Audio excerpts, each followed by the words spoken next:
quick swans is 3-1-3-9 to 3-1-3-7. And currently third and also Decathlon 2-8-5.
Still got some options from there.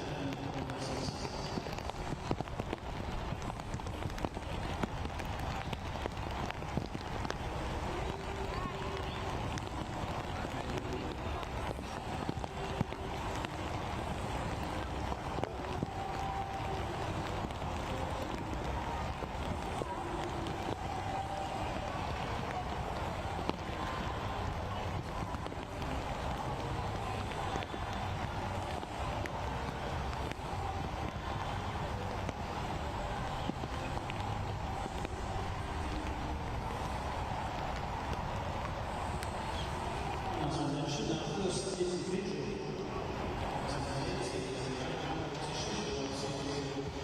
20 women.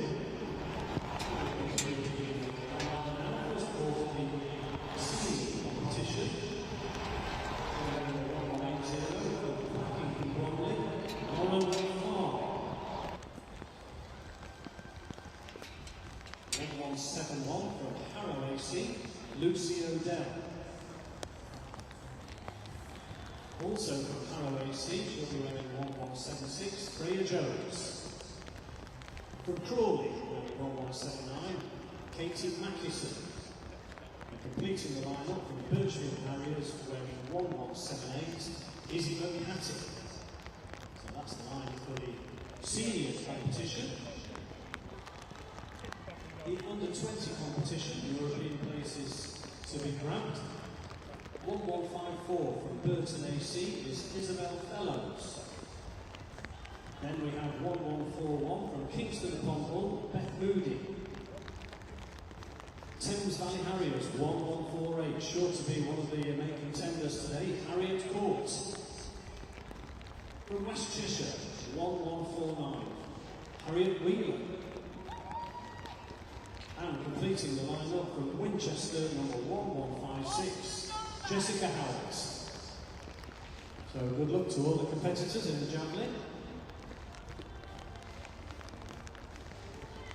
In terms of European Championships, Harriet Court has achieved the European standard of 50 metres with 52.68. Lisa Jones also, unfortunately, sustained an injury in the schools. Harriet Wheeler, just below the qualifying mark with 48.61. So keep an eye on that particular competition.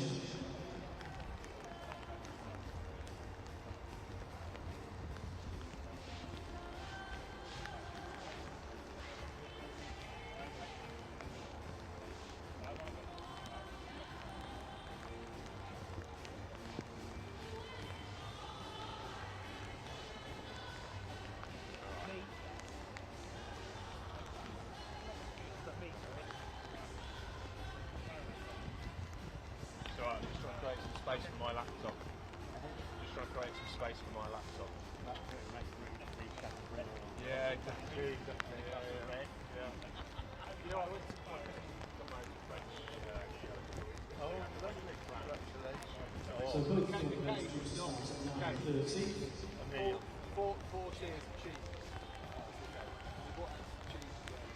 And in fact, there goes the first leg of the day.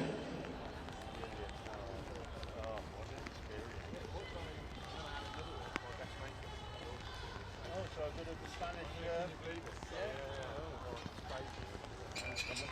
Right here then, 25 years to remember, you'll never forget the anniversary. I'm still working to play it all on. A couple of weekends away. Yeah. I tell you what, you think that's the expensive bit? I've got so much grandchildren. Oh my goodness. 21 down to 13, and they are fine, mate. So it was Izzy McCatton, just under 40 metres. Yeah, two at uni. Oh, Granddad, I'm a bit short. Yeah, good. I bet you are, yeah. the long jump competition just holding off for a moment whilst they sleep in the race. Absolutely, yeah.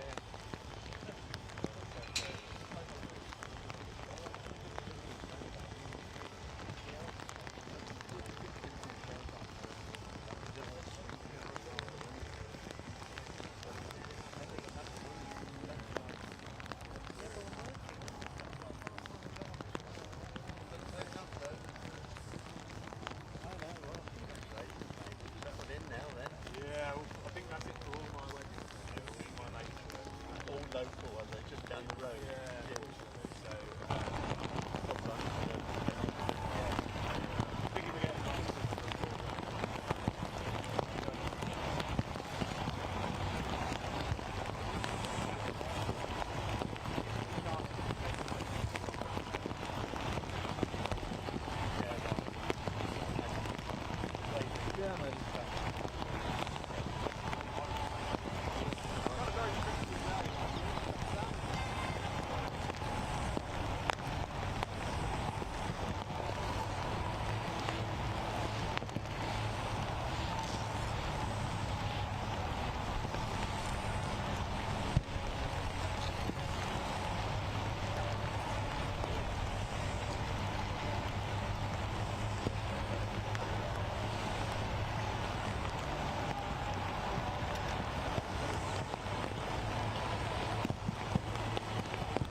46 meters and 10.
Such tremendous improvement from 45 metres 72 compared to Matheson.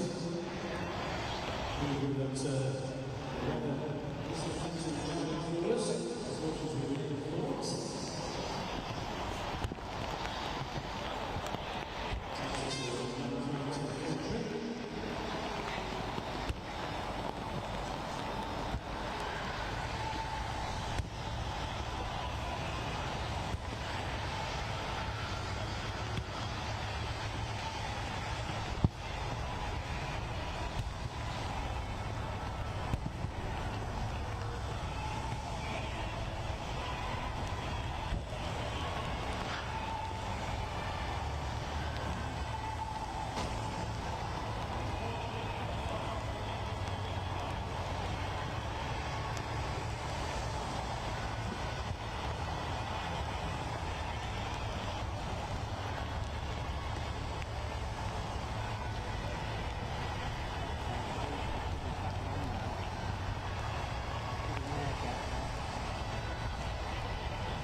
improvement for Freya Jones to 47 meters 78. That is her position in second place.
No, exactly not. Not at all. I think it's not about.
Good morning and welcome back to Birmingham for the England Athletics Senior and Under-20 Championships here at the Alexander Stadium. It's a bit of a drizzly morning. Well, the rain has just about stopped. It's damp on the track, but Scott Eburn here in the commentary box alongside me today, Michael Wiedock, for the next 2 days, and lots to look forward to. Michael, it all starts with the Decathlon in just a couple of minutes' time. Yeah, we've got a couple of senior decathlon finals to look forward to in the next 10 minutes or so. Final A coming up in around about 90 seconds or so. We can see the starters on the line there. And then at around about 4 minutes past 10, we'll have the second final. And then, of course, the decathlon, the 110-metre hurdles coming up next. We've also had some events in the field earlier on. We'll try and bring you up to date with those as well. Man in the middle in that white Tunbridge vest is Harry Kendall. He was here last year at these championships as well. Had some injury troubles so far this year, so he's opening up his account for the decathlon. And this track he knows very well because of his accolades at the Commonwealth Games 3 years ago now, would you believe? Where on earth has that time gone? This first race then in the senior men's decathlon 100 metres, Craig Moncur on the inside, George Asprey, Suleiman Royals, Harry Kendall, Oliver Adnett, Callum Newby, who's made good improvements, Stephen Simmons and Jack Turner on the outside. Good to see Jack Turner here.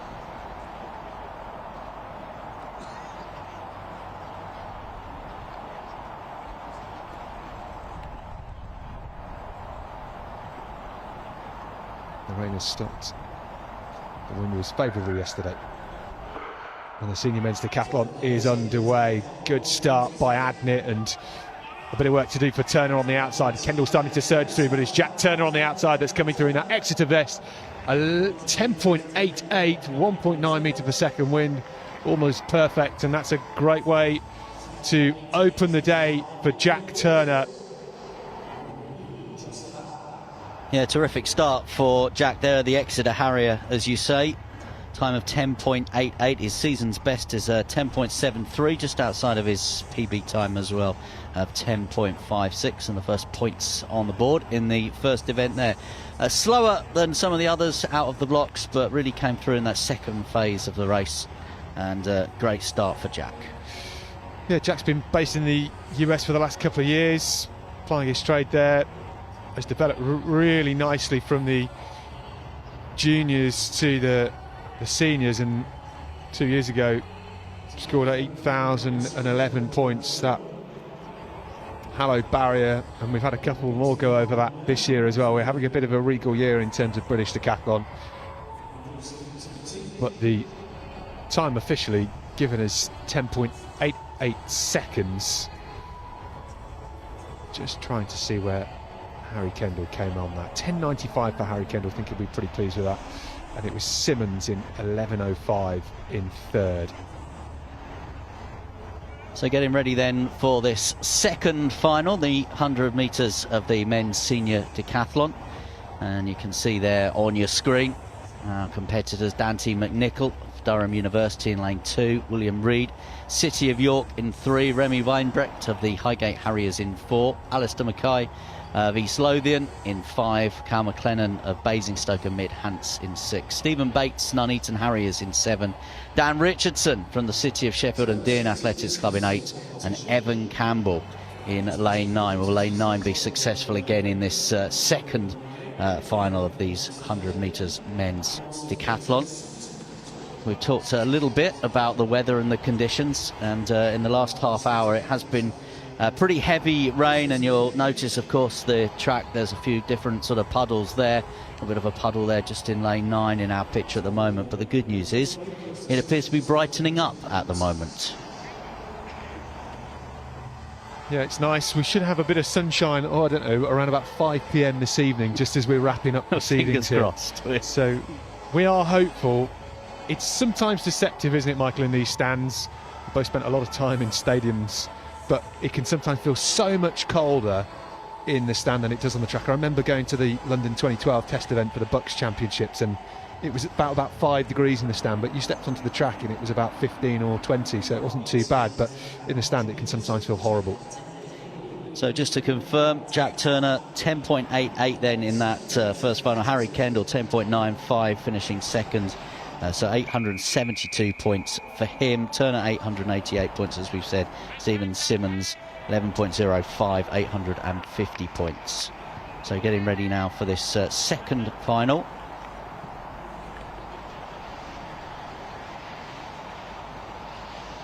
It's a more traditional start time for these decathletes than the under-20s guys yesterday, who kind of started middle of the afternoon.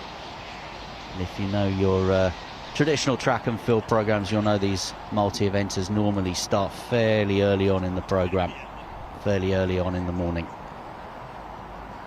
So McNichol in 2, Reid in 3, Weinbrecht in 4, Mackay in 5, McLennan in 6, Bates in 7, Richardson in 8, and Campbell in lane 9.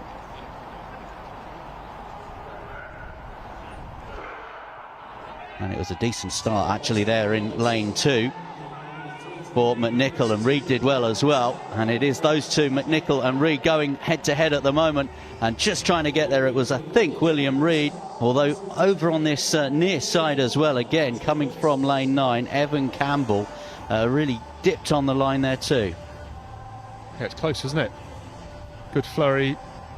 Everybody getting reasonably close to their personal bests as well. Within a decathlon, it's so hard as you get a bit more senior to score personal bests on every event, but it's about trying to get as close as you possibly can and improving that consistency across the 10 events. And you know, a lot of athletes there with personal best or season's best of around 11.3, and I think 11.41 is a good time.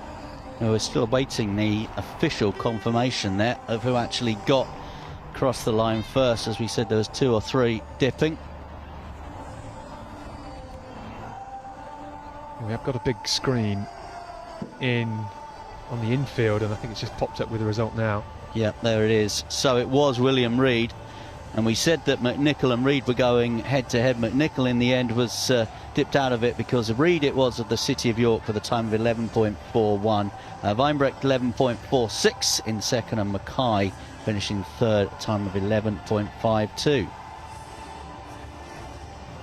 There's a result from that first heat then. Jack Turner 10.88, a little down on his personal best, but it's his first decathlon in the UK since the UK Championships in Manchester 3 years ago. Harry Kendall 10.95, not far off his 10.77 personal best. He set the England champs back in 2022. I think he'd be pretty pleased with that for a 100-metre opener. And then Stephen Simmons 11.05. More to come. They'll be straight over to the long jump pit. I can see that getting squeegeed up at the moment just to try and give a drier surface. We're fortunate here that we've got some great kit in this Alexander Stadium to help support our athletes. And I do know as well that they have got the runway position so they will have a tailwind as well, because yesterday, Michael, we had some plus 4.1 metre per second winds in the 100 metres. And I remember last year at these championships, for some reason on the back straight, the long jumpers were jumping into a headwind, but fortunately this time the officials have flipped things around for them. So next up though on the track, as we've said, it will be a return to the decathlon, the under-20s men decathlon next up on the track. They'll be doing the 110 metre hurdles, so that's been set up for us at the moment. Just to bring up today as well some of the things that happened earlier on today. We did have a 9:30 start in the heptathlon, so we had a couple of long jump competitions that are been ongoing. I can tell you that Matilda Quick, who had a good day yesterday, result for her of 5.60, so 729 points. That was in the A final, and then we had the B final of that heptathlon long jump as well. And just to bring you up to date with that one, Alana Snowden, 5.26, so 631 points for her. So those were the first 2 events in the field. We've also got some javelin taking place at the moment, and in the last few moments the seated discus throw and the seated club throw have also started as well. So we'll keep our eyes on those for you as well. As we said, the decathletes will head over, the senior men decathletes that is, they will head over to the long jump. We've got plenty of action in the next hour for you. We've got some 400 metre semi-finals, and of course we've got some 100 metre hurdles for the women's heptathlon as well here on the track too.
Right, we continue with the decathlon action, but it kicks off with day 2 for these under 20 men and their 110 metre hurdles.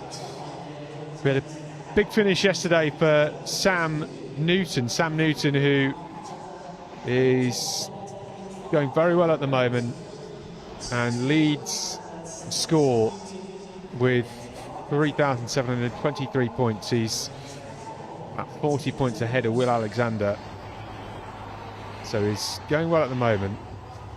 Yeah, some decent performances yesterday from Sam Newton. Long jump of 7:17, an excellent high jump of 194.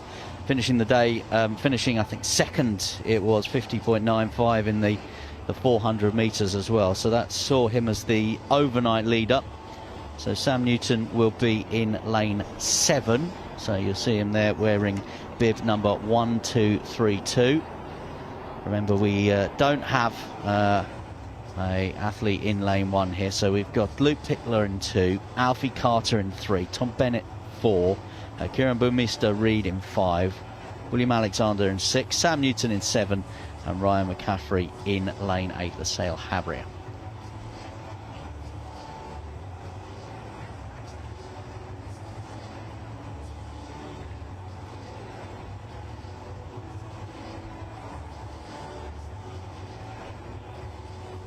Remember as well, places up for grabs for athletes today and tomorrow for the European Under 20 Athletics Championships, which takes place next month in Finland.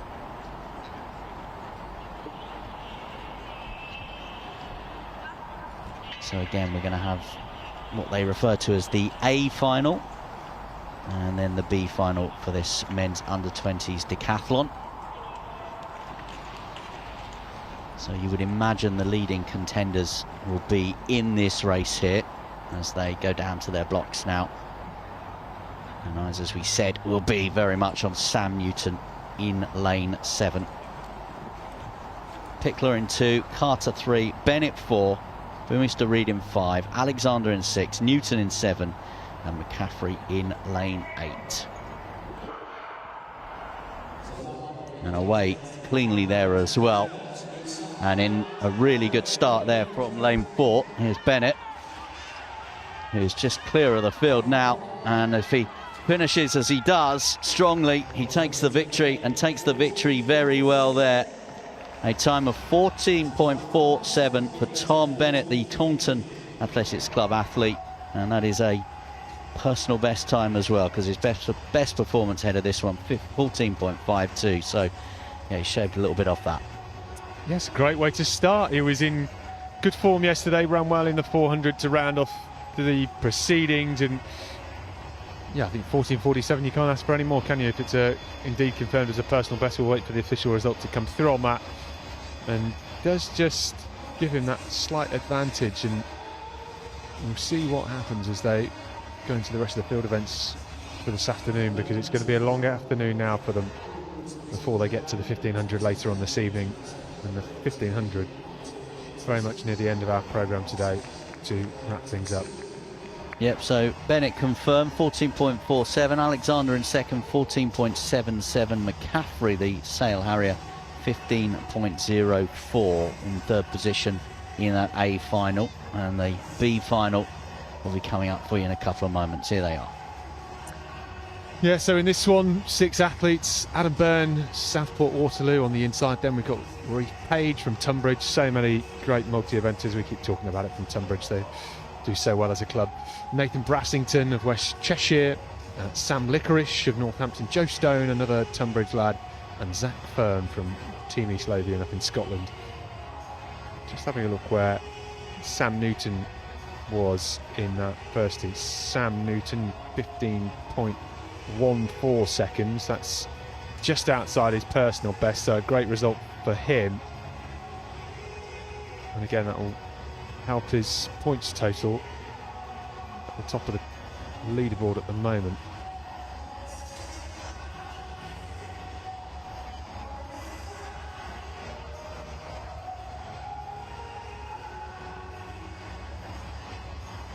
We'll be glad the rain has stopped. Things are going to start to dry up. The temperature today, we're going to get to around 21, 22 degrees later on. It's actually about 18 degrees at the moment, so it looks worse than what the temperature actually is. That said, you did just put a second pair of trousers on. Yeah, I did, yeah, and I've got a cap on, a jacket, a long sleeve, a t-shirt, so I am well wrapped up in the stand. But for the athletes, as I said earlier on, it sometimes feels warmer down on the track, and I don't know whether they've got access to the indoors here, the high pack at Birmingham for warming up, but yeah, it's coming very handy in these sorts of conditions anyway. Not as glorious as it was yesterday afternoon, evening. Just keeping an eye out to make sure we've got everybody. You inevitably lose people along the way in a decathlon and in a heptathlon. It's an attritional event. Yeah, so we've only got 4 lining up here. So no lane 1, no lane 2, no lane 4, and no lane 7 for you. Yeah, unfortunate really, but that's the way it goes. Athletes perhaps not having a great start on day one, maybe don't want to continue, or they've picked up a few niggles along the way, or perhaps even because it was a late finish yesterday, they didn't manage to wake up in time for this morning to register, who knows. But yeah, let's just have a look at who we've got here then in this B final. Lane 3 will be Adam Byrne, Southport Waterloo. Lane 5 be Nathan Brassington, 6 Sam Licorice, and 8 Zach Fern, closest to us. Yeah, Byrne out on his own in lane 8. Sometimes in this stadium as well, it can be a little bit drier in those outer lanes. Doesn't seem to be the case today. There's a puddle just after hurdle 2 there. Yeah, they need to get the squeegee out in that area, don't they? So I think, to be fair, it's in lane 9, so it shouldn't be an issue for Zach Fern. Fingers crossed for him. Right then, it's Byrne on the inside, then Brassington in 5, Licorice in 6, and on the outside in lane 8, Zach Fern, race 2 in the 110 metre hurdles of this under-20 men's decathlon here at the England Championships.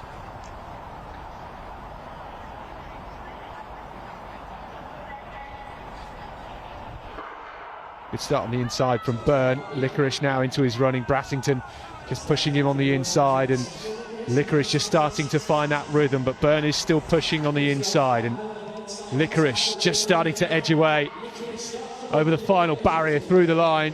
15.97 on the clock. That would be his first time under 16 seconds if the result is official. It was a really smooth run from Sam Licorice, the Northampton lad. Good rhythm, no issues all the way through, and just managing to pull away from Brassington and Byrne over the final 2 barriers. $15.97 will give him something like 700 points, I think, so good for him going into the next event. Yeah, it's perhaps inevitable as well, as we said, with the main contenders for this competition going in that A final. It's perhaps inevitable that we do lose some in the B final, because if they haven't performed as perhaps they would have liked on day 1, and they are down the field, then, as we said, it's difficult then to come back here for day 2. And if there's any kind of niggle, or there's a bigger picture they might be looking at this season, no need, of course, to risk anything here, as we will reset this track now. Next up, we will be going back onto the track, and it will be for the women. And so what we will do is actually have 3 heptathlon finals. So we'll have an A final, B final, and C final.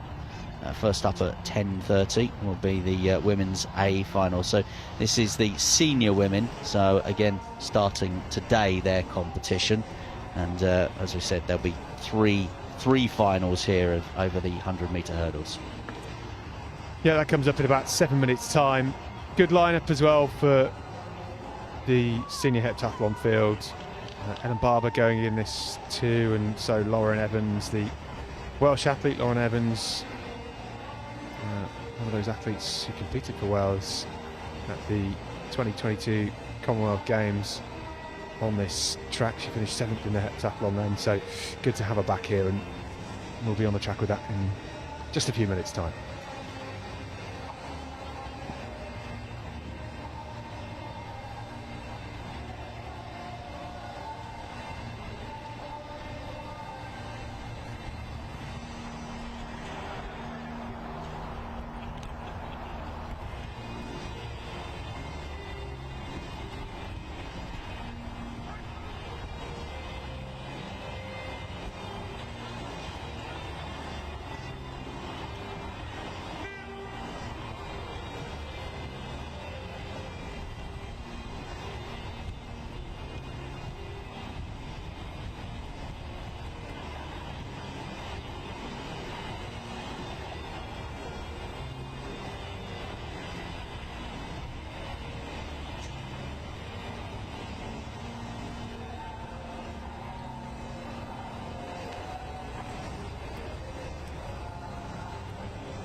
All right then, the lineup for this first heat of the senior women's heptathlon 100-metre hurdles, the very first event in the heptathlon. Good lineup for this. We've got Emily Tyrrell, who goes on the inside, and another Exeter Harrier. Katie Chapman's in 3. Ella Rush, good to see her here. Amber Valley athlete, goes in 4. Lauren Evans, as I mentioned, Commonwealth Games athlete at the Birmingham 2022 Games here in this stadium. Pyle Elmer goes in 6, and then Maddie Hutton on the outside in 7th. So Ella Rush currently 5th in the UK rankings. Has got 5,532 points so far this year, edging towards that best of just outside 5,600 points. So she'll be looking to get amongst the medals this weekend. Ellen Barber goes in the second race. Ellen Barber, an athlete that's gone over 6,000 points before, getting back to her best with that 6,016 point score at the Dexter at the start of this month. Good to see her here. She'll perhaps be disappointed if she's not in this first faster race of the 100-metre hurdles.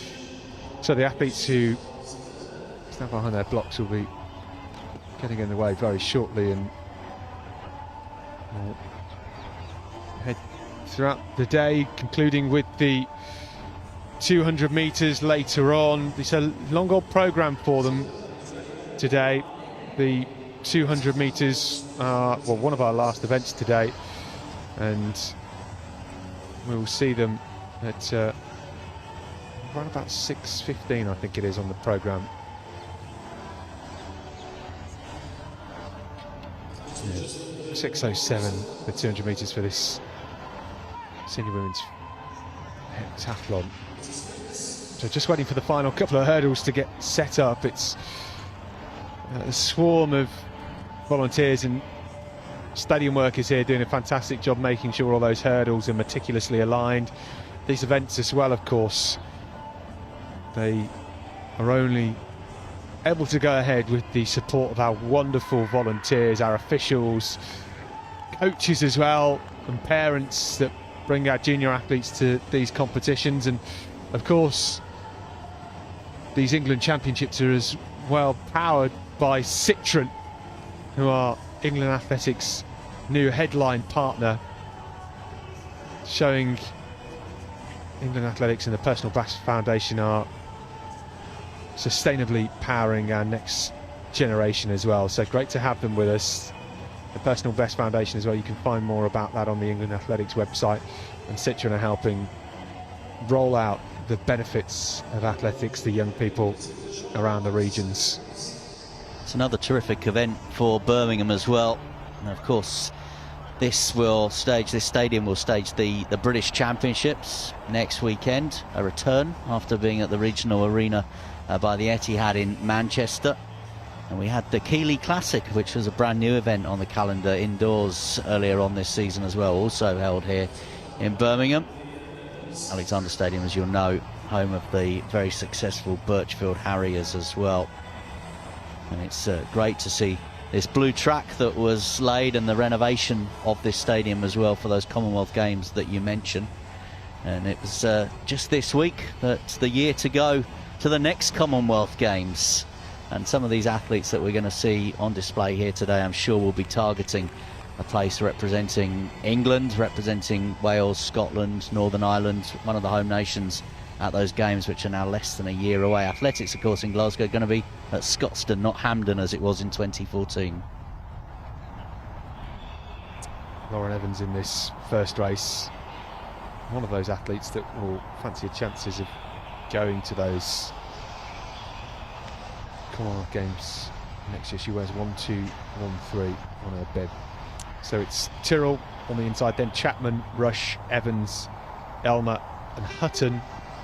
First of 3 races in this heptathlon 100-metre hurdles.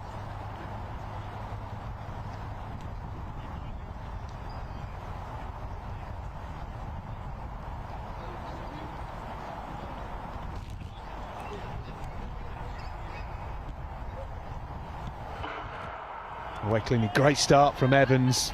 Rush going with her too on the inside. Tyrrell looking strong at the moment, and very, very strong is Tyrrell, beginning to pull away from the rest of the field. She's opened a gap here. Chapman's there in second, but it's Tyrrell on the inside.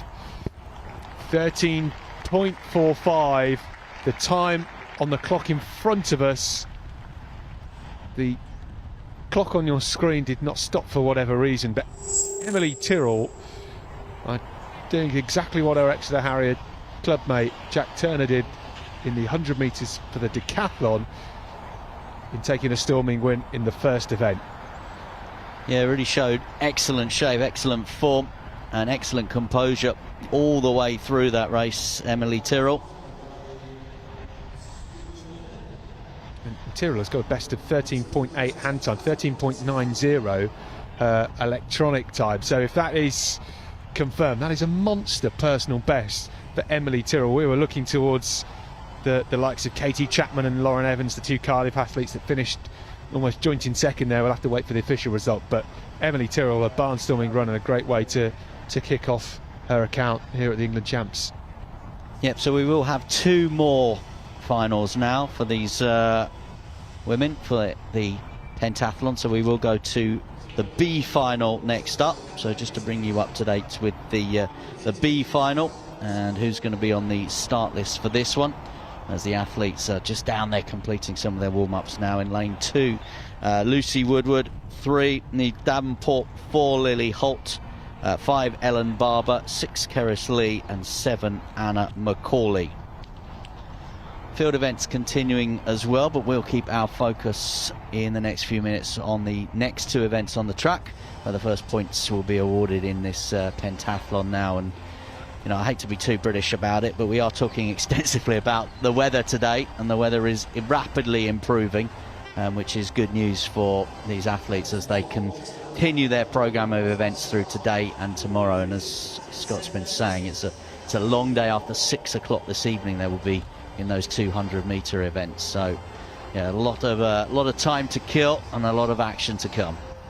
So the result from that first heat has just flashed up on the screen in front of me. Emily Tyrrell has been given the win, 13.46 seconds, but agonisingly it's plus 2.1 metres per second wind, so an illegal wind, but she's going to get huge points for that, which is great to see. It was Katie Chapman that came through in 13.88 to get second, and Lauren Evans 13.91 for third. So good from those three. Yeah, so 1,056 points for Emily Tyrrell there, 995 points for Katie Chapman and 991 points for Lauren Evans at the start. Those are the athletes which the fact that they're in that A final suggests are the ones to watch. But a terrific start, as we've been saying there, from Emily Tyrrell as we move towards this B final now. So representing Jersey Spartan, Lucy Woodward, wearing bib number 1215. Niamh Davenport in lane 3. Lily Holt, Shaftesbury Barnet Harriers Athletics Club in 4. Ellen Barber of the Yeovil Olympiads AC in 5. Keris Lee of Taunton in 6. And Anna McCauley of the City of Sheffield and Durn on this near side to us in lane 7. So we've got 6 in this one, and then we'll take you through the C final as well. And a marker definitely been put down by Emily Tyrrell, certainly in that A final as well.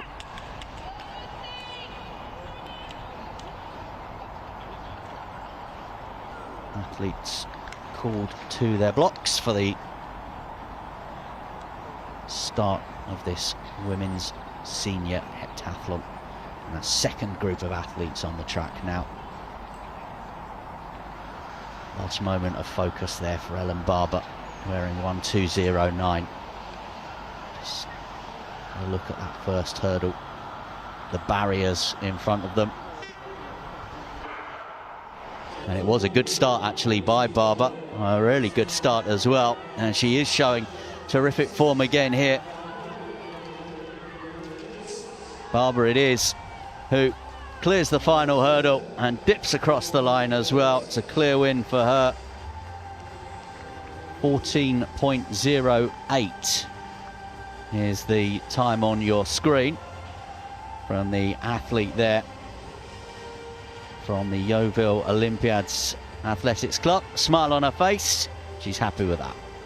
Smile on her face because, if confirmed, that is a great personal best. She's clocked 14.18 seconds before. She also ran 13.87 at the deck start at the start of this month, which was an illegal tailwind, but 14.08 plus 1 metre per second wind, that's a new personal best and a fantastic way to start on a damp morning here in Birmingham.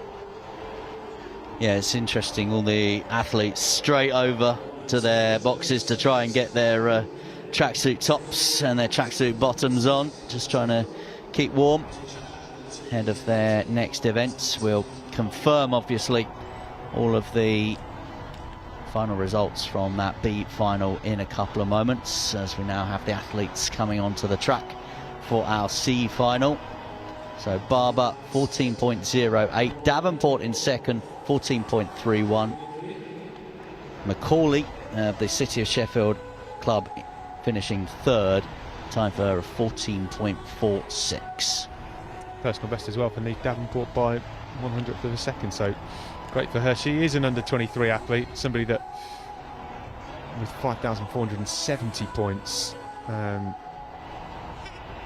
is in a good position to get amongst the medals for the under-23s. This weekend, of course, is the under-20 and senior championships, but we are also handing out medals for the under-23s as well. The under-23s who last weekend were in Norway for the European Under-23 Championships. The trials for that Great Britain team was held in conjunction with the Welsh Championships just over a month ago.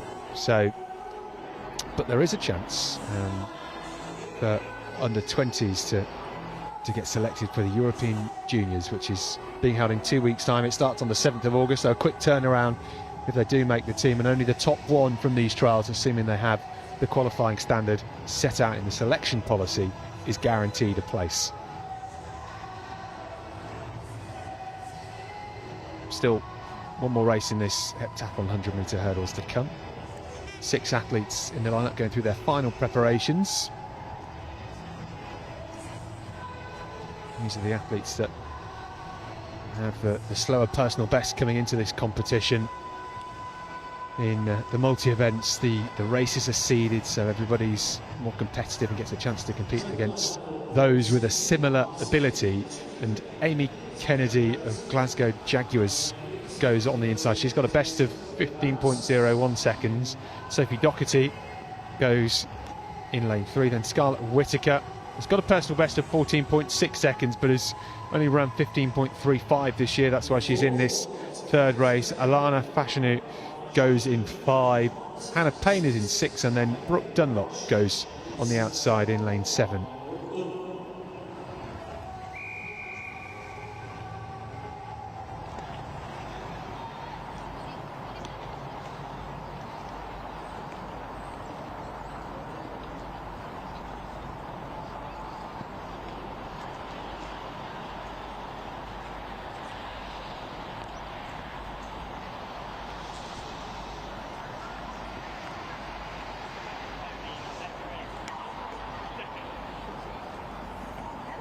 So Kennedy, Doherty, Whittaker, Fashanu, Payne and Dunlop.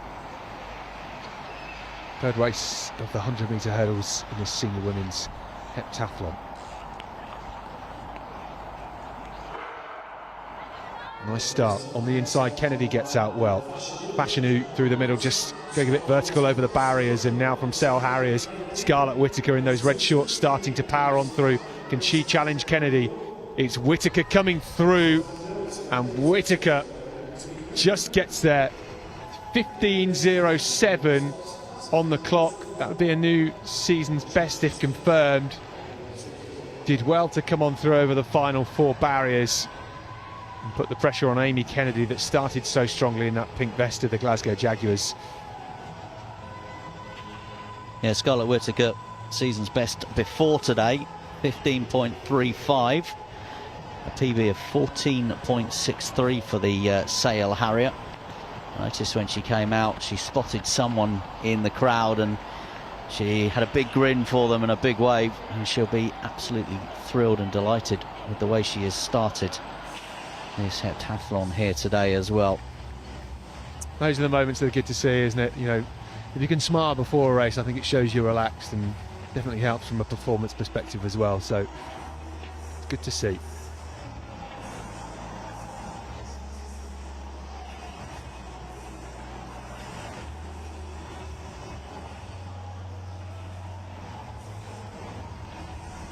We'll be back on the track with you very shortly.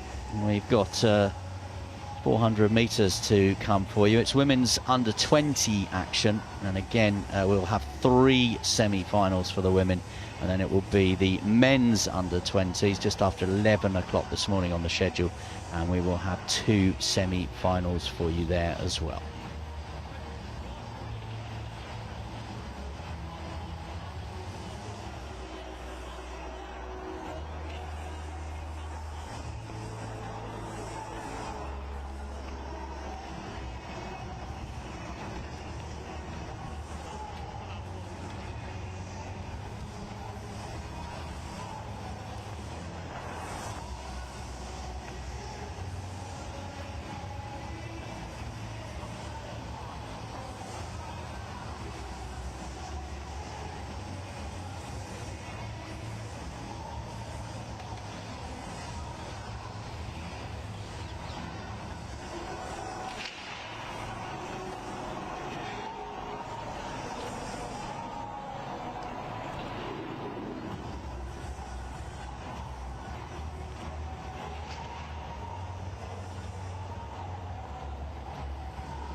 There's the results from the second race of the heptathlon hurdles. Ellen Barber 14.08, personal best for her. Neve Davenport as well, a personal best in second, and it was Anna Macaulay with 14.46 who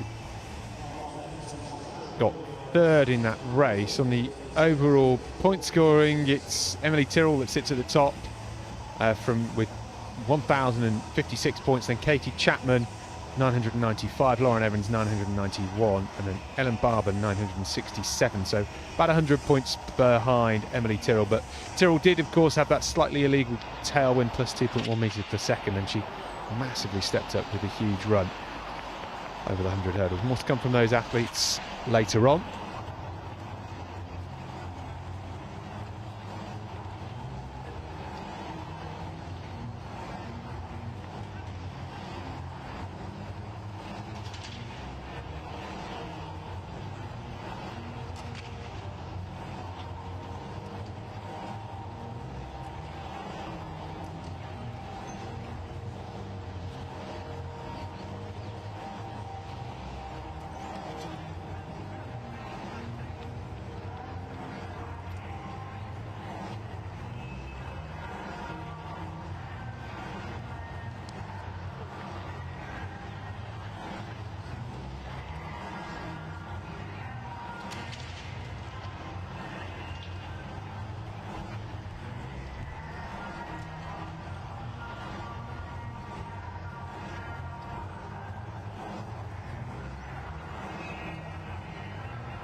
On your screen there are the first of our women's under 20s 400 metre semi-finalists. So as we said, we're going to have 3 semi-finals. A couple of names just to pick out there for you. Charlotte Henrik, she's been top of the rankings, if you like, for women under 20s this year. She's ran a PB of 51.95. And she is in this race.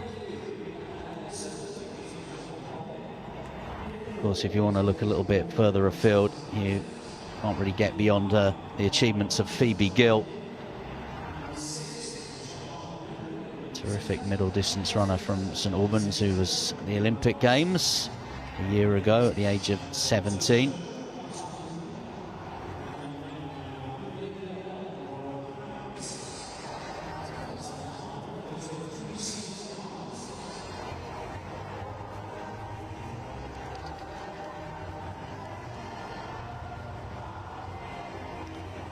So for this one, by the way, because it's semi-finals now, and we are not in the combined events as we've been concentrating on the first hour or so this morning, I can tell you it's the first two that go through by rights from the 3 semi-finals, and then we will have the next 2 fastest times.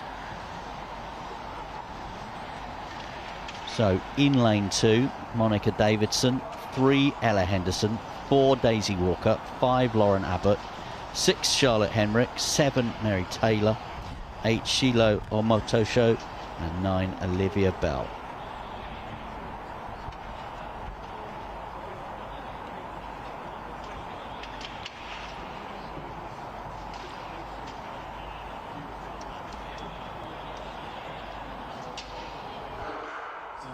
So away then in the first semi-final.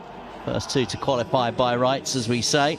It's a good start actually from Monica Davidson on the inside as well, and she's already overtaken Ella Henderson, who was just outside of her as well, and running down the back straight as well. I can also tell you going very, very well at the moment is Charlotte Henrik as well, the Invicta Club as well. Henrik is up on the shoulder on the penultimate bend of 2 of the athletes outside of her at the moment. Henrik perhaps is the one to watch. We had a really good start, as we said, by Davidson. She's rather fallen away a little bit at the moment. But it is coming into the home straight here. Charlotte Henrik, all in red. Terrific run, this one, from the athlete here. And we've got a real battle for second as well at the moment, which Omotosho is the one that just takes that one as well. But a great win there in a time of 54.14. Henrik it was who took the win and took it very well. And as we say, 54.14 the time. Omotosho in second and Bell in third. Yeah, a little bit quicker for Henrik than what she ran in the heats yesterday. Tough to come out at 10:50 on a Saturday morning and run hard. She, of course, ran 7 days ago at the London Diamond League and ran that big personal best first time, sub 52 seconds. So that would have taken it out of her legs. I'm sure she's spent a lot of time recovering in training this week and not adding to the load. But yeah, 54.1. Took it out hard in the opening 200. She's got great raw speed and then just rolled it home in the final 100. So did exactly what she needed to do. Qualification standard for the European under-20s is 54 dead. Henrik 54.13, 55.13 in second position there for Omotosho, and in third Bell 55.40. Well, Charlotte Henrik is one of those athletes that has got that qualification time. Cara DeCosta and Phoebe Gill, the other 2 as well. Those 2 currently injured, not competing. So we will need a couple of others to step up if we're going to see more than Charlotte Henrik compete individually, and perhaps even get a relay squad over to Finland in a couple of weeks' time. This is the moment to do it for these young athletes as well. And this is the lineup for the second semi-final. The athlete who goes in lane 8, Eleanor McIntosh, is one of those just outside by 200ths of a second away from that qualifying mark of 54 seconds flat. So then, the full lineup for semi-final 2. Annabelle Howells goes in lane 2. Joyella Jeffries is in 3. Emily Carman in 4. Ava Freeman has run 54 seconds this year, goes in 5. Elsie Brindle is in 6, Caitlin Hadfield is in 7, Eleanor McIntosh in 8, and Annie McLean on the outside. So top 2 will automatically go through.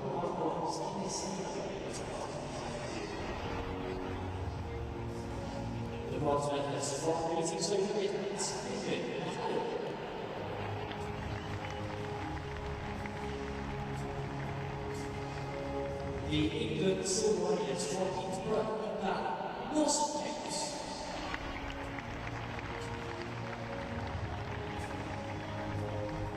Now we get silver from Hawaii, ladies and silver to Logan Mitchell.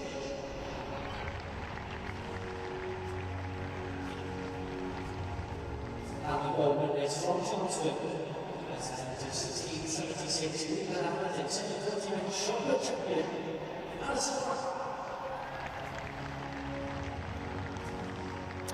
Well, these athletes then, particularly Eleanor McIntosh, with a great chance today. How she attacks this semi-final remains to be seen, but Caitlin Hadfield had a really good run in the heats yesterday. She starts in lane 7 here, and Ava Freeman as well, somebody that could challenge. So running from lanes 2 to 9, Howells, Jeffries, Carmen, Freeman, Brindle, Hadfield, McIntosh and McLean.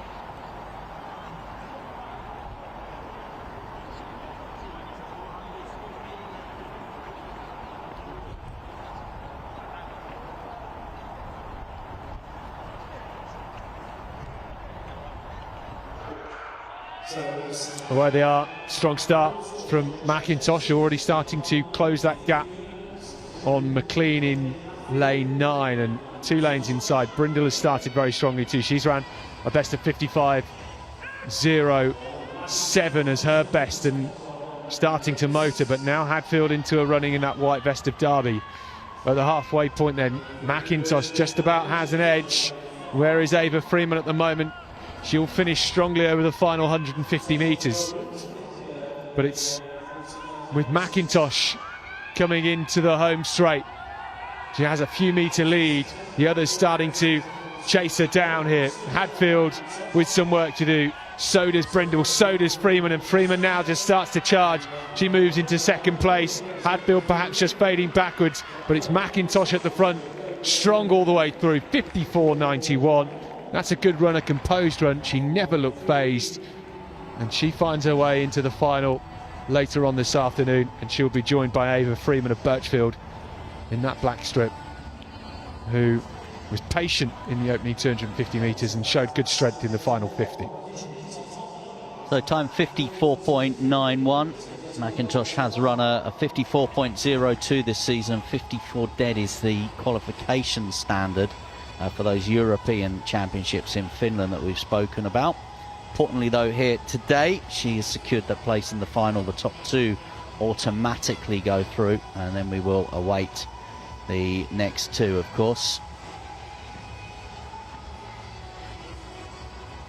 Well, still one more semi-final, and we'll have to wait and see whether Hadfield has done enough. She ran 55.94 rather, the Derby athlete in third, and Elsie Brindle 56.26. And just looking at those results from the first heat, Olivia Bell ran 54.40. So at the moment Hadfield is in that second non-automatic qualifying spot. So on your screen, the athletes for our third semi-final are just on the track at the moment. So in lane 2, Amber Richardson, 3 Meisha Lamvoe, 4 Daniela Marti, 5 Chloe Poor, 6 Casey Musgrave, maybe the one to watch in this semi-final, 7 Annie Mae Cannings, 8 Sophie Osborne and 9 Patricia Armour. And the reason I say that Casey Musgrave might be the one to watch, her season's best, her personal best time, 54.09. That makes her the standout athlete in this field. Also look for Annie Mae Cannings, the rugby and Northampton athlete, who's gone sub 55 this season, 54.84 season's best, personal best. Difficult to see where else we might be looking in terms of those 2 automatic qualification positions. So look for Casey Musgrave in 6, look for Cannings in 7.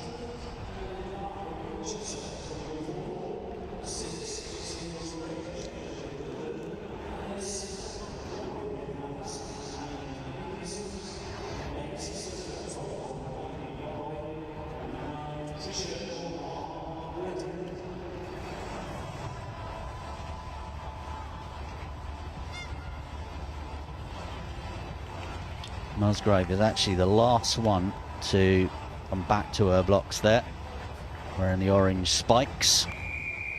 Just left Cannings, Osborne and Armour outside of her.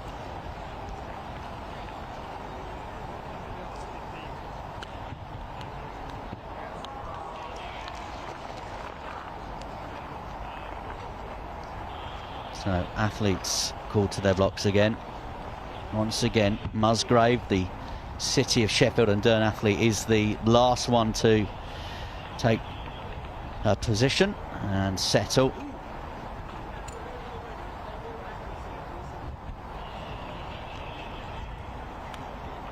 So you've got Richardson on the inside, Lamvohi in 3, Marty in 4, Poor in 5, Musgrave in 6, Cannings in 7, Osborne 8, and Patricia Armart of Reading in 9. And already Cannings is making up a little bit of ground here on Osborne outside of her.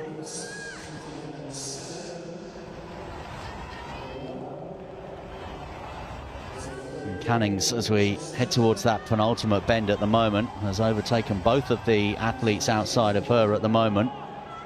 Haven't really seen anything yet from Casey Musgrave in this race, but we will see now as they begin to break. And just come into that home straight. Annie Mae Cannings is now being caught a little bit here by Casey Musgrave, who seems to have timed this run to perfection. Got Poor just inside of her as well. It's Musgrave and Poor going for the line together. And it's going to be Musgrave who does take the win, and Poor just inside of here. Both of those will qualify for the final. Yeah, interesting race from Annie Mae Cannings. I think she just went way too hard in the first 250 there. She really did blaze it, and you could see the distance between herself and Casey Musgrave, who won that race at 200 metres. It was almost a 10-metre deficit, and it just shows to me that Casey Musgrave got that race model a little bit better today, because she's got a lot more in the tank, I think, in that first 200, and she is somebody at a best of this year of 54.09 seconds. She's less than a tenth off that European under-20 standard, and if she can just ease into that first 200 metres a little bit in the final later, you never know, she might come close. Whether the conditions are right for it today, it's a little bit stiller than it was yesterday down that back straight, so that's a good thing, although it's not quite as warm. But she will have Charlotte Henrik to try and chase and drag her round, so I think that's a positive. But we could see a good battle between Eleanor McIntosh and Casey Musgrave for the silver and bronze. Yeah, very well controlled race there. We did say down the back straight that she hadn't really shown her hand, as it were, but just easing up towards the line, had done what she needed to do and has secured a place in the final. So next up on the track then, we've got 2 men's under-20 semi-finals. Qualification time for the men, by the way, in the 400 metres for those European Championships is 47 dead. So we'll just run through these for you. So it will be Martin in 2, Mauer in 3, Head in 4, McLeod in 5, Patino in 6, McKeehan in 7, Cameron in 8, and Hake of the Herne Hill Harriers in 9. We've only got one athlete in this age group, Stan Shavers, who goes in the second semi-final. Certainly on the list, he was the fastest qualifier through from the heats yesterday. Will we take a team? We took a bunch of young athletes, including Luke McLeod, who goes in this first semi-final, to the Mannheim Junior Gala in Germany a couple of months ago, one of the premier junior development competitions, and a chance to see who we've got. This could be a tough final though. Fred Hake, who's run 47.6 this year, Ellis Cameron, who's run 47.4, and Luke McLeod, who's run 47.3. All those guys in and around the mix, and that qualifying time for the European under-20s is 47 flat. So I think if we're going to take a junior team as part of the relay, we're going to need somebody to dip underneath that to perhaps make it a good experience for our athletes, and a medal winning experience potentially as well. So the athletes to keep an eye out for in this one: Luke McLeod in 5, and then Ellis Cameron in 8, and Fred Hake in the black and red hoops of Hernhill Harriers on the outside. The fastest from the heats yesterday in the semi-final, Josh Patino, he ran a personal best of 48.17. He goes in lane 6 here.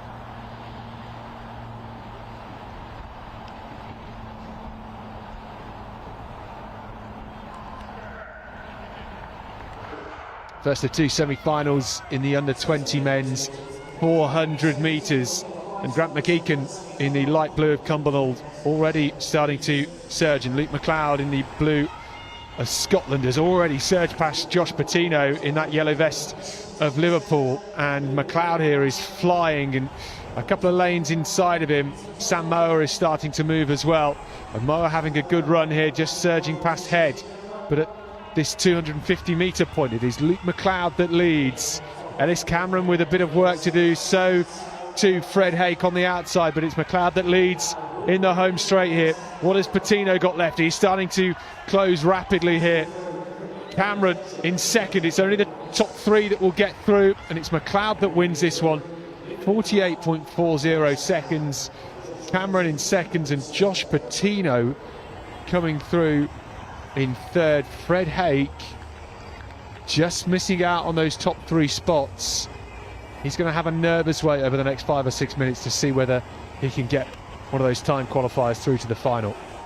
Yeah, 3 qualifying automatically, then the next 2 from the 2 semi-finals here will take their place in that final. It was a really interesting race, that one. And you have to say that it never looked like anyone other than Luke McLeod, once they got into their running, who was going to take that win. Athletes out on the track now for the second semi-final. Remember, we've only got 2 semi-finals with these men, so it's the men's under 20 400 metres. The final for this is at 4:37 p.m. this evening, so they do have a good 5.5 hours to sit back and recover, maybe have a nap, go and refuel, enough time for that food to digest as well. And at these championships, sometimes that can be a problem for athletes, getting the right nutrition on and feeling comfortable after taking on some food and fluids. So the official time then, 48.40 for Luke McLeod. Cameron in second, 48.60, and Josh Patino 48.93 for third. Fred Hake down on his best. Gonna have a nervous wait. So one to watch probably in the second semi-final. Stan Chavis, the Ipswich Harrier, 46.48 he's run this season, so inside that automatic qualification time of 47 dead. Just having a look at some of the others just outside of Chavis, in fact a couple of lanes outside. McCulloch of Scotland's run a 47.34, so we need to shave a little bit off that. And Charlie Tong in lane 4 of the Momentum Track Club has run a 47.71 this season as well. But all eyes will be, I think, on lane 5.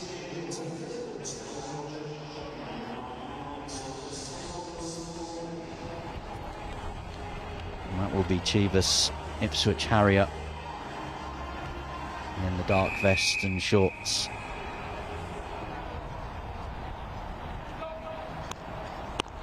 So Gosnell in 2, Ward in 3, Tong in 4, Chivas in 5, Summers in 6, McCullough in 7, Winter in 8, and Nelson on the outside from Solihull and Smallheath, so not too far away from where we are here in Birmingham. Nelson in lane 9.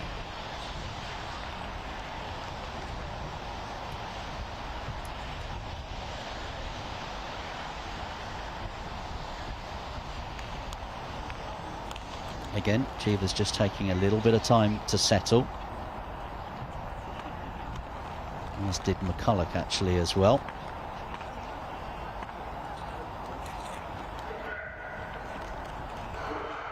And they are away here, and Chivas already, he is bearing down here on Summers outside of him as they head towards the second bend. It's been a good start actually from McCulloch of Scotland. McCulloch is already up on the shoulder here of the Welshman, Jacob Winters. But we saw, didn't we, in the women's race, sometimes going out too hard, too fast can really punish you in the latter stages of the race. It still looks like McCulloch and Chivas as well as we head in towards the home straight here. Chivas is coming into that home straight just on the shoulder here of Rory Summers. And Chivas it is, and a little look across there from Jacob Winter too. Remember going through in this one, 3 to qualify automatically. And it is from lane 7, McCulloch and Chivas, who know that they are definitely there, winning that and finishing second. It was very, very, well, easy's not the right word, but you know what I mean. Yeah, well, controlled. Very, very controlled.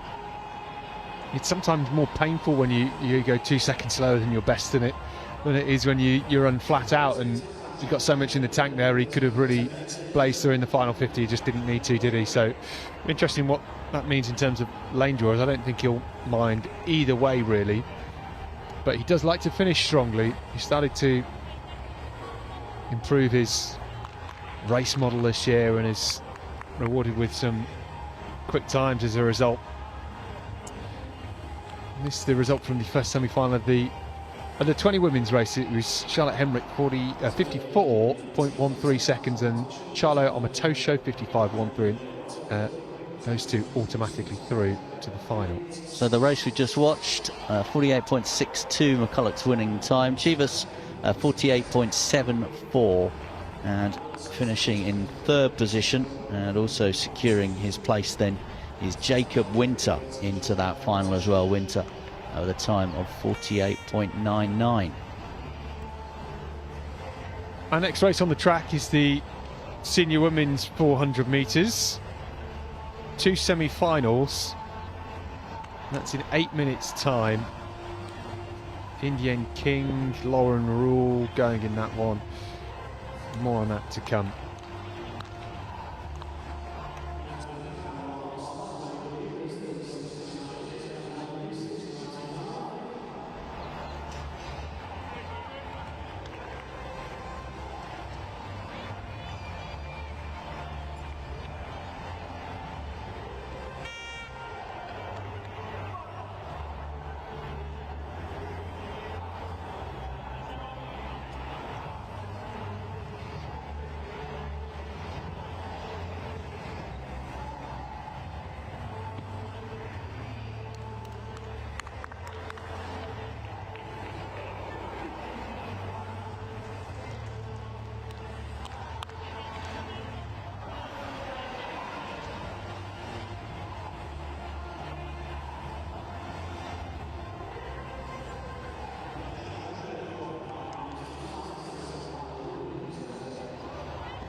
So more 400 metre action now for you. This is the first semi-final of the senior women's race. Quite an open book really in terms of who's potentially going to take the title. Remember, we have under 23s and seniors in this as well, so the under 23 medals will be dished out afterwards once all the results are confirmed. So Kira White goes on the inside here, then Sophia Vidak, Indian King, we talked about her yesterday. Her sister Shakira won the under 20 800 metres. Good performance from her yesterday, 54.94. Holly Patter from Leamington, based at the University of Sheffield under the guidance of Martin Cook, around 54.52 yesterday, another personal best for her. On home soar, Baz Njiri, Birchfield Harriet goes in 6th, the tall figure. Watch her finish in the final 50 metres. Emma Alderson in the yellow vest of Liverpool goes in 7th. Then Lauren Rule, one of the athletes that will fancy her chances for a gold today, if she can make it through this semi-final. Then Catherine Reynolds goes on the outside in lane 9. These athletes will only really be experienced running on 8-lane tracks, some of them 6-lane tracks as well. So running in lane 9 is a different task. You are so much further around the track. You just have to judge your cues, your mental cues for when to kick and when to ease off a little bit different. That's where doing a walk of the track, familiarising yourself beforehand with some of these inner and outer lanes can pay dividends later on, so you don't come unstuck. And it's the top 3 that will automatically go through. The fastest through to the semi-final, these semi-finals, was Lauren Rule, then Holly Patter, who ran around 54.5 seconds yesterday. They go in this semi-final alongside Indian King, who was 4th fastest through to these semi-finals.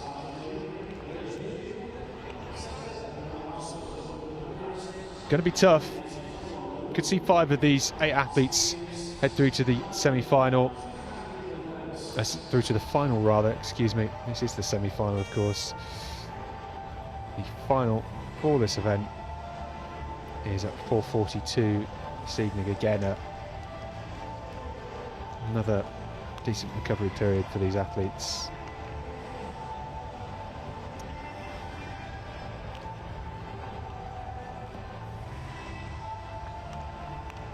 Not much of a breeze in this home straight. The back straight, a very, very slight headwind into their faces. Much nicer than it was yesterday, for sure. I'll be pleased with that. It does make a big difference for these 400 runners. They're always looking for that mystical 360-degree wind that follows them around the track. Not many places that offer that. Certainly a dream for many. Here in Birmingham today, conditions not as warm as yesterday, but still pretty good. The track beginning to dry off. This is the first semi-final of the senior women's 400 metres.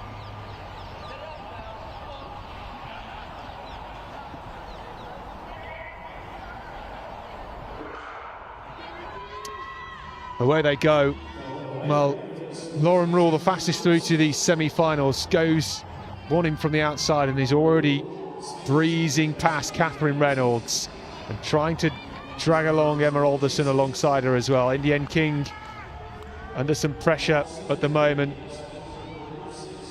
Patter is going strongly too and starting to go past Abaz and Jiri outside of her, but at the moment it is with Lauren Rule that just continues to push on around this second bend. Alderson latching on to her coattails. Patter is going well. Indian King with some work to do. Vidak is going strongly as well. It's the top 3 that will automatically go through. And Lauren Rule under some pressure here from Patter. Can she hold on? I think she will. 54.62, a touch slower than she ran in the heats yesterday. Patter, though, with an incredibly measured run, and has shown huge improvement, almost 2 seconds this year. And he's heading into the England final with a real chance of a medal.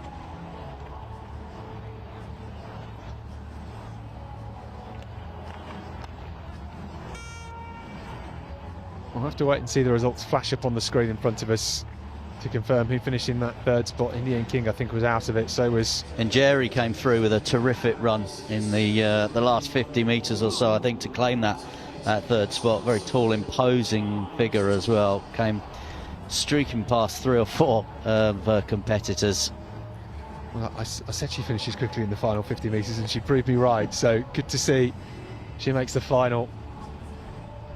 2 non-automatic qualifying spots. We'll try and see what those times are, and it'll give an indication for the second semi-final as to how hard everybody will have to try and run.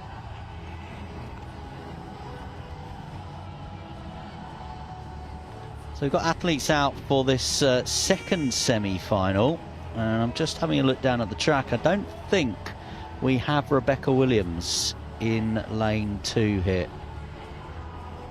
Certainly not out there on the track. So we've got 3, Katie Marie Sherlock, 4, Natalie Groves, 5, Sian Harry, 6, Angelique Aberley, 7, Asha Root, 8, Fionn Roberts. And again, I'm not sure we've got an athlete here in lane 9, which was meant to be Abby Fitton as well, of the Marshall Milton Keynes Club.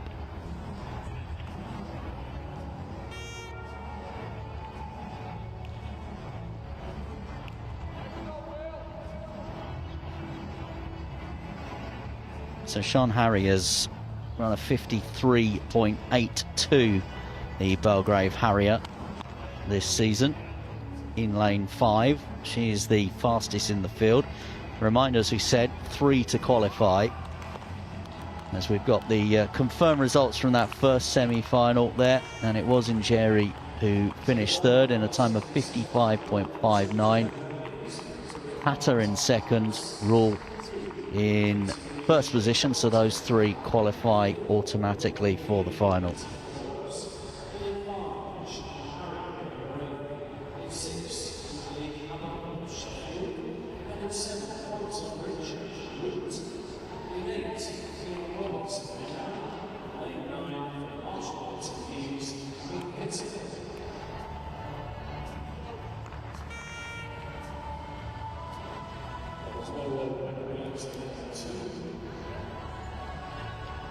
So, yeah, just confirmation in the stadium what we were just saying to you a few moments ago, which is that Williams in 2 and Fitton in 9 are DNS not starting in this one.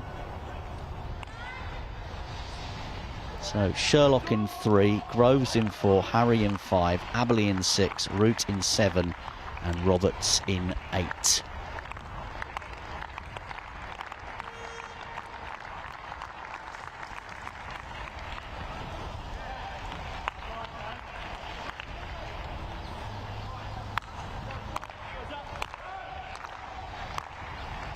Down onto their blocks at the same end of the stadium. They have a javelin competition taking place at the moment as well. Seen a couple of presentations made by 2-time Olympian Scott Lincoln, the British shot put champion, a few moments ago. But we're underway now on the track here.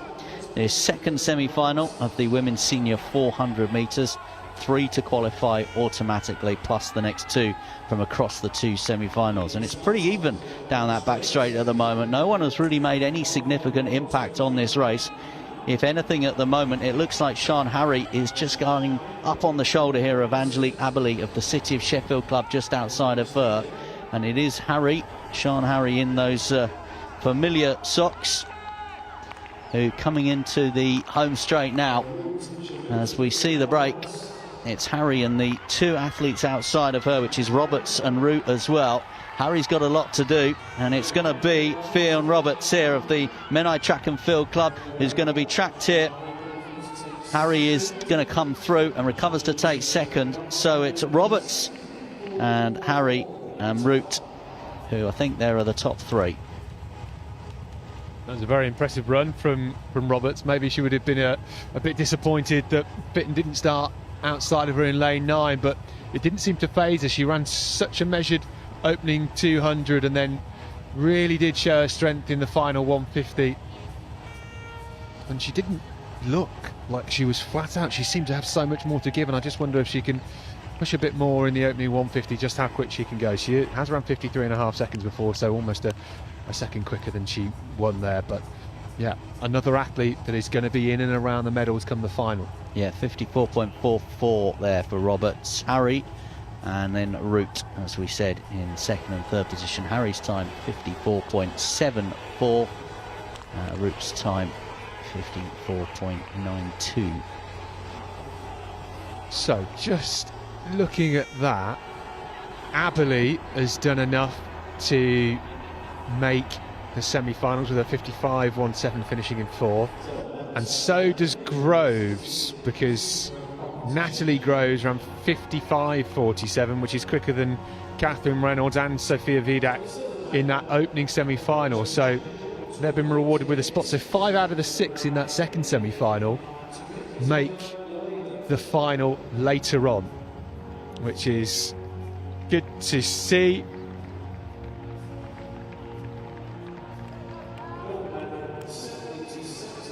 We do have more 400-metre semi-finals to come for you now. The first of 3 semi-finals in the senior men's category. Again, another open event. Maybe 1 or 2 names if they deliver what they're capable of on the day. But this first heat featuring 8 athletes trying to progress from this semi-final. Tom Ainsworth of Tamworth from down the road. He's a 47-second man, could contend. Goes into Jonathan Knox, ran a big personal best at the Welsh Championships last month, was a couple of seconds off that in qualifying for this semi-final. Jacob Lambolt of the City of Plymouth is in 4. Louis Palmer, 47-60 man, looked good yesterday, goes in 5. Callum McKenzie goes in 6. Then Ben Rochford is in 7. Another 47-6 man. Ollie Clark is in 8. Personal bests yesterday in qualifying, and Jack McLaughlin from Liverpool on the outside. So it's a real toss a net over the qualifiers sort of situation. Nobody really putting their hand up yesterday. It's still early days. Great win here last year for F.A. Okoro to take the win at these England Championships.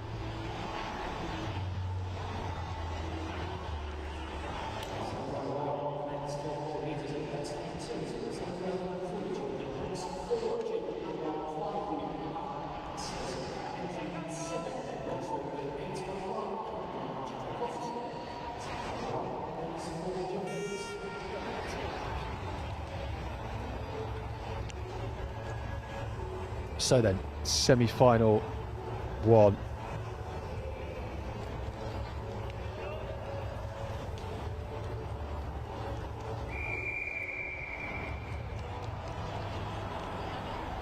And 2 spots up for grabs.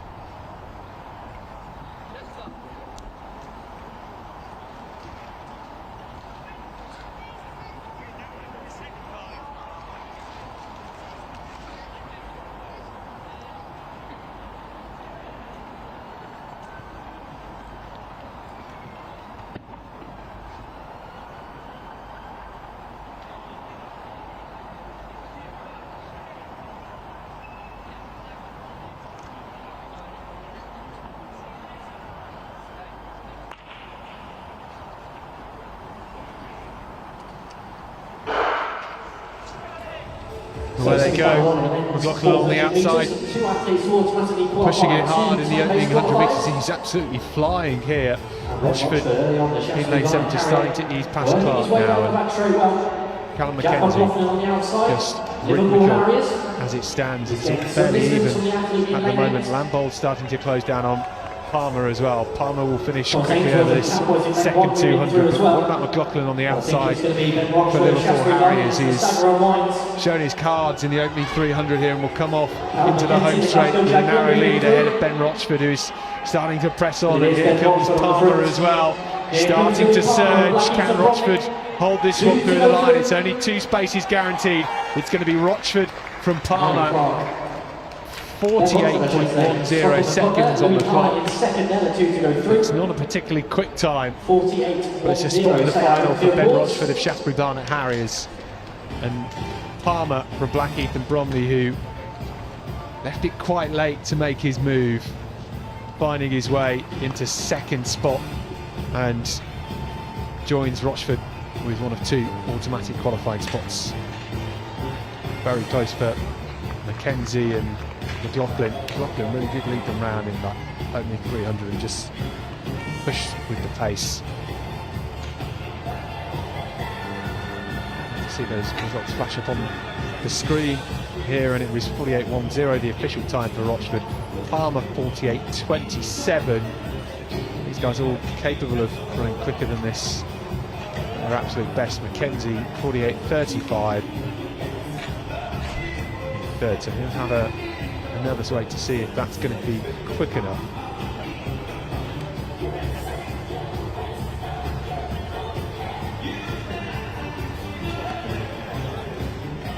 Athletes out on the track now for the second of these three semi-finals, men's senior 400 metres.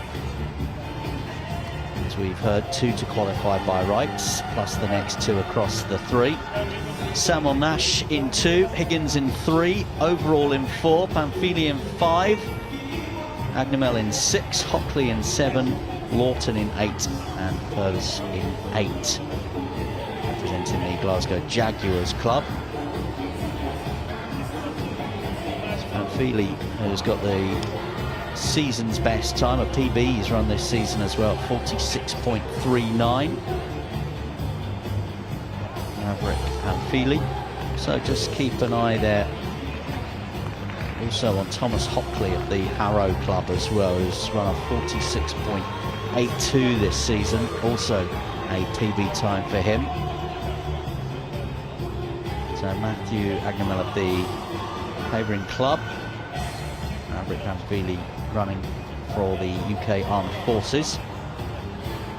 And as we know, we've got seniors and we've got under-23s in this event as well, so we'll crown some under-23s champions today. So as far as the under-23s are concerned in this semi-final, Hockley is an under-23, so is Bailey Lawton in lane 8, and so is Ewan Purves in lane 9. Semi-final 2 of the men's 400 up next. On the inside from Brunel, Christian Samuel Nash. In 3 from Southampton, Jack Higgins. In 4 from Crawley, Matthew Overall. In 5 from the UK Armed Forces, Maverick Pamphili. In 6 from Havering, Matthew Agnamel. In 7 from Harrow, Thomas Hockley. In 8 from Spenborough District, Bailey Lawton. And in 9 from Glasgow Jaguars, Ewan Purves. Semi-final 2, men's 400 metres. So a very open event, as we've said, this men's 400 metres.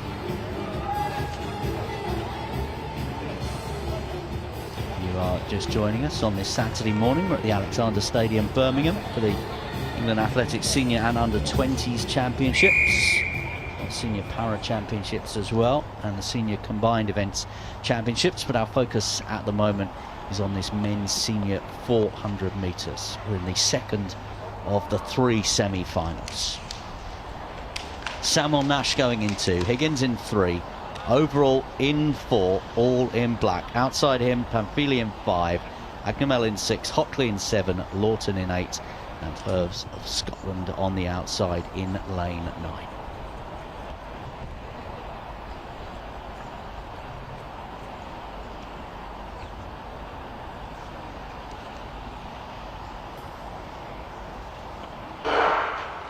So we are underway. So semi-final 2. In this second semi-final. And a decent start then for Christian Samuel Nash on the inside. He's already up here on Jack Higgins. And the first shoulder up on shoulder there. Also going well is Thomas Hockley as well. Hockley is just overtaking Bailey Lawton on the outside of him. And now we see Pamphili show what he's got as well as they come into the final bend in this second semi-final of this men's 400 metres. Will Pamphili just hold off the lead here? Hockley just outside of him. It's Pamphili. And Hockley it is as well, who's going to look to try and get there, and also getting there Just inside him is Lawton, and those are the three. Feely, Hockley, Lawton. 400 metres. 47.52 the time. Well, I think they got a bit of a shock as they crossed the line, because the main clock was a little bit slow and it read 45.5 as they crossed the line, and I think they had a bit of a shock for a second and turned around and saw that the other clock had stopped at 47.52. I think it's a pretty good time, obviously quicker than that first heat by a good margin. And yeah, for Hockley and Pamphil, two athletes who have ran 46 seconds in this field, both with a chance to take the gold today, and it is Hockley that has been given the win. Yeah, Pamphil second. Very close in the men's decathlon. William Rees, 47.58, so just 2 100ths in it.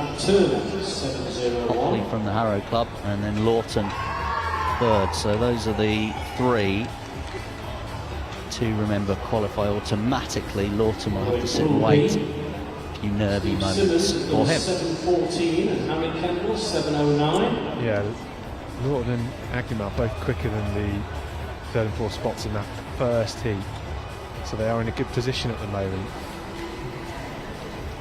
Might find their way In the outside circle. into the final. Discus, Baumeister Reeves for A few minutes time. One more semi-final to come then. The early stages. A couple of athletes here just sharpening their tools ahead of next weekend's UK Championships here at the Alexander Stadium. I mentioned yesterday, mentioned earlier, it's a bumper 4-week period really, because we have these England Senior and Under-20 Championships. Next weekend it's the UK Championships. The weekend after is the England Age Groups Championships. The weekend after that, on the Saturday, the National Athletics League, and on the Sunday, the England Relay Championships here. So it's great that this stadium is being used for such major competitions. People like myself and Michael, we're going to be here, well, weekend after weekend really. But Bringing my sleeping bag. yeah, you know, I don't live too far away, but it'd be handy if there was a hotel in this stadium. Just thinking as well, as we're watching these men's 400 metres, they really are standing on the shoulders of giants. This is the home track of Matthew Hudson-Smith, of course, Birchfield Harrier. Saw him a year ago at the Olympic Games, narrowly edged out, won a silver medal at the Olympic Games. I remember covering Matthew Hudson-Smith as a very young, prodigious athlete coming through the ranks here. Very highly rated, a lot was expected of Matthew Hudson-Smith. Had some very well documented challenges, both physically and mentally of course, but really bounced back and did so phenomenally well for Birchfield Harriers, for the home club here in Birmingham at those Olympic Games in Paris. I remember speaking to him shortly afterwards in my role as a trackside interviewer at those games, and he wasn't too put out that he didn't win the gold. He said, you know, he'd done absolutely everything he could. He'd run his best race, and it was an Olympic silver. Well, really interesting that he's, the man that beat him to Olympic gold, Quincy Hall, is no longer entered for the US Championships next week. He's withdrawn. And whether that means he's injured, I know he's had some injury difficulties coming into this season, but whether that means he's not going to compete at all, I don't know. We know how tough the American system is, and obviously Matthew Hudson-Smith beaten recently as well. Charlie Dobson is the other British hope as we look towards the World Championships later on this year. So semi-final 3 then. Andrew Peters goes in 2, Jacob Aubrey in 3, Nathaniel Dias in 4, competed at the World University Championships earlier this week for Great Britain. Connor Neal goes in 5, then Henry Marshall, Jake Watson, Kieran Elland and Hakan Dalbal.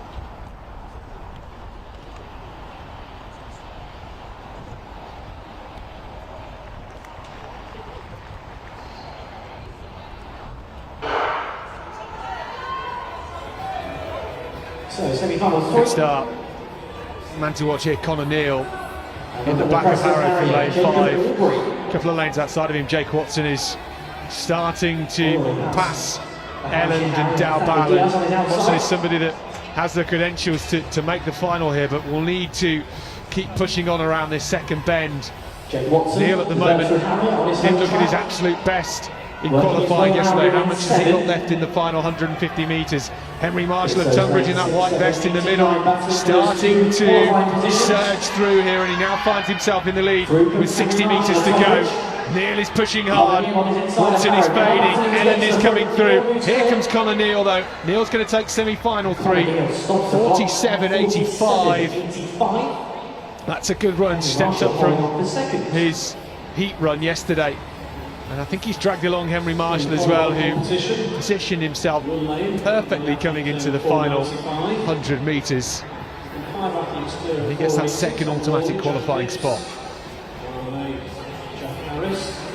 All eyes now for our athletes in third and fourth will be on their time. Just having a look at the overall summary. Hockley ahead of that semi-final had qualified fastest for the final, time of 47.56. But the important thing to say is that Bailey Lawton, who finished third in that second semi-final, 47.74, that time was good enough ahead of that heat, so we'll have to wait and see who's finished third and fourth and what their times are. Agnimel again going through as another one of those what we used to call fastest losers, but we don't use that phrase anymore. I don't think there's anything wrong with that phrase, to be honest with you, but there we go. I don't want to get cancelled and never get to work again if I use it. So Henry Marshall 48.10 in second. The official time for Conor Neil 47.90. Looked really, really good. If he can set up that first 300, he'll be in with a shout of a medal. Remember, we've got under 23 athletes and seniors competing in this final, so there'll be plenty of medals dished out at the end of it. So we're still waiting for the times for the athletes who finished in third and fourth, but Marshall's time of 48.10 is the same as Agnimel, who finished fourth in that second semi-final and has got one of those automatic positions. So yeah, good for him. Bailey Lawton as well, as an under 23 athlete, 47.74, rewarded with a big personal best. There's the result from that second semi-final, and both Lawton and Agnimel in third and fourth will join Tom Hockley and Margaret Pamphile into that final. So we have our lineup now then for the men's 400 metres final. Next up on the track here, we are going to turn our attention to the under 20s again, and it will be the women's 400 metres hurdles. And again here we're going to have 3 heats.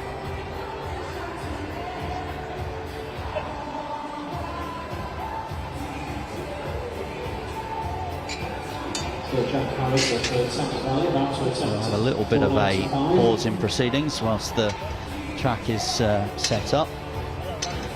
Hurdles being placed out. We had a shout out earlier, didn't we, for the work of the volunteers here and what they do in order to make events like today happen. And there's the volunteers all around the arena who are ensuring that everything is happening in a professional manner as well.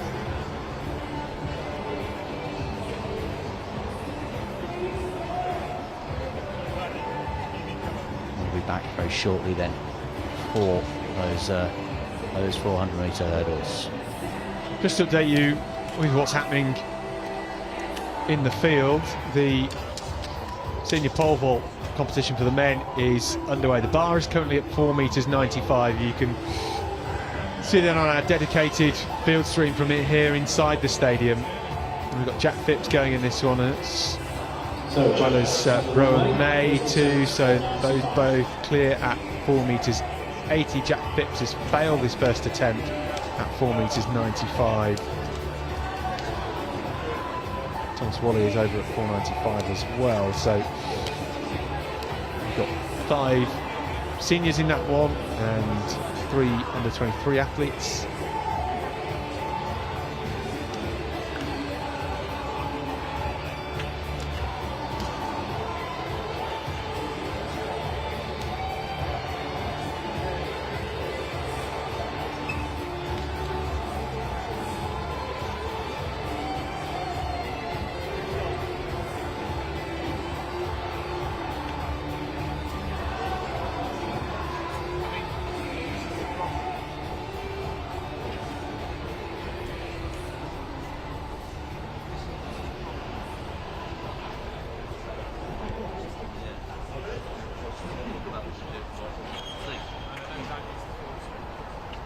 So next up will be Jack Phipps, first attempt, 495.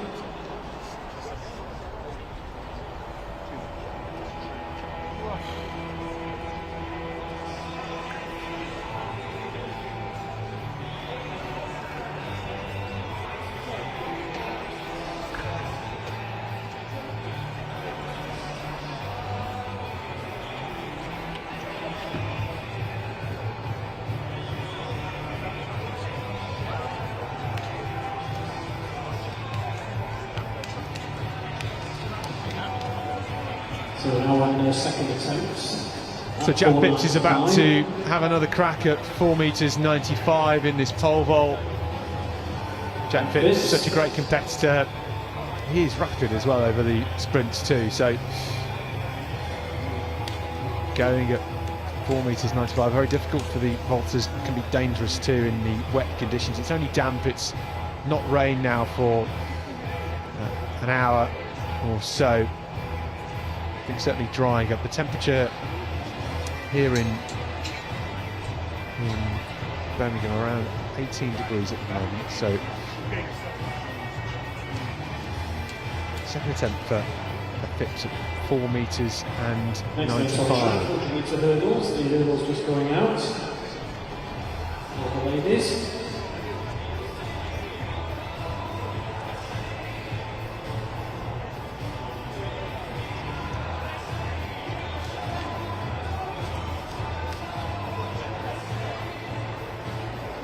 Here's a result then of the third semi-final from that senior men's 400 metres. Just confirms that only Connor Neal and Henry Marshall make it through from that semi-final. Kieran Errand unlucky in the end with 48.17 to miss out by 7 thousandths of a second. Emmanuel Agnemal making that semi-final from the second semi-final.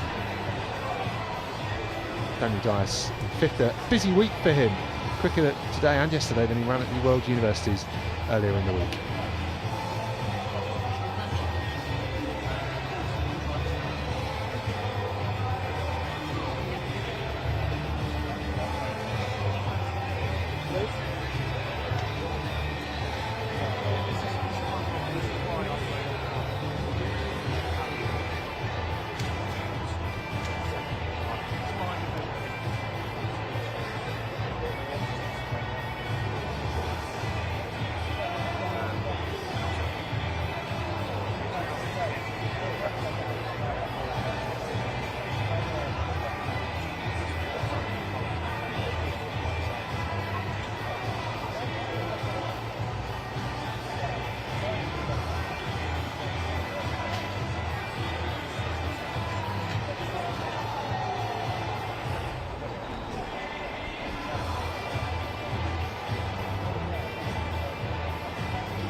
So Jack Phipps fouling his second attempt, didn't really get off the runway, and yeah, we're going to have Jack Harris go at 495. We do have the 400 metre hurdles to come in just a couple of minutes time.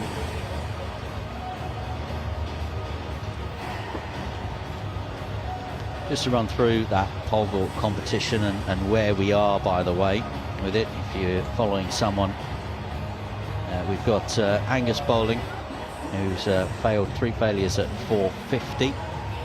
Dillian Turney, 3 failures, no mark after starting at 410. Nicholas Cole cleared 450 at the first attempt, but failed 3 attempts at 4.65. Jack Harris is heading for a final attempt at 4.95, having cleared 4.80 at his third attempt. Rowan May cleared 4.80 at the second attempt. Jack Phipps, who we saw a few moments ago, is going, as we've heard there, for a third and final attempt at 4.95, having cleared 4.80. Will Lane is clear at the first attempt at 4.95 at the moment.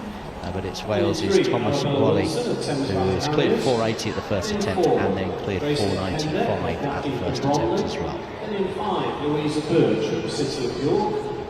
In 6, it's Grace Malley of White Moss. That's the only field event out at the moment, men's pole vault. His attention will come back to the track in a few moments' time.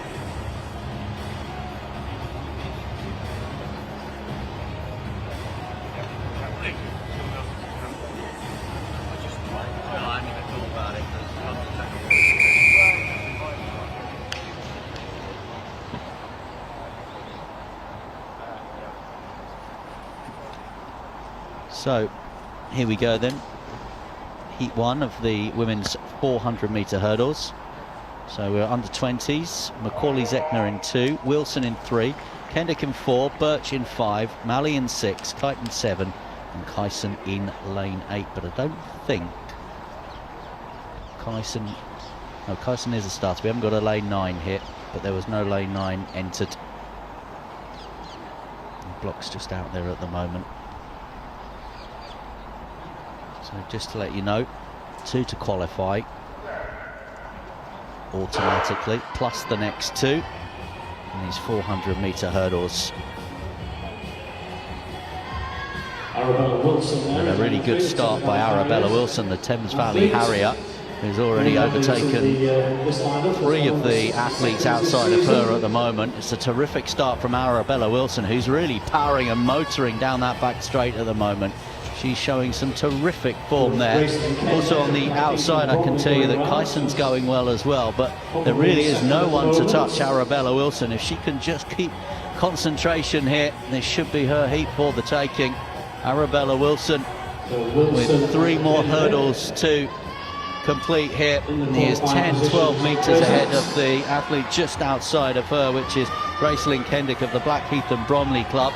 As she approaches this final hurdle, Arabella Wilson clears that one, and she will now just put her head down and head towards that finish line. She will cross it and win. Arabella Wilson wins it. Kendrick holds on as well. There was a bit of a chase from Malley outside of her, but Kendrick it is that holds on for that second automatic qualification position. A time of 58.99 for Arabella Wilson, who at no point in that race looked as though anyone was going to touch her. Well, that's pretty good, only a second off her personal best and 4/10 off the European under-20 standard, which he obviously already has. Arabella Wilson at these championships last year had a really tough time with it because she won her heat, she was disqualified for an infringement, she was then later reinstated, she then ran in the final. If I remember rightly, she won the final but was later DQ'd in the final despite winning it. So she was it was all up in the air last year, so great to see her here and looking good. But she's somebody that she gets into the final, which she has done, and somebody at the European Juniors, assuming she gets there, will be a real problem for the other nations for sure in this event. Yeah, she was the standout in that. As you say, she's got that qualification time. Qualification time for the European under-20s is 58.60. Arabella Wilson's run of 57.98, and none of the other athletes in that field have broken the minute, the 60-second barrier. So she was, as I said, the standout athlete, but she still had to go out there and just put a marker down as she proceeds to the next phase of the competition. For sure, and she, alongside Stephanie Okoro, you'll see very shortly, there's qualifying mark, and they are joint 7th in the European rankings this year. Wilson and Okoro have almost traded wins and times. They're so evenly matched over the years. It's been great watching them. Nothing really to choose between them. But both just starting to mature now. Okoro's a 3rd year under 20. Arabella Wilson is a second year under 20, so they are getting experienced.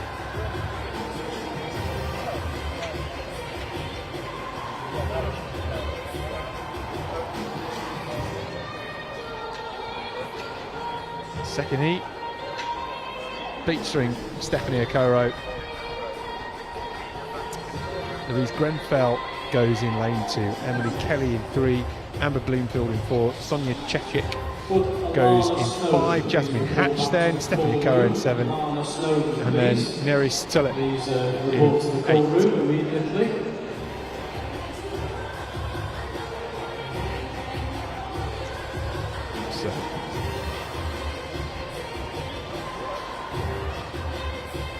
Okoro, coached by Laura Turnout again. Showed good improvement this year, taking her best down from 58.19, which she set 2 years ago. She's a real talent.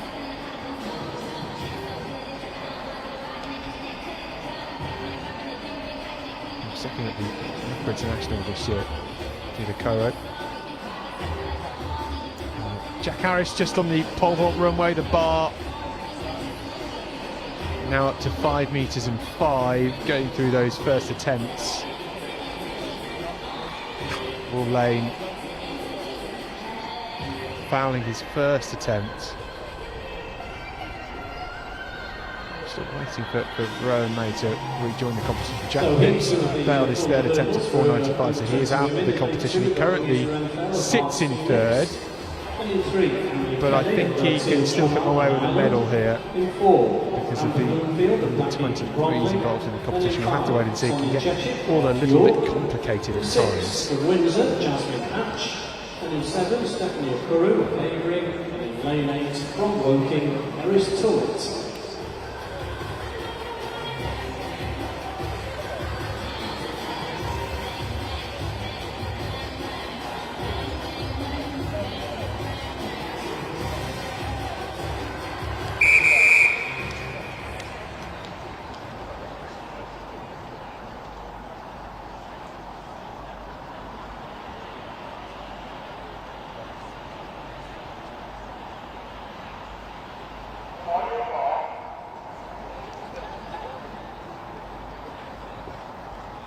Here we go then, Grenfell on the inside, then Kelly, Bloomfield, Chechik, Hatch, Okoro and Tullet. Top 2 automatically through to the final.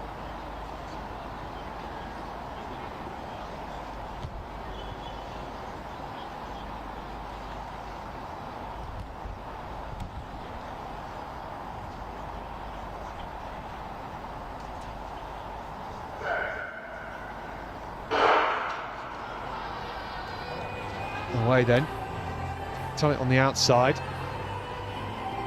It's been run down here by Okoro, as to be expected really. Eva Freeman, who is third in the rankings for this event, running in the 400 flat, and Okoro just skipping down the back straight. On the inside, Grenfell going well in that Hearts Phoenix vest and dragging along Kelly too. In the middle, Chechik is having a good run, but it's Okoro at the front, well clear at this stage.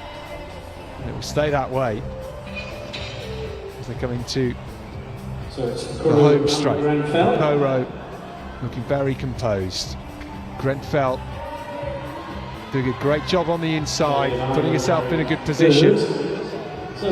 Smooth over the barriers as well for Okoro. Well judged into hurdle 10. A look over the right shoulder for Louise Grenfell. There's enough time to shut this one down. It's very comfortable though for Stephanie Okoro. 60 seconds, 0.81. Cruising really. 3 seconds almost off her best. She can go a lot quicker. And we could see a monster of a final between herself and Arabella Wilson tomorrow.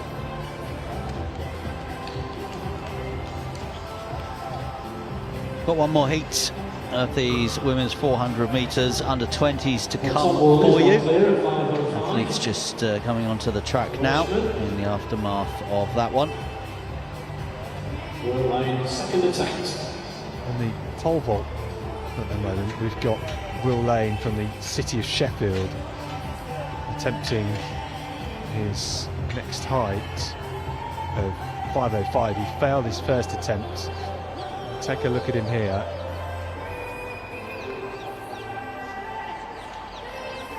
He was clear at 4:95 and 4:80. This is his third height, and that's another failure at 5:05. Chance to see the result from that first. The Arabella Wilson 58.98, a second off her personal best, looking very good. Gracelyn Kendek 62.30, the two automatically flew.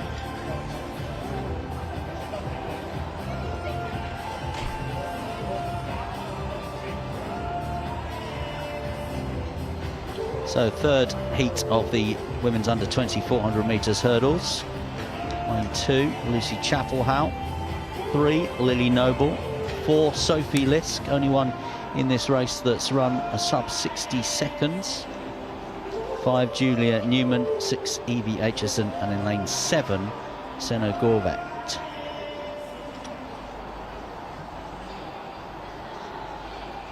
So just the 6 in this one, and remember to qualify automatically. And we'll need to check the summary for you to see where we are at the end of the 3 heats as to who the next fastest runners are that are qualifying for the next stage.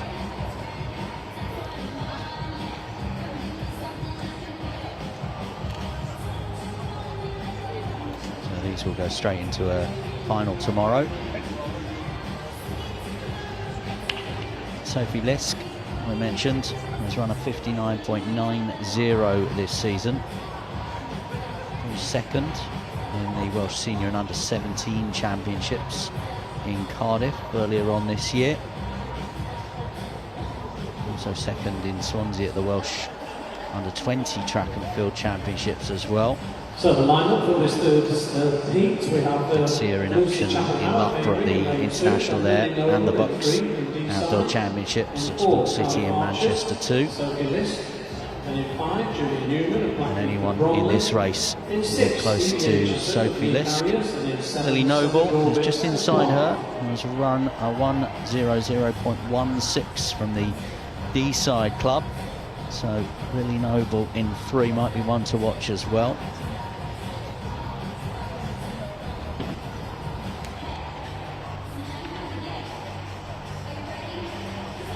Yeah, well, Lisk is somebody that's a little way off the standard that could feature amongst the medals, coming in as the 3rd fastest ranked athlete. The only other athlete aside from Wilson and Okoro that is sub 60 seconds. Just another run through there. That was in May. So athletes called to their marks here.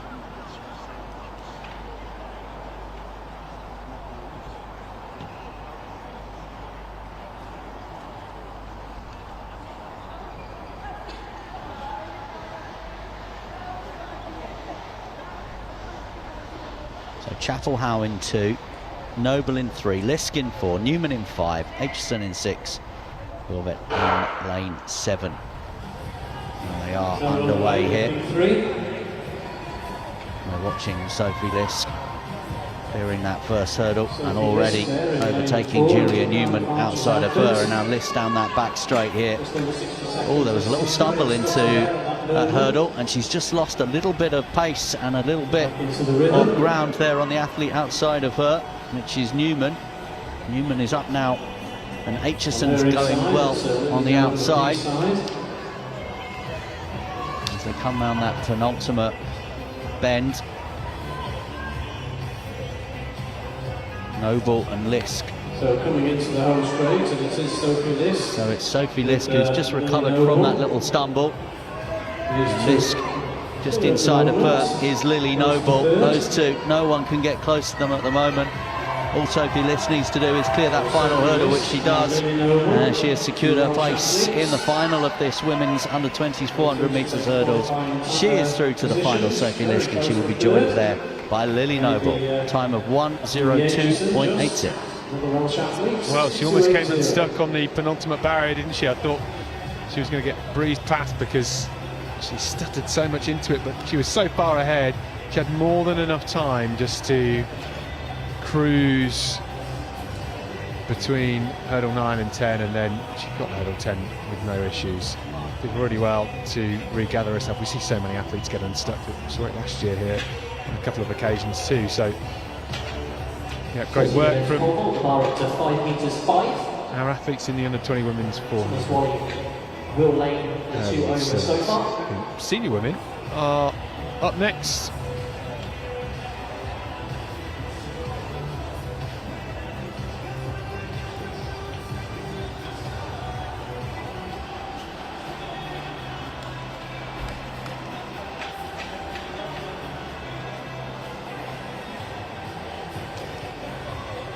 So the senior women, we're going to have two semi-finals.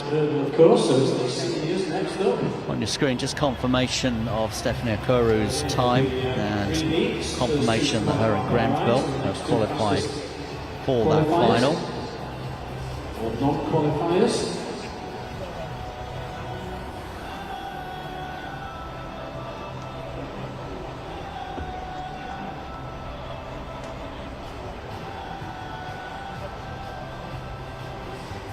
So Arabella Wilson has qualified for that final, fastest of all. She went 58.98, Okuru 1:00.83, and then Kendick 1:02.30. So we just await some confirmation of the times from some of the other athletes in that third heat, but as it was ahead of that, Grace Malley of Scotland from the White Moss Club, a PB of 1:02.44, and Emily Kelly, the Irish athlete, 1:02.85. They were both in those positions as going through as the next fastest athletes.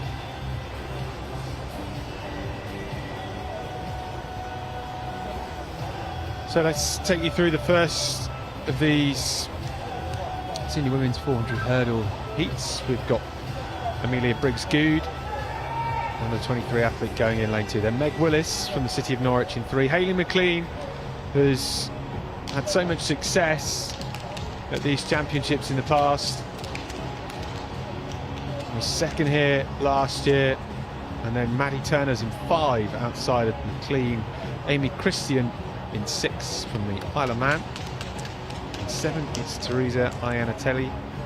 And in 8, Molly Waring from Spenbrook. McLean in good form this year, better form than she was 12 months ago. Raced in Marseille just in the middle of last week, run 56.70. Looking for a quick time here, set herself up ahead of the UK champs next week. Her coach Chris Sarr's 60th birthday yesterday as well, so maybe one for him too. Simple qualification, top 2 through to the final tomorrow.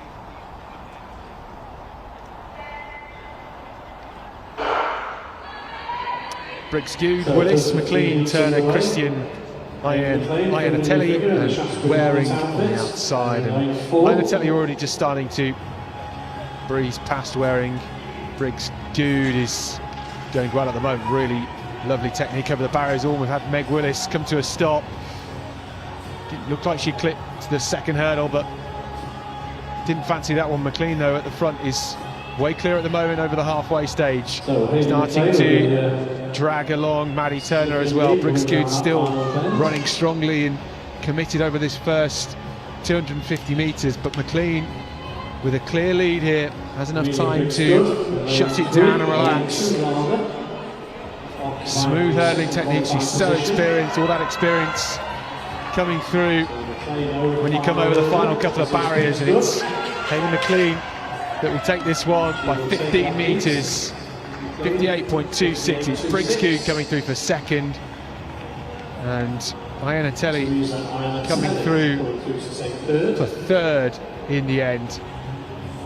58.26. Back to the Really, event's really pole vault, comfortable the run rise is to for Hayley 5 meters McLean. and 15 centimetres. Can go so much quicker than that. Expected to in the final tomorrow. Yeah, terrific run in what is, as we know, a very technical event. We saw a couple of the technical aspects in the previous race that we watched. Actually, the senior event, we saw a couple of the technical aspects just go a little bit awry, but technically that one fantastic for McLean. Shaftesbury Barnet Harrier. We'll go on to the next heat. 3 heats of these under 20s. Sorry, these seniors. Not going on here at the Alexander Stadium. Try and do our best to cover it, track and field for you. So coming up on the track next, Ella Jeffrey, Frances Hogg, Alexandra McDonald, Louise Robinson, Chelsea Walker, Katie McIntosh and Maya Stewart. Stewart in lane 8, McIntosh in 7, Walker 6, Robinson 5, McDonald 6, Hoggs 3 and Jeffrey in 2. In the pole vault, we've got Tom Wally going over 5:15 for a first attempt. We've still got Wally and Lane in the competition. And I can tell you that Will Lane has won the under 23 medal. Wally's going well in seniors at the moment. Jack Phipps comes away with a medal for sure. Here is Wally then. Doesn't get that this time. And another 2 attempts at 5:15.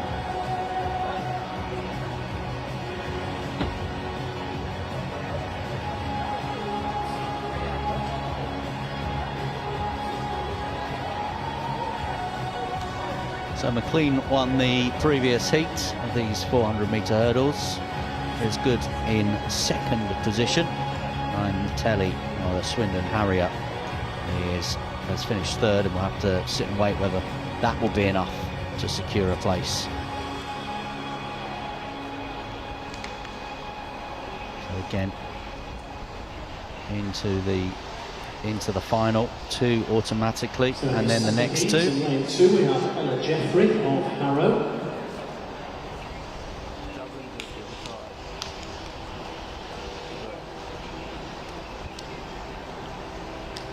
She's not there, so it's Frances Hogg in lane 3, City of York. Then Alexandra McDonald of So just having a look at the starters for this 2nd heat of the women's senior 400-metre hurdles. It doesn't look like Ella Jeffrey is here from the Harrow Club, so no athlete in lane 2. So what we do have is Frances Hogg of the City of York Club in 3, Alexandra McDonald in 4, Louise Robinson in 5, Chelsea Walker in 6, also of City of York, Katie McIntosh in 7, Maya Stewart in 8. Chelsea Walker has run a 58.57 so far this season. It's in good form as well. Northern under-20 and senior championships finished 1st there. Has won a few other events over this distance too. So maybe Chelsea Walker in lane 6. And the green and black 2 York athletes. Actually, in this event, we saw Scott Lincoln handing out some medals earlier on today. He'll be cheering his York teammates on as well. So Chelsea Walker. McDonald has started this really well, and down that back straight. McDonald chasing Walker. Walker and McDonald at the moment look to be the 2 leading contenders. Walker's gone past and outside Katie McIntosh outside of her. As they come round the penultimate bend here, we'll get to see just how far Chelsea Walker is ahead of the opposition. Walker and McDonald it is, who at the moment are head and shoulders above everybody else. It's Walker that's just got the advantage, McDonald just inside of her. Here's a couple of yards down. Walker takes the penultimate hurdle really well. All she needs to do is get over this one, which she does. and it will be a place in the final here for Chelsea Walker of the City of York club. She's just able to trot across the line. McDonald it was that finished second, a winning time of 59.60. And she basically stopped a couple of metres shy of the finish line. That's how comfortable she was. Yeah, that was very good. Really impressed with Chelsea Walker there. She's going to be in contention for a medal tomorrow for sure. She's been solidly consistent this year. 58, 57, 58, 6, 59, 20, 59, 31. So expecting big improvements for her. She had a big breakthrough last year going sub 58 seconds for the first time. Did that to win these championships. She was so good on that day. She likes Birmingham. She came sixth at the UK championships as well last year. So expecting a lot from her for the remainder of the season.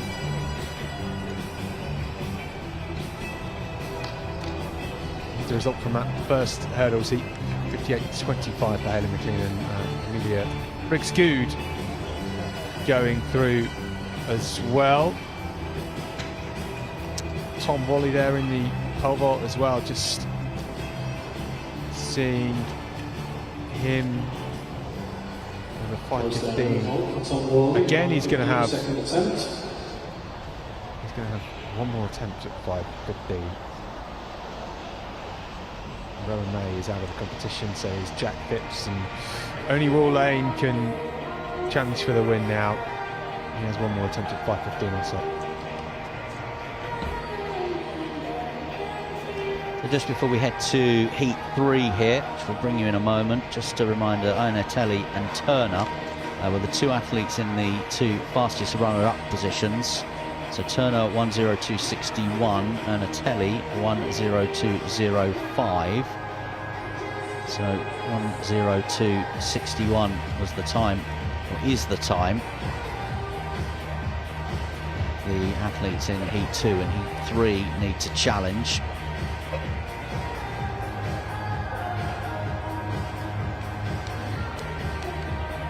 So this is the lineup then.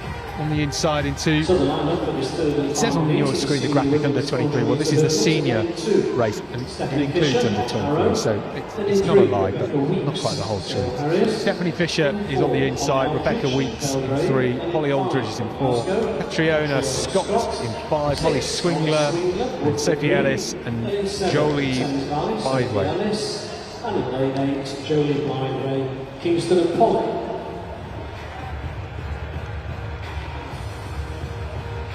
So, fastest in the field is Sophie Ellis. She goes in lane 7. Only two athletes that have gone sub 61 seconds in this field, the other being Stephanie Fisher, who goes on the inside. So, could be comfortable for those two. Ellis is 10th in the UK rankings. Fisher is 11th.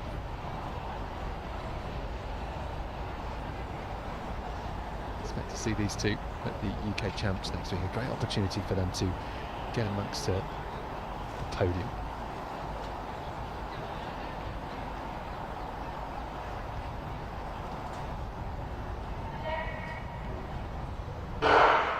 Fisher, Weeks, Aldridge, Scott, Swingler, Ellis, Bideway. Swingler getting off to a good start, and now Ellis just clearing that first barrier and showing the extra speed that she has as she starts to edge past Bideway down the back straight. On the inside, Fisher quietly going about her business, now passes Weeks. So Ellis out in front during the halfway stage here. Bideway on the outside and blind to that first 100 metres, but Ellis doing all the work at the front of this field. Where is Stephanie Fisher at this point when the stagger unwinds? And it's a huge lead here for Sophie Ellis into the home straight. Only one barrier to go. Fisher is there, so is Bideway. Legs just tightening up for Sophie Ellis here, starting to dig deep, looking for something extra. She crosses the line. 60.72. Oh, it was close across the line. Looked to me as if Rebecca Weeks in lane 3 just about came through. Very, very close. Stephanie Fisher was almost there. Positions. Jolie Bideway as well on the outside. I think Molly Swingler too was in there. It was 4 athletes looking for one spot. Did they do enough to get amongst the non-automatic qualifying spots? Well, we'll have to wait and see on that. We're still waiting for some confirmed times on some of the earlier heats as well. We know that Hayley McLean and Amelia Briggs-Good qualified in the first heat, and Ina Telly and Turner were the next 2.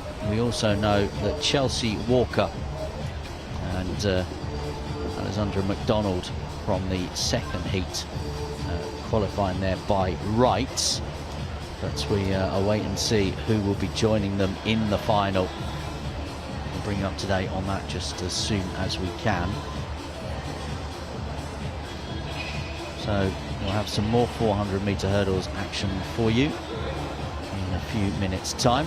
Attention will turn to the men and get some under 20s action first of all.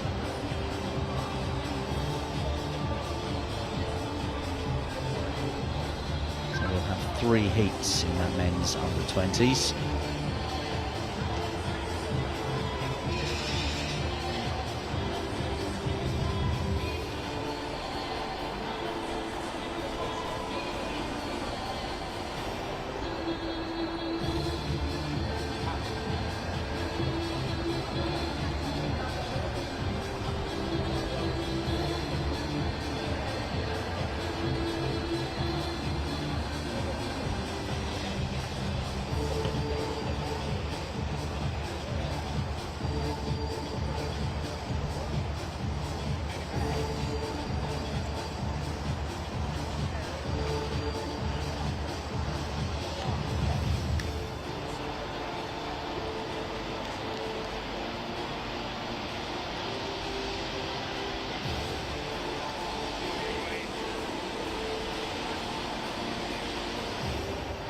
Well, do make use of our exhibitor area, just outside the main reception. Today we've got Citroen, our headline partner for these championships. Swing by the Citroen stand just outside the main reception. Check out their electric range and get your name in the running for some awesome prizes. We also have the athlete panel, and they're with the exhibitor area taking athlete feedback from the competition, so please do go and speak to them. Anyone who has any queries about the age group changes, head to the exhibitor area where England Athletics will be positioned to answer any age group change queries you may have. Just like to give a quick shout out to the official charity of England Athletics too. That's the Personal Best Foundation. They work year round to change the lives of children and young people through the power of athletics. Head over to their stand at the front of the stadium to find out more and say hello.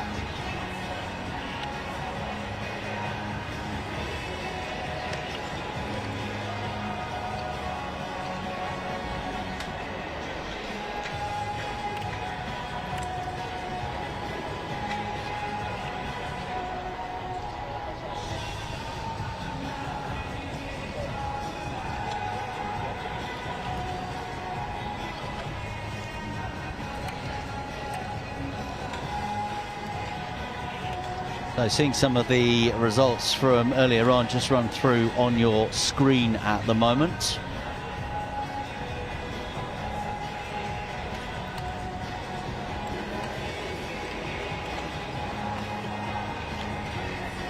We do have some other times for you as well, and Francis Hogg, who ran in that 3rd heat of the City of York Club, they run in that second heat, finished 3rd rather. That time 1:01.75 should be enough to see her through to the final. Anatelli clinging on in there as well. Remember, it was 2 automatic qualifiers from each heat plus the next 2 fastest, so Maddie Turner doesn't make it.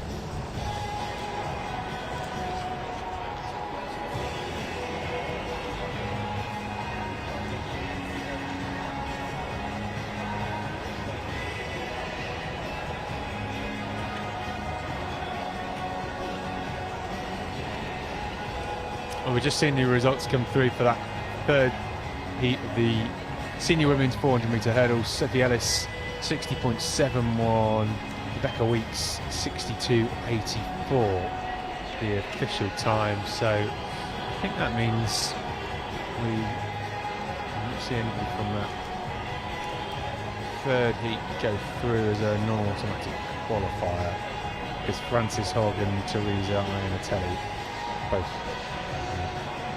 quicker, which is good news for those athletes. They race tomorrow.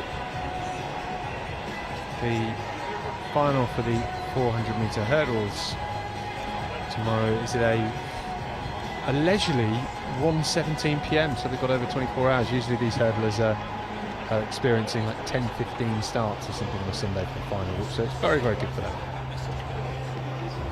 So let's bring you up to date now on what we're going to see next. Men's under 20s 400 metre hurdles. Heat 1, we've got 3 heats in total. Again, the top 2 go through automatically, and then we will have the fastest 2 from across the 3 heats. In lane 2, Danny Trowell, Thames Valley Harrier. In lane 3, Ivor Parker, the Rugby and Northampton club. He's the man to watch in this one. Zach Cumberland in 4, 5 Owen Barron, 6 Chinadu Naduku of the Blackheath and Bromley Harriers club, 7 Edward Hughes, 8 Ethan Cook, and 9 Peter Gardner. This one, Danny Trowell, Ivor Parker, Zach Cumberland, Owen Barron, Chinadu Ivor Parker, Edward Hughes, Ethan Cook. saw if you were watching the Diamond League meeting in London at the London Stadium recently, and so won and competed at the Junior Gala out in Mannheim in Germany recently as well, and took part in the recent University of Birmingham Track and Field Festival, where he was the winner there.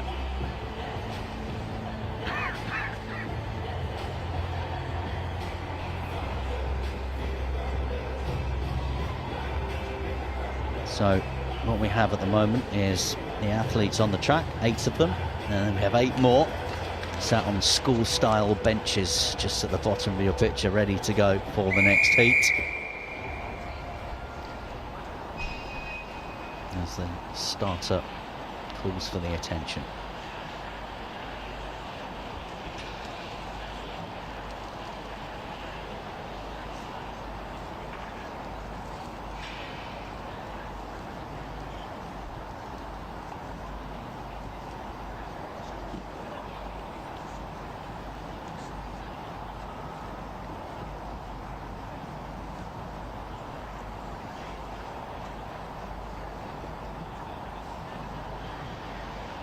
A little bit of a delay here.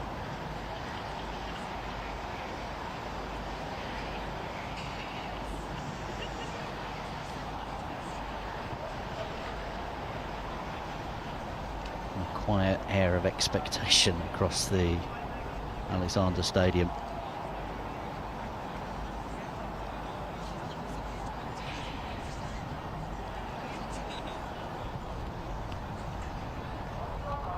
Now we are ready to go. So Trowell in 2, Parker in 3, Cumberland in 4, Barron in 5, Naduku in 6, Hughes in 7, Cook in 8, Gardner in 9. Men's under 20s 400 metres hurdles, first of 3 heats.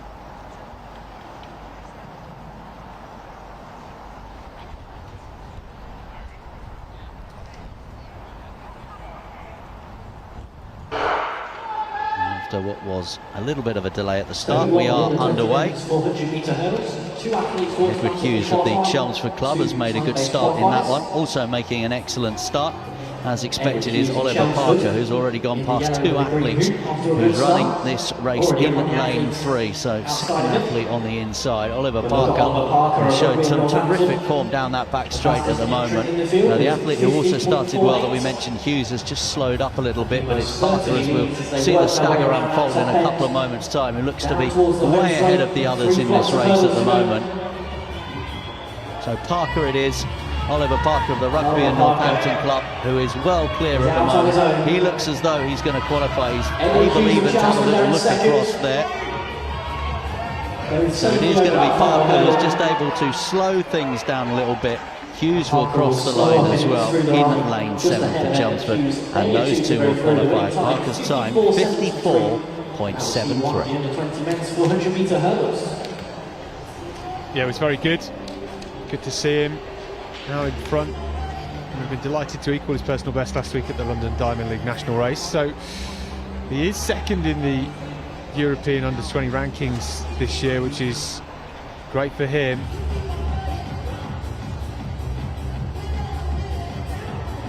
It's a real chance to get amongst those medals at the Europeans. It starts here at the England Championships this weekend. Man in the next race. Good feature.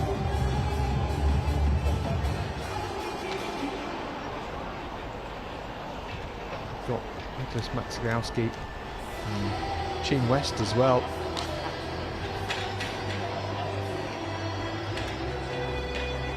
Chin West competes and represents Trinidad and Tobago.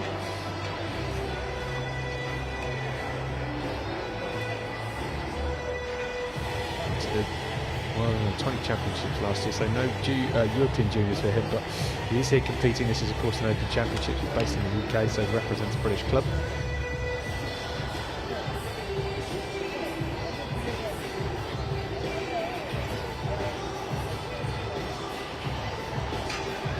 The lineup for the second hurdles heat then. Oliver Hall, Hayden London, Nicholas Maxigowski, Ollie Dieppe, Charlie Allnut, Will Willits, Chin West and Henry Smith.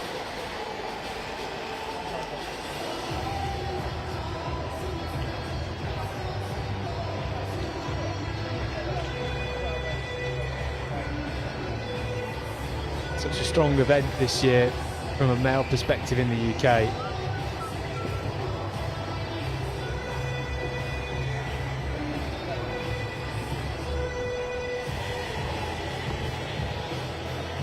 The schools this year won by Rehan Mortada. Team West was second and Maxwiowski was in third. This race 12 months ago. Sam Lunt by a big margin, 1.3 seconds. Oliver Parker was third, Chin West won it. You could see a good head-to-head between those athletes. In 6 from Reading, Charlie Albert. In 7 from Team Bath Team, William Willits. In 8 from Medway and Maidstone, Shane West. And in 9 from Crewe and Outreach, Henry Smith. In 2 of the Under-20 men's 400 metre hurdles.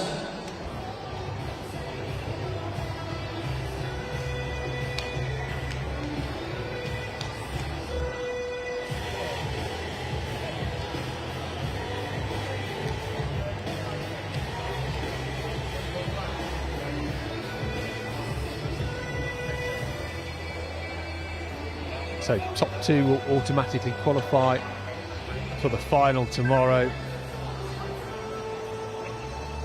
It's Hall, London, Maxigowski, Dieppe, Allnut, Willits, West and Smith.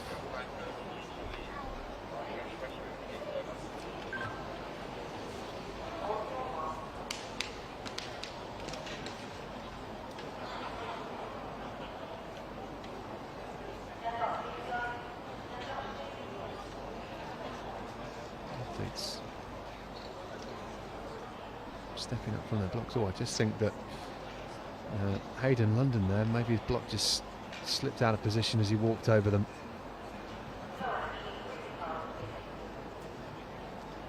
Green card for all the athletes. You can see the official just walking across the front of the lineup.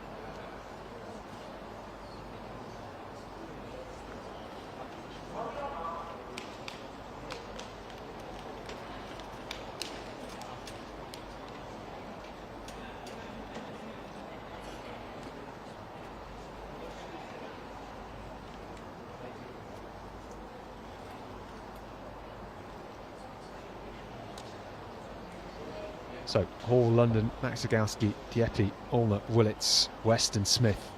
Heat 2 of the under-20 men's 400-metre hurdles. Well, Team West likes to get out hard. He's got such a long stride length as well. He's really built like a 400 hurdler, isn't he? High hips, long levers, and he just canters down the back straight. He's like a gazelle, isn't he, when he runs? On the inside of him, Maxagowski in the green of Plymouth is going well. He's a strong runner, one of the top in the UK this year, and he's looking good. He's English schools medalist as well on this track just a few weeks ago. Team West striding away from everyone at the moment, but Maxagowski just starting to close the gap as they eye the final few hurdles. They are toe to toe, and Team West regaining the lead, starting to pick up the pace and stride away. Clips that final barrier, doesn't put him off. Away he goes to take the win in his second heat, 54.69, very comfortable. Maxagowski gets in second. Those two automatically through to the final. And Team West, a real talent. Be a good head-to-head between himself and Oliver Parker tomorrow. Yeah, he just looked beautiful to watch, didn't he, down that back straight. I mean, we talk, don't we, so often in this event about technique and what a technical event it is, but just watching him down that back straight, clearing the hurdles, when you have the vista that we have, the viewpoint that we have, that you can see all of the athletes going over them together, you can just see just how good he is at the way he just stretches out his leading leg there as well, and that is what puts him just a class above some of the others. But yeah, just tiring up towards the end. Knew obviously that he was going to be through to the next wave. Maciejewski of the City of Plymouth Club also there as well, those two qualifying by rights. Worth mentioning the championship record 50.58 set by Alistair Chalmers 6 years ago, back in 2019. We know what he's done over the last 12 months. He's in great form, and I wonder, maybe we'll see Oliver Parker push on towards that sort of time. He's done it twice this year. It would be a great moment tomorrow if he could do it here at the championships. Difficult time to beat though, for sure. If he can get pushed on by Team West, or maybe Team West can get the standard as well, who knows. Yeah, interesting you mentioned Alistair Chalmers with the UK Championships coming up next weekend, because he was involved in loads of drama there last year in Manchester, which of course was the Olympic trial as far as British athletes were concerned as well, and there was question marks over a false start. He was allowed to run, and then eventually he had to dive across the line to get that qualification position. Then there was the nervy wait over what would happen with the start, but he was given the title in the end, or given the time and the position in the end, so got the call up, went to the Olympics, and then I remember as well having to do the same thing. He had to dive across the line to reach the semi-final of the Olympics as well, Alistair Chalmers. Yeah, amazing. I mean, what a year that was. 48.70 was the Olympic standard last year. Only Alistair Chalmers got that standard. We've now had 4 athletes that have beaten that standard this year. 400 hurdles is in a real purple patch. Tyree Donovan going well, so is Seamus Derbyshire, who has just rocketed forward this season. Josh Fold's been running well too, so could be one of the races of the UK champs next weekend, and great to see we've got some youngsters coming through as well. So next up on track will be the third heat here, 2 to qualify automatically, plus the next 2. Hussein Sabri of the Liverpool Harriers and Athletics Club. Actually runs for Egypt, but because, as we've been saying, he's represented, or represents Liverpool Harriers, runs here. Andrew Crerar, Joseph Arnold, Corey Middleton, Seb Hillard, Hugh Williams, Rayan Mutaida and Ethan Dewhurst. Andrew Crerar. In 4 from Woodford Green, Joseph Arnold. In 5 from Wigan District, Corey Middleton. In 6 from Stratford, Seb Hillard. In 7 from Menai Track and Field, Hugh Williams.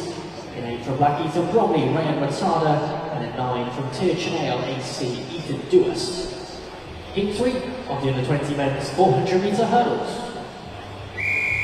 So it's men's 400 metres hurdles, third and final heat. Sabri on the inside, just composing himself. Season's best, personal best of 57.60. But we've seen quicker athletes this season. Andrew Crerar 55.32. Corey Middleton in lane 5 of the Wigan and District Club 55.56. But maybe the two to look out for: the Irishman on the outside 52.14, Dewhurst, and Matada 51.29. The Blackheath and Bromley Harriers Club in lane 8, just inside him.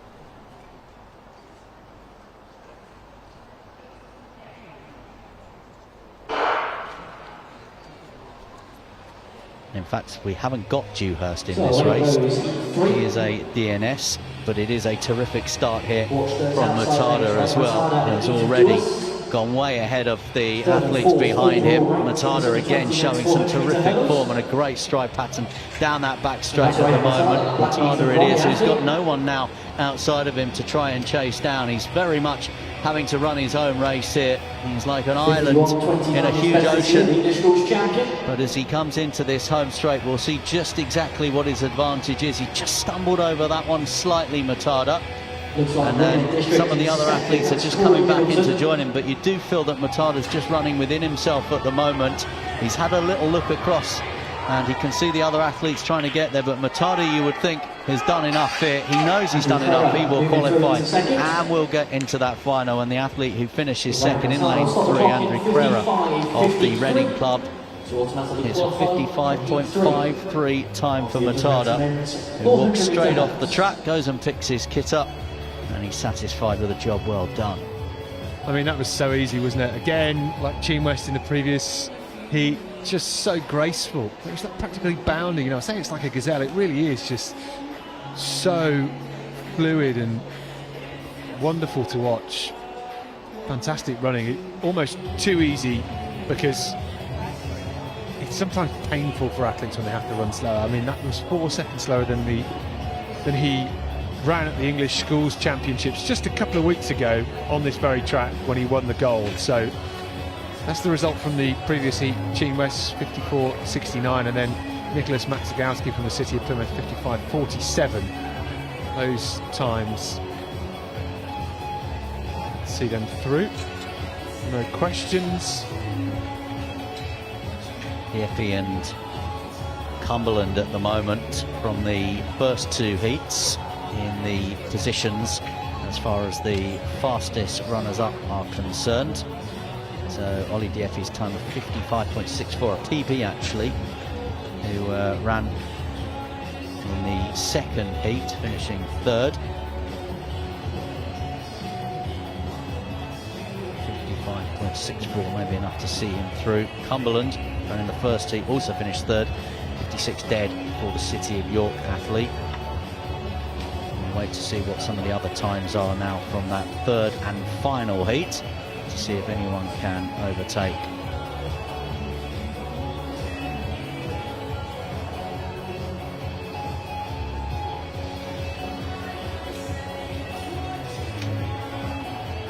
Seniors up next, by the way. We're going to have 2 heats of the men's senior 400 metre hurdle seniors.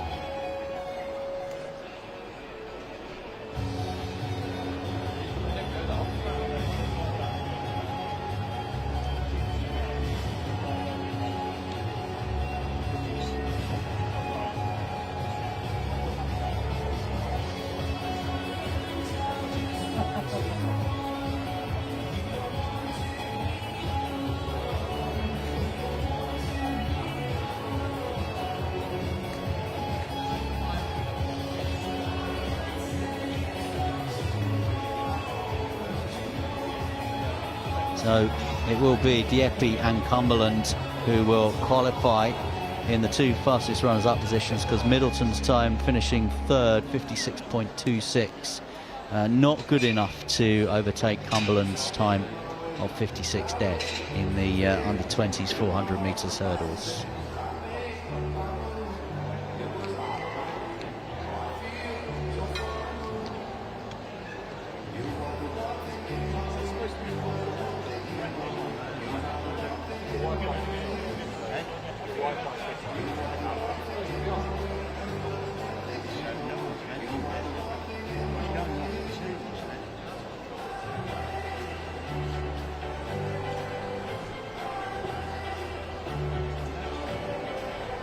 Then we go to the senior men. Heat 1 up next. Drew Bradley, Stephen Garrett, Benjamin Schofield, Sam Clark, Gus Carter, Luke Drumfield, Hayden Christian, Cosmo Johnson. Right then, let's take you through this lineup for the first of 2 heats in the senior men's 400 metre hurdles. On the inside we've got Drew Bradley there in lane 3 from Shaftesbury Barnet, Stephen Garrett. Benjamin Schofield goes in lane 4, Sam Clark in 5, Gus Carter in 6, Luke Drumfield in 7, Hayden Christian, and on the outside Cosmo Johnson.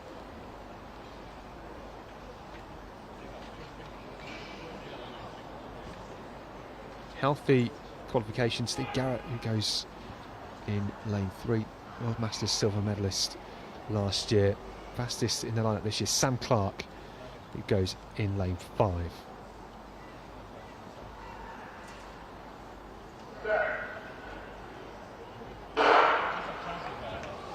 And where they go, Christian starting to chase down Johnson from lane 8 in that green vest, and he's absolutely flying here.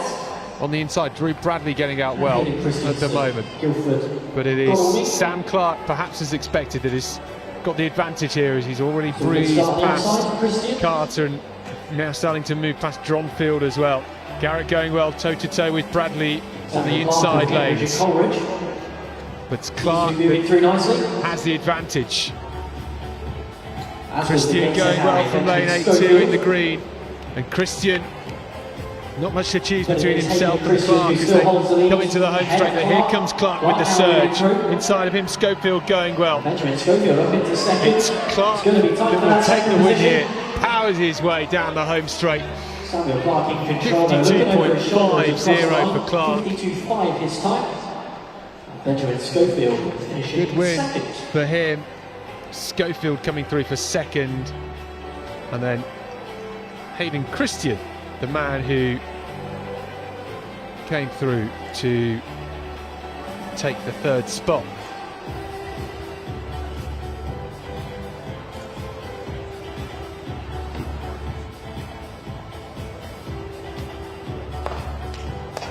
Dare I say it, we've got a bit of sunshine across the stadium at the moment. If you were with us first thing this morning, we had some particularly heavy rain. We definitely had a few puddles on the track earlier on that were causing 1 or 2 issues, but as predicted, as promised, it's certainly brightening up, and it will be a terrific afternoon of track and field for you. The medal ceremony for the men's poles.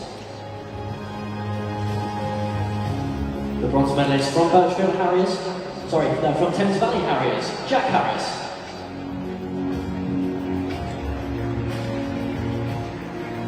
We've got a medal ceremony taking place equal silver medalists inside the stadium at the minute. That is for the men's pole vault final.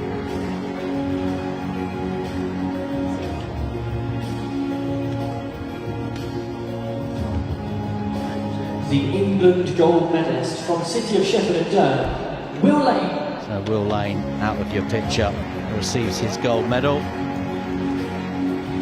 The City of Sheffield and Durham club. And the guest gold medalist from Wrexham in Wales, Thomas Wally. There's also a gold medal for guests from Wales, Thomas Wally.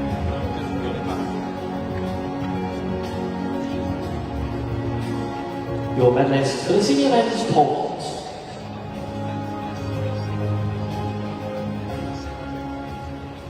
Back on the track, we've got our second heat of this senior men's 400 metres hurdles. So first 3 from each of the heats qualify automatically, then it's the next 2. Jubril Adeniji in lane 2 of the Shaftesbury Barnet Harriers Club. Ed Laws in 3, 51 dead PB and season's best. Maybe the man from Stevenage and North Hearts is the one to watch in this one. Jacob Lingard in 4, Will Parry in 5, Toby Watson in 6, Andrew Ajoub in 7, Enver Bikas in 8, and Jared Fortune in 9. So I mentioned Ed Laws and a 51 dead time. Toby Watson 51.48. Birchfield Harrier on his home track. And home advantage help. the young man Presentation qualifying for the here. 23 men's pole vault.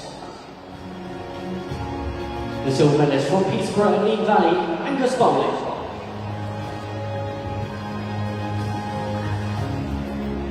And a gold medalist from City of Sheffield and Durham, Will Lane.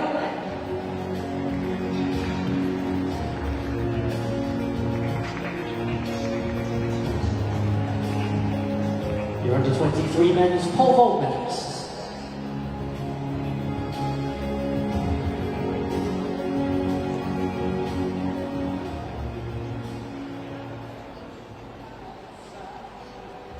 Lead 2, senior men's 400 metre hurdles.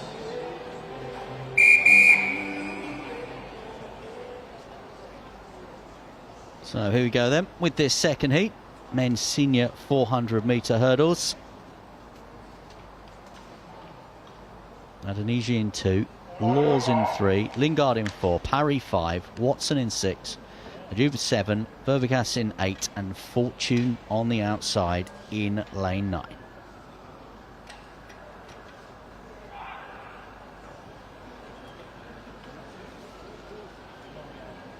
Laws may be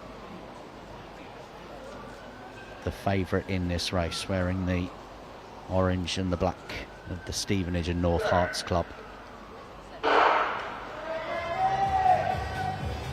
we have a look as they approach that first hurdle, as they all meet it at pretty much the same time, and Laws has made a terrific start, and already Laws has gone past Lingard outside of him. There's also a decent run as well from the likes of Toby Watson too. That's Toby Watson of Birchfield Harriers. And the Birchfield Harrier, who we've mentioned, has looked in great form down that back straight as well. So we'll see how Toby Watson and how potentially Ed Laws play as they come into the home straight as the stagger. Laws just looks to be tiring a little bit at the moment. So he's in second position at the moment too. But Laws has found a bit of a second win here as we approach the final hurdle, but there was a real stumble and misstep into it. I think he'll hold on to finish second in this race, but the winner is from lane 6, the Birchfield Harrier, Toby Watson. Ed Laws in there as well, the time 53.04. Watson and Laws have gone through, and we'll just have to wait and see who's gone through as well with that third automatic qualification position. Yeah, good run. Controlled it, didn't he, Toby Watson? Didn't have any issues. Ed Laws looked pretty comfortable as well. Both of those two under 23 athletes, so chance for them to get a gold medal in that age category, which we're handing out as part of this senior race here at the England Championship. So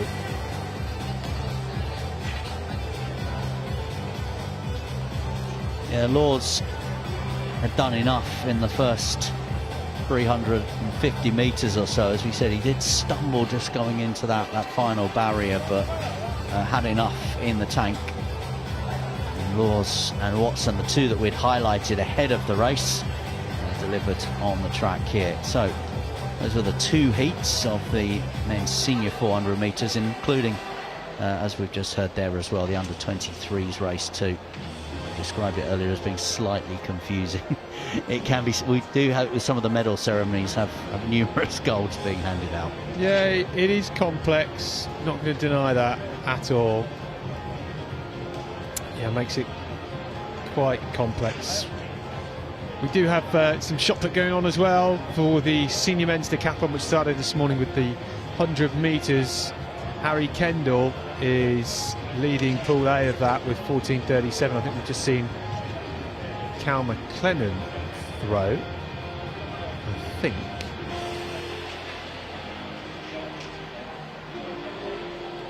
Just seeing who else we've got in there as well. This is Will Reed, who's currently throwing in the green and black vest. Will Reed, personal best of 11:26 and 10:95 in this competition already. We're into the third round. A bit worse off with 9:41 in the second round, but good showing with that first attempt. They are really blazing through it because they have two groups going. It's a good thing because they want to try and get the shot put done so we can get on with the get on the next event, the high jump. So it's confusing, but we do have the under-20 men's decathlon, which is concluding today. It started yesterday. They'll finish with the 1500 metres today, and actually coming up very shortly, within the next 45 minutes or so, we do actually have it's actually half an hour's time, the under-20 women's heptathlon 800 metres. That starts at 22 minutes past 1, so just enough time for you to grab a bite to eat, lunch if you want to sit down and watch that. We've got a couple of ambulant para finals as well before then, and a wheelchair final too coming up as well. Yeah, which is great to see. We do incorporate the senior para championships here at these championships as well, so lots happening on the track as we go through the afternoon today. Definitely warming up a bit though, Michael, hey? I know the jumper might come off shortly. Oh, I don't know about that. I heard your second pair of trousers. Yeah, my second pair of trousers might come off. A few minutes until the next track event then, 10 minutes time. Chance for our hurdles to get removed from the track, and then for wheelchair races to get warmed up and things like that. But yeah, just looking at the start list for a couple of these para events, as we said, the integrated events here. So Dan Wolf and Arthur Mills will be in the 1500 metres. So that is a senior event. And then the women's race, which will follow that one again, Erin Barry and Ella Richards. Haven't got anyone on the start list at the minute for the women's 1500 metres wheelchair final, so we'll just have to keep our eye on that one. Just seen Cal McLennan throw in the pool A of the decathlon shot put. And actually, just to give you a bit of an update on that senior men's decathlon,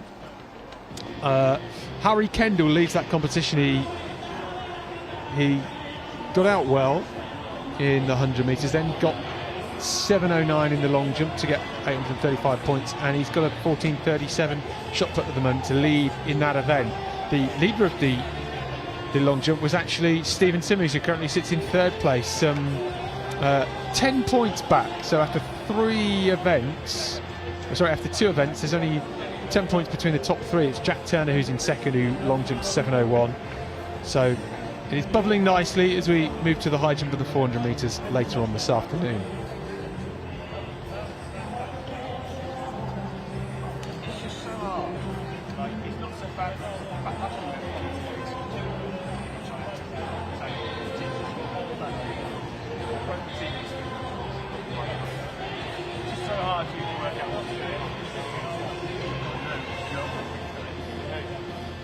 Fine when it's not here. Yeah, it's just like stay like here to the first. It feels a bit basic. We've got 1500 metres, so we're starting right there. 10 minutes, 5 past.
I've left mine in my fridge at home. Lovingly made last night.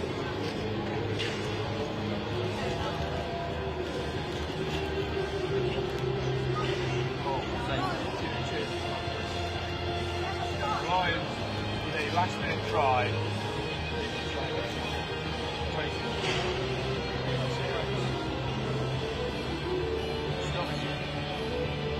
23.5 now.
Once again, we've got a great exhibition area just outside the front of the main reception. The Personal Best Foundation are there. They've got some great prizes today. You can win a weekend away with an electric Citroen of your choice, a week away in a Citroen Holidays camper van, or a 6-month physio program with Nuffield. If you've hit a new PB today, don't miss your chance to celebrate with the Personal Best Foundation. You can find them with Amy just outside the main reception. Next event on track, it's our ambulance 1500 metres, men and women, due off in a couple of minutes.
Away we go then in this para ambulance 1500 metre final. We've got two groups of athletes in this one, two male and two female, and it's Dan Wolf and Arthur Miles in this men's race that set the pace early on here. And for the women, we've got Erin Barry and Ella Richards. Erin Barry of Border and Jane Richards of Torbay. So it's currently Ella Richards who is the first female in the opening 200 metres, and Dan Wolf in that Belgrade vest is going very well here. There's not too much to choose between these two men on personal best. So 4:02 for Dan Wolf. Arthur Miles is a 4:04 man, and he's doing the right thing here in that white vest. Arthur Miles just sitting in second, a few metres back, and letting Dan Wolf blow off some steam at the front with that early pace over this opening 400 metres. But they're coming through in around about 62 seconds. It's pretty quick at the moment, so early pace has been set, and it's Dan Wolf that leads things out.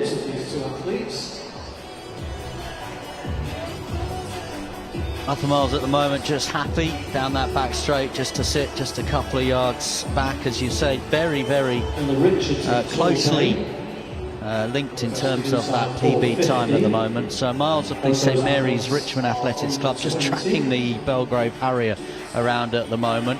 The women's race, which is taking place, of course, at the same time, is a little more disjointed at the moment, as Ella Richards of the Torbay Club has taken up a decent lead and increasing her lead over Erin Barry here as well. We saw a couple of great middle distance races last night, no pacemakers, people thrashing it out. We only had 3 in the senior men's 1500 metre final last night, and it actually turned out to be a cracker. They were all fairly well matched in personal best, and as we came into the bell, the 3 of them were all together, and we had a big surge of pace, and it came down to a great sprint finish in the final 80 metres. So maybe we'll have the same here between Wolf and Miles. Yeah, we talk, don't we, a lot in sport and certainly in track and field about the beauty of a head-to-head. We love building up a head-to-head race, and what we have here is literally 2 head-to-head races taking place on the track at the same time. And just as the men initially come round what will be the penultimate bend when they come around for the final time, at the moment there we can see Dan Wolf and Arthur Miles still very, very close together. Not a lot to choose between the 2 of them. Meanwhile, in the women's race, Ella Richards continues to extend her lead ahead of Erin Barry. Yeah, looks good at the minute. Really strong technique from Dan Wolf. He's just got some good rhythm. Those arms just swinging, ticking them on. But the bell then, it's around 3:02, and Wolf is leading nicely. I just wonder whether Miles has got anything left in his back pocket. He's so relaxed. He's got a slightly different running style than Dan Wolf, who has been aggressively swinging those arms and has had great speed throughout this race so far. But what can Miles do in response? He's got a 5 metre deficit with around 250 metres to go. In the women's race, it is Erin Barry that leads, and that lead is around 40 metres at the moment as they come through, and we'll hear the bell in just a moment. But up front, 200 metres to go. Dan Wolf starting to stretch away, starting to power home. Miles needs an injection of pace here over the final 150 metres. I'm not sure he's going to have anything in response, because this is a wonderful run by Dan Wolf, who is 11 years his senior, and as the sun just starts to shine down on us in the Alexander Stadium for the first time today, the arms start to become more aggressive for Dan Wolf. He's powering home to take the win here. 4:08.95. It's around 4:12 for Arthur Mills in second place. He'll get the silver medal. And the women's race still ongoing down the back straight.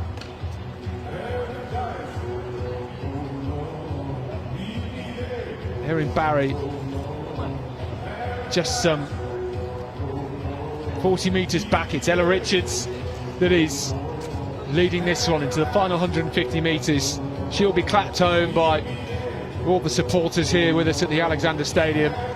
She's had to run this on her own, but is still injecting some pace into this race, still trying to build and push on, and checking the watch as well, just to see where she is in terms of time. Her personal best of 4:46. She's going to be outside of that. She's going to be just outside 5 minutes, but it's Ella Jane Richards from Torbay.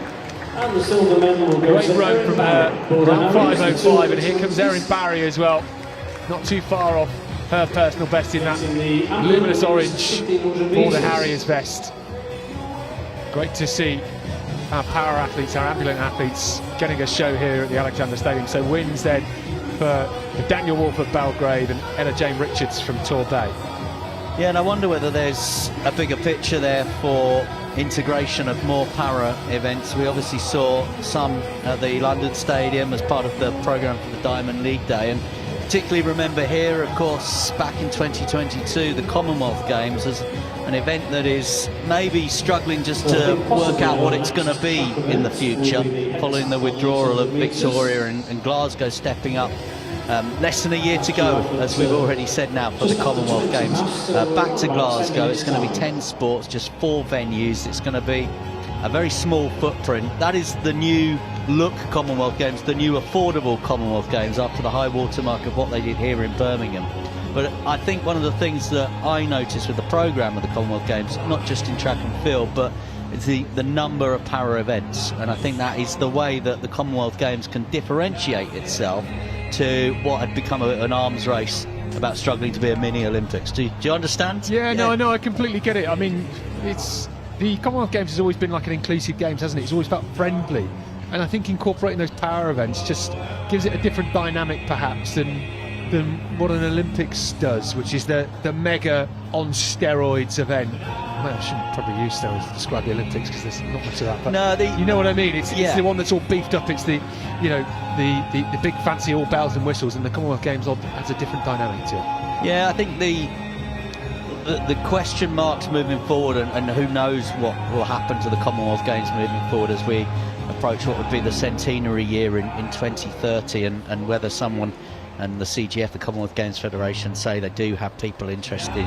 in hosting the event for 2030 is, for example, when the Commonwealth Games were here in Birmingham, events for para-athletes were selected that were going to suit people like Hannah Cockcroft, who was going to come here and win a Commonwealth Games medal. Hannah Cockcroft, as it stands at the minute, won't be able to go to Glasgow and defend the title because her event's not going to be part of the programme, because obviously they're looking to put on events that might suit, say, Sammy King, for example.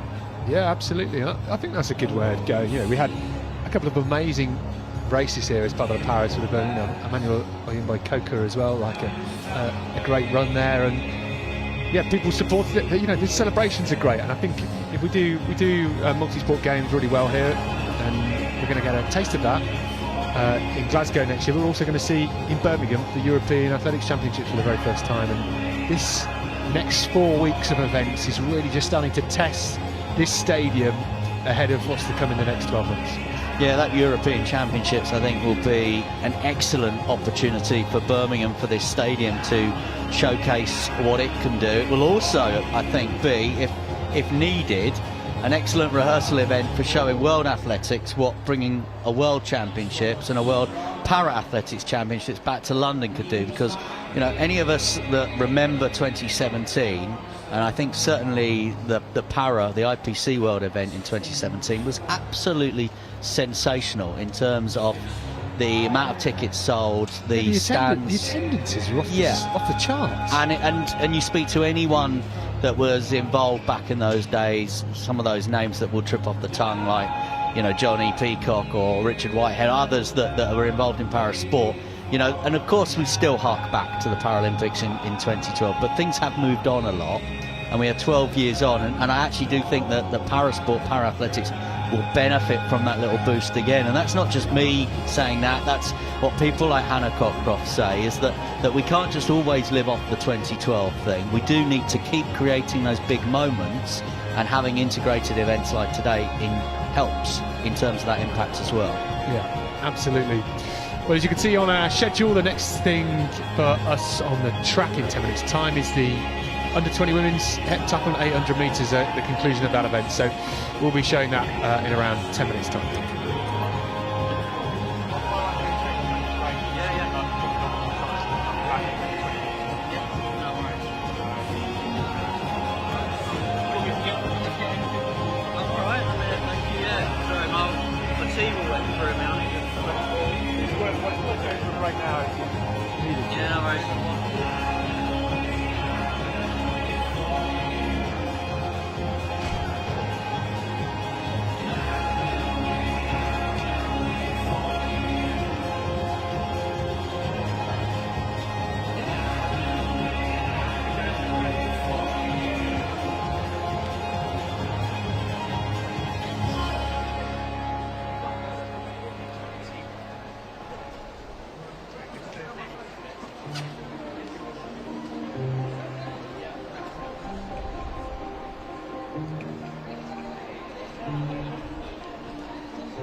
Ladies and gentlemen, can I have your attention for a minute, please? We recently lost one of our esteemed colleagues, and his funeral was yesterday.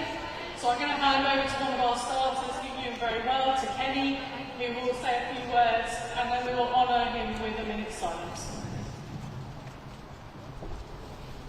Ladies and gentlemen, fellow officials, athletes and coaches. On the 22nd of July 2025, the world of British athletics lost one of its most popular officials. John Pickles was a starter and starter's assistant from Cheltenham. He began officiating in the late 1970s and continued up until last year. John was happy to officiate at all levels and all types of athletics, ranging from primary school athletics up to international level. John was appointed as Chief Starters Assistant at the London 2012 Olympic Games and helped to make the event the success it was. Over recent years, John's health deteriorated, but he didn't see that as a barrier to stopping him from officiating. John simply bought a mobility scooter and continued to officiate. John was a fun-loving official with a great sense of humour. He was supremely professional, supportive and encouraging. He made the athletes feel relaxed and focused on the start line. Everyone will miss him greatly. We are now going to do a 1 minute silence after the 3-second countdown, and we'll be using a traditional starting pistol to start and end the silence.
So our next event on the track will be the 800 metres for the heptathletes in the under-20 competition.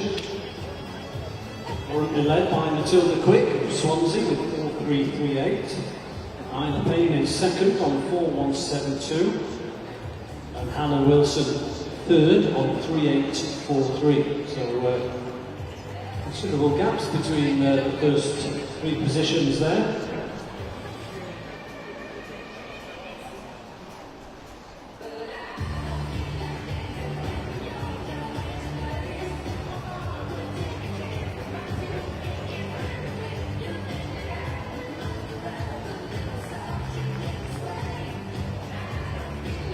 Will be just one heat, all the athletes will go together.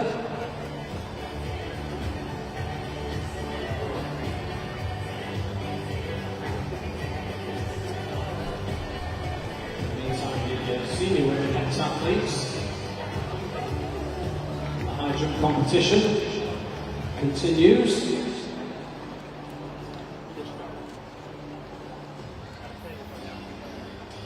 So with 12 athletes in this open 800 metres, or rather combined 800 metre race.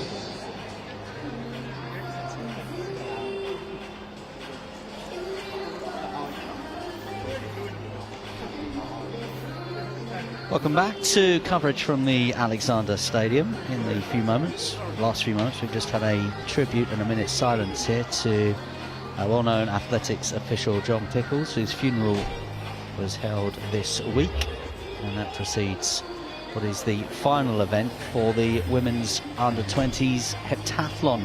It is the 800 metres. Just to bring you up to date, Matilda Quick leads the overall standings at the moment with 4,338 points. Isla Payne of the Cheltenham and County Harriers is second, 4,172 points, and Hannah Wilson currently third, Gateshead Harriers with 3,843 points. So what we're going to have here is our final event in this women's 800 metres. 12 athletes it is who will be taking part in this one. Ella Thomas, Isla Payne, Caitlin Bell, Rebecca Milliner, Charlotte Gilding, Alana Snowden, Hannah Wilson, Sarah Redfern, Matilda Quick, Jessie Craig, Tilly Lodge and Esme Pounder. And then what will happen is there'll be some calculations at the end based on where people have finished in terms of their times. That will be converted into the points, and we should be able to crown for you at some stage today a winner in the women's under-20s heptathlon.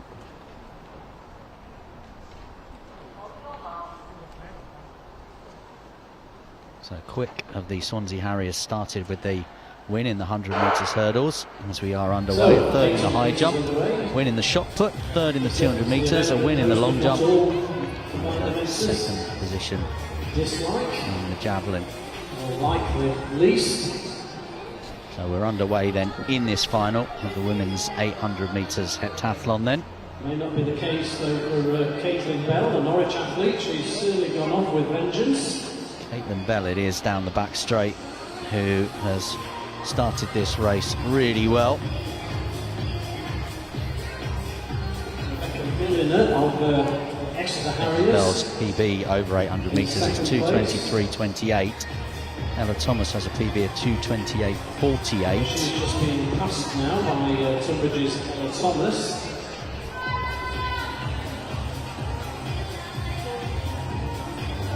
Fine running here from Caitlin Bell. So Caitlin Bell at the minute has a 10-15 metre lead here. She takes the bell. 65-second first lap. Tunbridge's Thomas now in second. Ella Thomas it is in second position at the moment at the end of a long 2 days of competition. Bell and Thomas. Medal position. Thomas was in 4th position overall ahead of this one, and Bell was in 5th position overall as well. Bell with the season's best points tally. Looking at Quick and Payne, who of course are the two at the top of the standings. Payne's PB is 2:31.56, Quick's PB 2:31.23, so not a lot to choose between those two. Still the City of Norwich athlete, Caitlin Bell, who is leading as she comes round towards the home straight here. 5th overall, as we said, but she will pick up some points here. Been a fantastic run from Caitlin Bell, totally solo.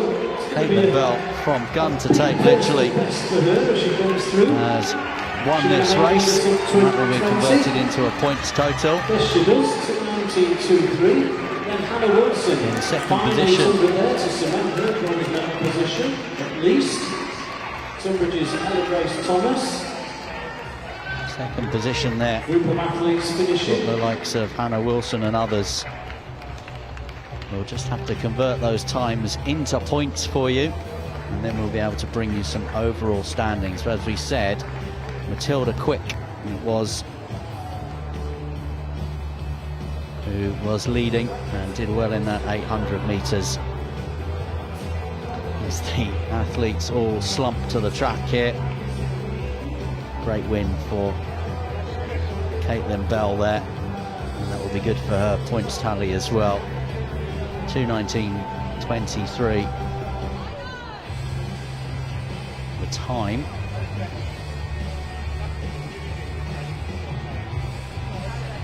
So Pool A of the senior manager, as Barbara, Tyrrell, Hudson, Crawley, Chapman. We'll come back and bring you all the final results, of course, of the women's heptathlon.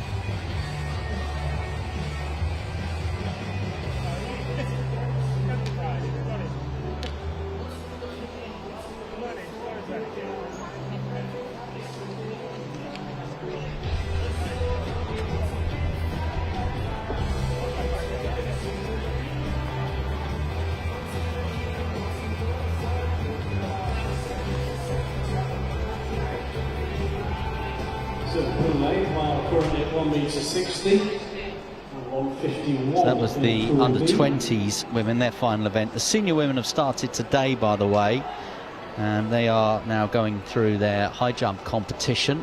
So we've got two finals in the senior women's.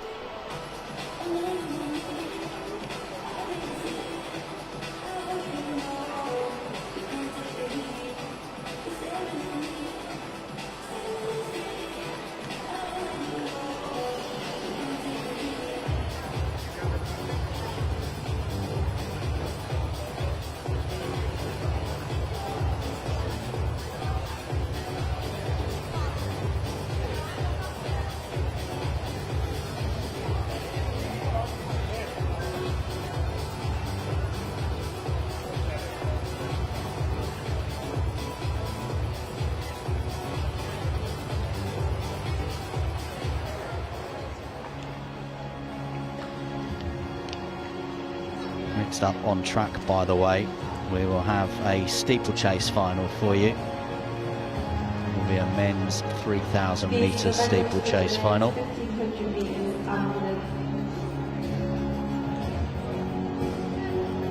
That will be presented by Havel Morris, Head of Talent at Sport.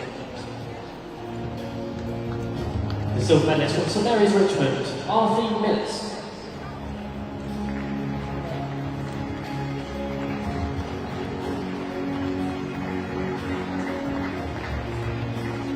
And the gold medalist from Belgrave Harriers, Daniel You can Wood. see the schedule of what's still to come this afternoon. We've got those steeplechase finals, under-20s first up, and then the senior male. In the field, we've got the long jump final for the under-20s male and the pole vault final as well. Then some more steeplechase events. And we've also got some discus and some more power events to bring you as well later on today. So plenty of still to come here from Birmingham.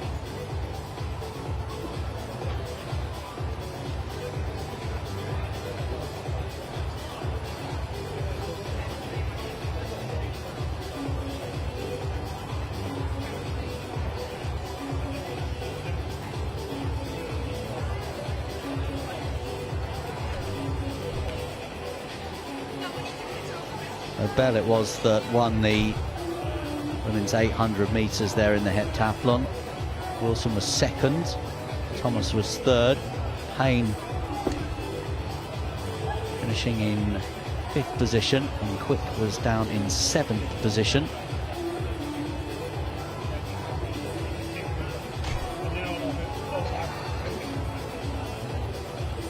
And hopefully we'll be able to convert that into the points for you very shortly.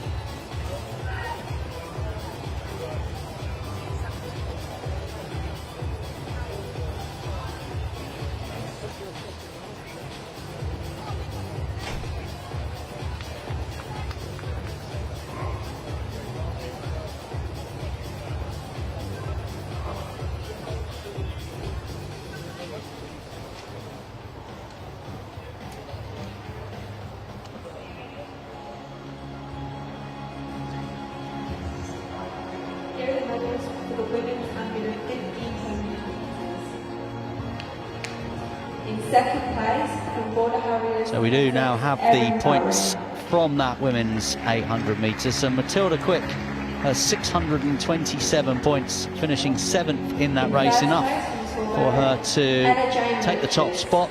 Overall points tally of 4,338. Isla Payne, she finished 5th in that race, so 649 points for her. A points tally of 4,172, and a season's best points tally as well for Hannah Wilson, the Gateshead Harrier, finishing 2nd in that race. Great performance from her, 760 points, so she secures that bronze medal, if you like, 3,843 points. Ella Thomas finishing in 4th position, although in fact she was overtaken in the overall standings by Caitlin Bell, who's courtesy of that brilliant win moved herself up to 4th at a PB of 4,555 points.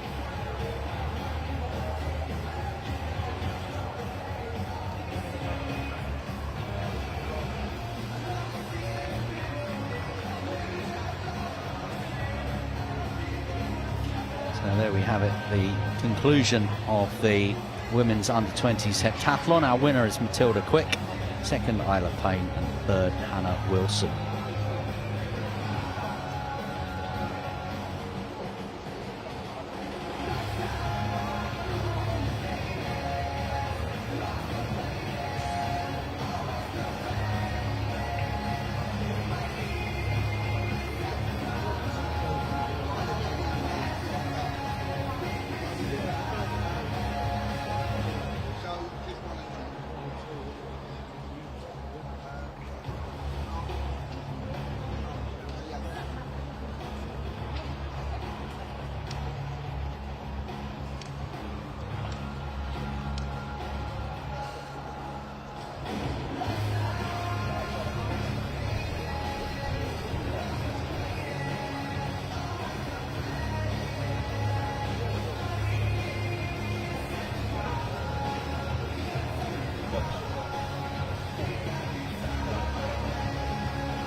So on third attempt at 63.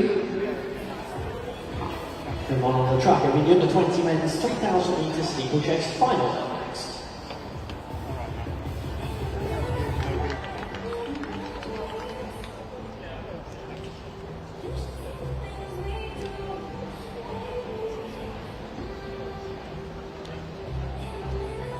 So next up on track, we've got the barriers in place for the final of the men's under 20s 3,000 metres steeplechase. So now athletes in this one, lane, well, they're not really in lane, but in order. Ewan Thomas 1, Archie Budding in 2, Bradley Andrews Callagh in 3, Ben Hall in 4, Luca Hamlin in 5, Luke Shadlock in 6, Henry Evans in 7, Matthew Knack in 8, Finley Everson in 9, Aidan O'Driscoll in 10, Dylan Millard in 11, Julian Moynihan in 12 and Andrew Baird in 13.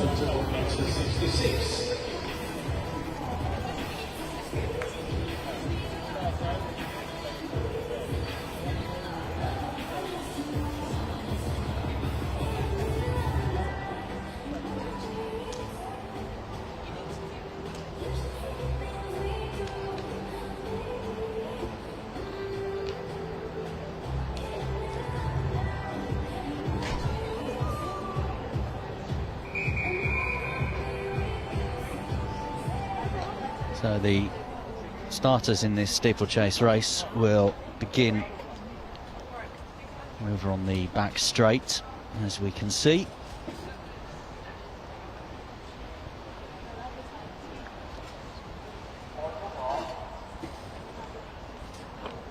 And they're being called to their marks now.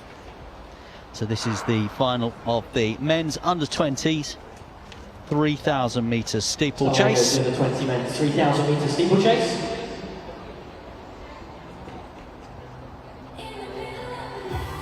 In this one from Carmarthen and District, Ewan Thomas from Leeds City. So Thomas, Ewan Thomas, the Carmarthen and District Harrier.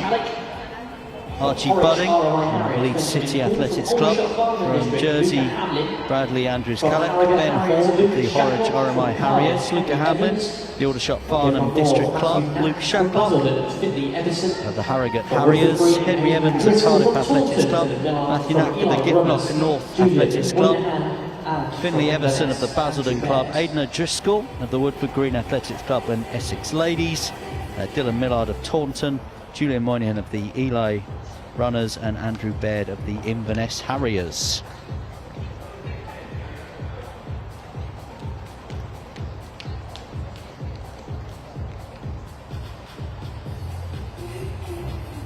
So quite a big differential between people's PBs in this race.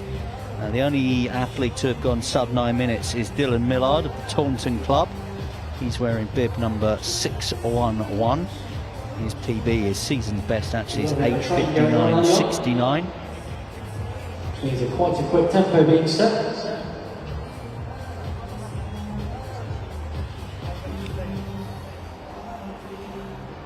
And at the moment, all the athletes are grouped together as they come into this home straight close to us.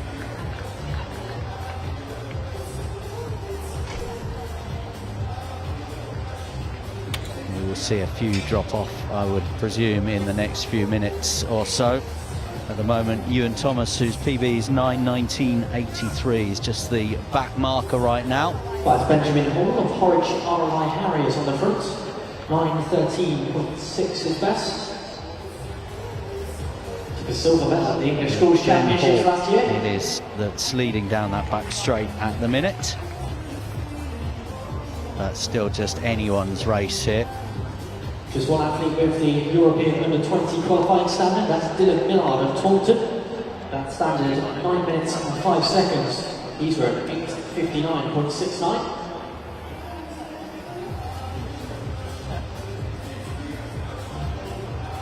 So Dylan Millard is the one to watch, really. Obviously trying to get that qualification, the selection. Haven't got the time for the European Under-20 Athletics Championships, which begin on the 7th of August in Finland.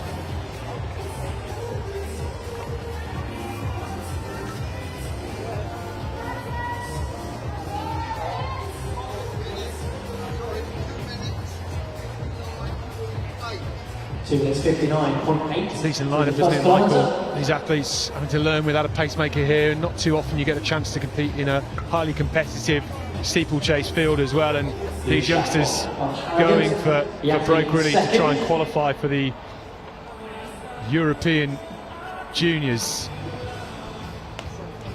Two leaders starting to move clear. Qualifying time. Group of 4 behind. 9 minutes and 5. Andrews Callett, the Jersey man, came close last year. He was agonisingly close, and Dylan Millard as well, just in amongst it near the front of this race at the moment as well. I think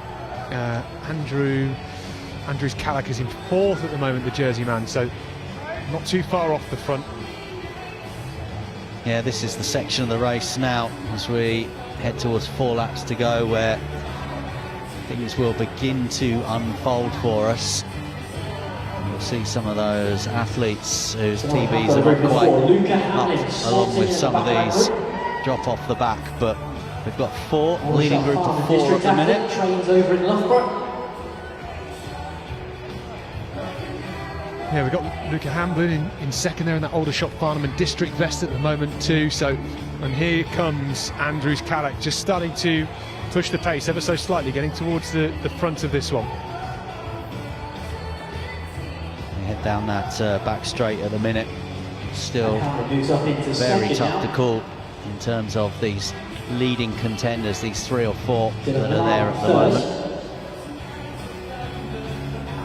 Dylan Millard at the minute in amongst that leading group as well. The one we've said is the only runner to have gone sub 9 minutes. Andrews Callett, his PB 9:07.14. Hamlin's best PB 9:21.77. Just incidentally, the championship record set by Benedict Whitby back in 1996, 8 minutes 59.09. So that's not out of the realms of possibility for Dylan Millard. The conditions here are a little bit breezy down the back straight, slight breeze in his home straight as well, and it makes it more challenging when you're going for those quicker times. Pass through, 3 laps to go. So 3 laps to go. Is this going to be Millard's race? Is there a championship record up for grabs here, perhaps? Split up slightly. As we can see now, some of the other athletes in this field are beginning to fall down in terms of their position in the race. It has strung out dramatically, as we said right at the start. You had athletes that have run this in sub 9 minutes, others PBs of course over 10 minutes, so that is why we're seeing the spread of the field that we're seeing at the moment. 6 minutes 5.1 through 2 kilometres. Getting a bit of a breakaway, aren't we, here? With Andrews Callett just latching onto the front. This lead by Millard at the moment. And as expected, those 2 faster than the rest of the field, just pushing the pace. And here we go with almost 2 laps to go. It is Millard that is starting to break away. Yeah, what has Andrews Callett got here? He's got 2-3 metres behind at the moment, but Millard looks very easy as he comes through with 800 metres to go here. Millard on the front. He's looking to qualify for those European Under-20 Championships. For a place on the plane to Finland. The championship record that we mentioned would be a nice fillet on top of that, but it's about winning this race, being crowned champion, and it's about getting that selection to represent your country as well. And as we look at the 2 of them heading down that back straight now with around about 600 metres to go, you have to say it looks as though no one will trouble Dylan Millard. Andrews Callett has gone 2-3 metres further back at the minute, the man from the Jersey Spartan Athletics Club. And Millard, as he takes that water jump, looks in good shape here. Doesn't look like anyone's going to be able to challenge him. Yeah, Millard currently ranked 21st in the European Juniors list, and he's showing that sort of form here and trying to keep an eye on the clock to see what sort of split he might do. And if he can close rapidly here, I don't think he's going to be too far off his personal best. He's going to have something like a 63-second last lap if he's going to beat that personal best here. Dylan Millard takes it. Luca Hamlin there in second. So Millard it is that leads with 400 metres to go. Bradley Andrews-Callett in second position at the minute. As the bell tolls for all of these athletes, I think we know who our 1-2 is going to be here. And he said right at the outset that we thought Dylan Millard would do enough here, and the gap down that back straight. Millard is running just against him and the clock now. It's essentially a time trial. Position 2, his best 9:21.77. Andrews-Callett, I'm pretty sure, is secure in his second position at the minute as they take that water jump for the final time. And now he appears round the bend into the home straight of the under-20 men's 3,000 metres steeplechase, and we're about to crown another champion here. Dylan Millard takes that final barrier, that final hurdle. He's looked in total and utter control of this race, and he will take that title. Dylan Millard stops the clock, 9 minutes 6.13. 9:06.13 has been given as the time in the stadium. Andrews-Callett finishing in second position. Benjamin Hall in third. And yeah, just to confirm, in third position, wearing bib number 608, the Horridge RMI Harrier Ben Hall. So there is your 1, 2, 3 in the men's under-20 steeplechase.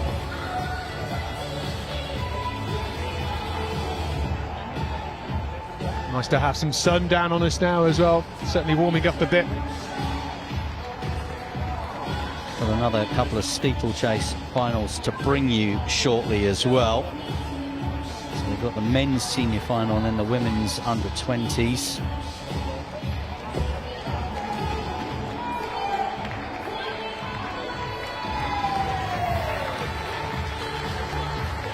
Keep you in touch as well. What is happening who crossed the line first. That was the under-20 men's 3,000 metres steeplechase. in the field events. Back on the field, the high jumpers, still 6 athletes. The men's under-20s oval will be starting very soon. Of course, the women's senior heptathlon began this morning, and the women's under-20 heptathlon finished a short while ago, and we put you the results of that one. Matilda Quick, the Swansea Harrier, with a PB 4,965 points. Isla Payne also with a PB in second, and Hannah Wilson of the Gateshead Harriers Club, a PB of 4,603, finishing third.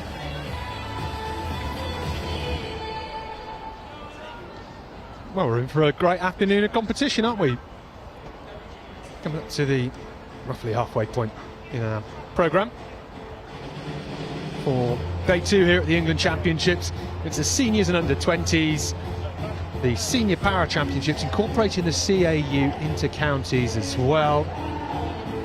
And it's a busy old one, isn't it? Some long jump to come. We've got the under-20 men's decathletes going into this pole vault. London final for the under-20 men as well. Lots happening across the afternoon. This weekend, of course, couldn't happen without our headline partners for this weekend, Citroën, who partnered with England Athletics and the Personal Best Foundation to sustainably power our next generation of athletes. We've got some wonderful cars out on display by this main stand as well. Great to have Citroën involved, supporting athletics and grassroots sports, particularly with athletics, the #1 Olympic sport. So, about 10 minutes until the next race, which is the 3,000 metre steeplechase for the seniors.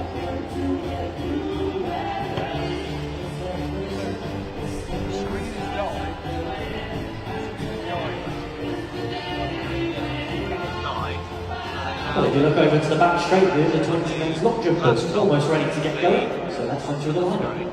Jumping first from Harrow, Daniel Emekbo. From Chelmsford AC, Samuel Wright. From Millfield School, Andre Onyekwe. From Maidenhead, Jack Britton. We don't From know. Aberdeen Valley, Benjamin Parker. Mainly, From Cambridge Harriers, Jack Jones. stick around From for Hernhill Harriers, Malik Adamson. From Burton AC, Caitlin Ramsey. From Blackheath and Bromley, Abraham Sheriff. From Max Harriers, Regan Corrin. And from Corby AC, Sammy Locke. That's right, this is the under 20 men's long jump. I mean, honestly, this is a bit naff. It's not your fault, but this is a bit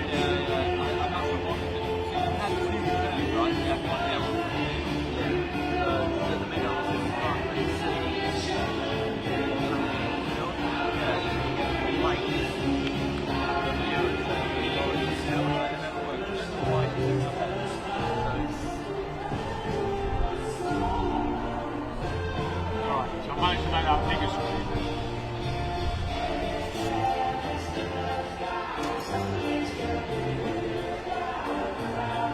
So I went to a big screen. I'm being quite surprised.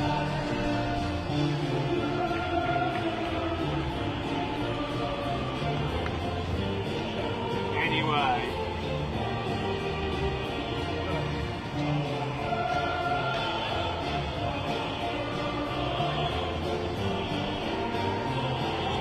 I mean, you can't. Like, I'll tell you what that number is. And it's exactly the same size as the real number in the real world.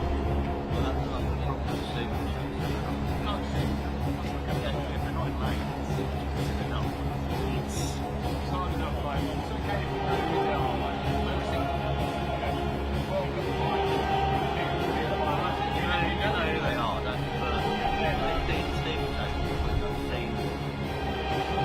maybe one. That's something. That's something somewhere. Going back something. Thing about this. Oh no, I'll just have a couple of yours. No, just get your own portion. Right? It's £2, right? Then if you don't want them, I'll eat yours. I'll eat yours. But what I want you to do is take your mine.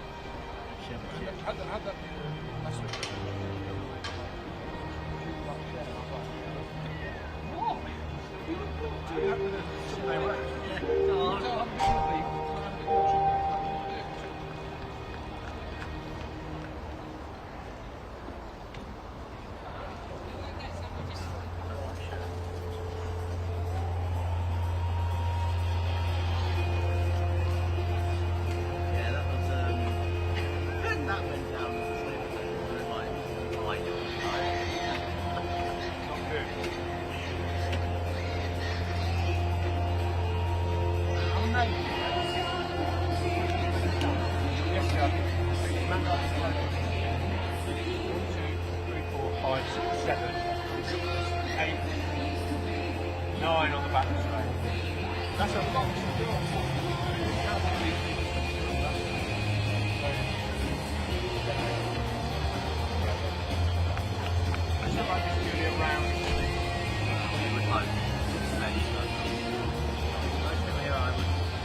Friends, family, coaching, beyond that.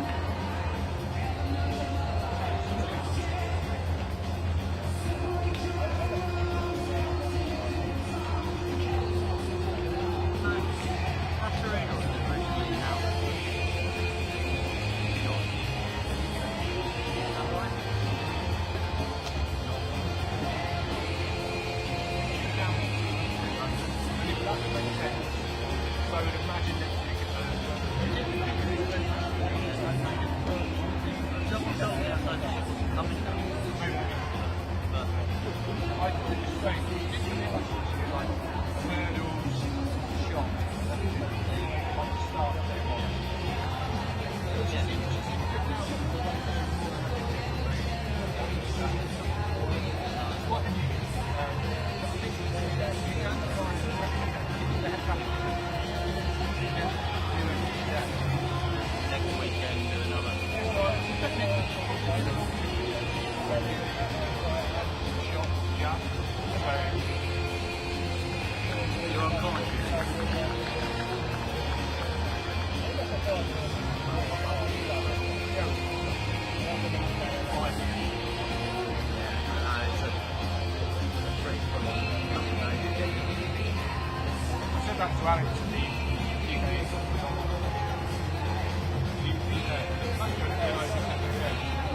Yeah, I saw it. He was the only one that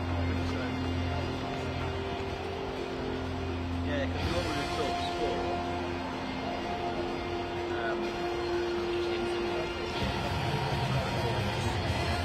They are kind of what they do, having done the Olympics last year. Like stuff.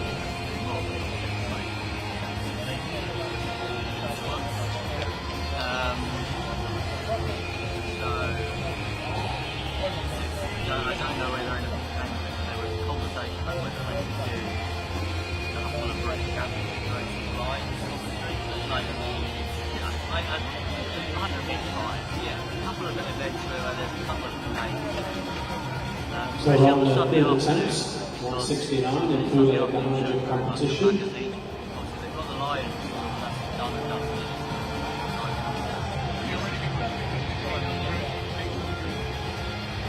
I think with Josh, international the general audience would know.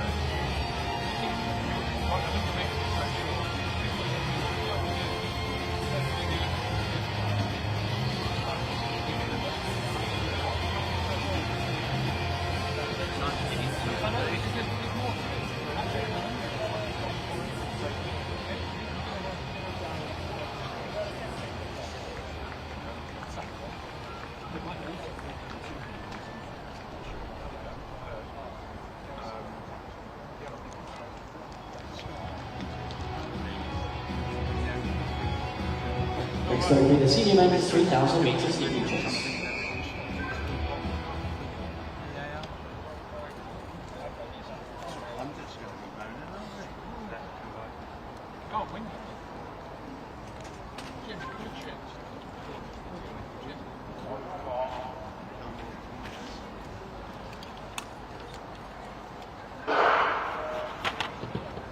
Away we go with this senior men's 3,000 metre steeplechase, who's already had one Senior men's 3,000 of the metres steeplechase. under 20s. In this one we've got Joey Croft, Matt Grindrod, George Phillips, Frederick Cooper, Alex Stewart, Sam Gilson, Henry Yelling, Lewis Mills and Sam Costley all going in this one. Fastest in the field is Lewis Mills on paper. The Tunbridge athlete has run 8 minutes 52 before. Just having a look to see where he is slotted in this field already. And yeah, it looks like Lewis Mills now in that white vest just in about third place, is that? Just slotting in nicely. And then up at the front, I think that's Joey Croft in the black vest of Huntingdonshire, and then, outside of him, maybe that's George Phillips in the red of Doncaster. Looks to me to be that way. And the sun is starting to shine down on them. Down on the back straight at the moment, we also have some long jump. The long jump competition for the under 20 men. I think we've got the seniors tomorrow, if my memory serves me correctly. So 9 athletes lining up in this one. Sam Costley is another one in this field who has gone sub 9 minutes. He's got a best of 8 minutes 55, Sam Costley. Good athlete, see him around the circuit. Steeplechase is a funny one really, because they don't often get a chance to compete at the highest level because there's so few of them and the races are not put on that much, and you don't get an opportunity to compete so frequently. A couple of our top chasers at the moment: Will Battersall, Mark Pearce, both coached by Luke Dunn, former British champion over steeplechase as well. So Samuel Gilson there in third on the outside, and on his inside is Lewis Mills and Tonbridge. Got that pack really tight and Grimrod in there, is it, and Henry Yelling, the 2 red vests? Croft and Grimrod 1 and 2, and yeah, Sam Gilson of the Rotherham Harriers also, as they came through there with 6 laps to go, also looking in decent shape as well. It's still very much anyone's race in the early stages of this 3,000 metres steeplechase. We mentioned, of course, long jump competition going on as well at the moment. Keep you in touch with the men's under 20s long jump final Daniel Emegbo, first leap of 7:49 has put him head of the field. Abraham Sharif, 6:99 has just got into second position. Andre Onyeke, 6:98, so just a centimetre behind, currently in third. This is all first round jumps, incidentally. Jack Jones in fourth with a leap of 6:75. Plenty more still to come. No marks from Jack Britton and Ben Parker in that long jump final, as we continue to watch some of the action on the track here in this steeplechase. Yeah, so that man at the front in the green vest is Frederick Cooper. That's a Yate AC vest. 3 minutes 2.1. Just outside of him, that looks to be Henry Yelling. Ever so slightly slower than that under 20 6:29, which it is. Henry Yelling is there. And we've got Tunbridge Lewis Mills in the white vest in third. The black vest is Joey Croft from Huntingdonshire. So he's in a good place at the minute as well. And I think that black vest in fifth place is George Phillips of Doncaster. So everybody's still in the mix at the moment. It's still early days in this one. We're over a kilometre in at this point, and it's going to start to wind up as we get towards the final 2 laps. Yeah, Frederick Cooper leading the race of the Yeatland District Club, a PB of 9:16:31 that he's ran this season, incidentally. But you have to look at someone like Sam Costley, Southampton AC Club, a PB of 8:54:94 for Sam Costley. You'll spot him in the red and white stripes there. He's just got a position just third from back at the moment as they come up to the line with 4 laps to go. It's still wearing the green and white in front. It's still Frederick Cooper, and he's trapped by Henry Yelling. So it's the Yeatland District athlete leading the Brighton and Hove athlete. Yeah, this event, the championship record, 8 minutes 22.22, set back in 1990 by Philip Bakutu from Kenya, back when this event was the 3A's championships, and we had a lot of guests from overseas competing for our national titles. And yeah, this event today slightly different, of course, but Yelling is still in there. This race being led by Cooper in the green vest. A bit of separation. There or thereabouts, aren't they, with a kilometre to go in this race. Yeah, no one has really dropped off the back. Looks to me as though we might lose a couple over the water jump they go in the next lap or two, but everyone is still very much in contention. Everyone is very much in touch, and Frederick Cooper there just had a little look over the shoulder. He's continuing to hug that inside lane as well as he approaches that barrier, as they approach 3 laps to go, and a time which will be around 5.5 minutes. So still it's Cooper, and Cooper is leading Yelling, and just in amongst that pack as well there, as I said, in the red and white stripes, Sam Costley, his PB 8:55:94. He's run 8:57:40 this season as well. He is the standout in terms of his record, his track record in this event.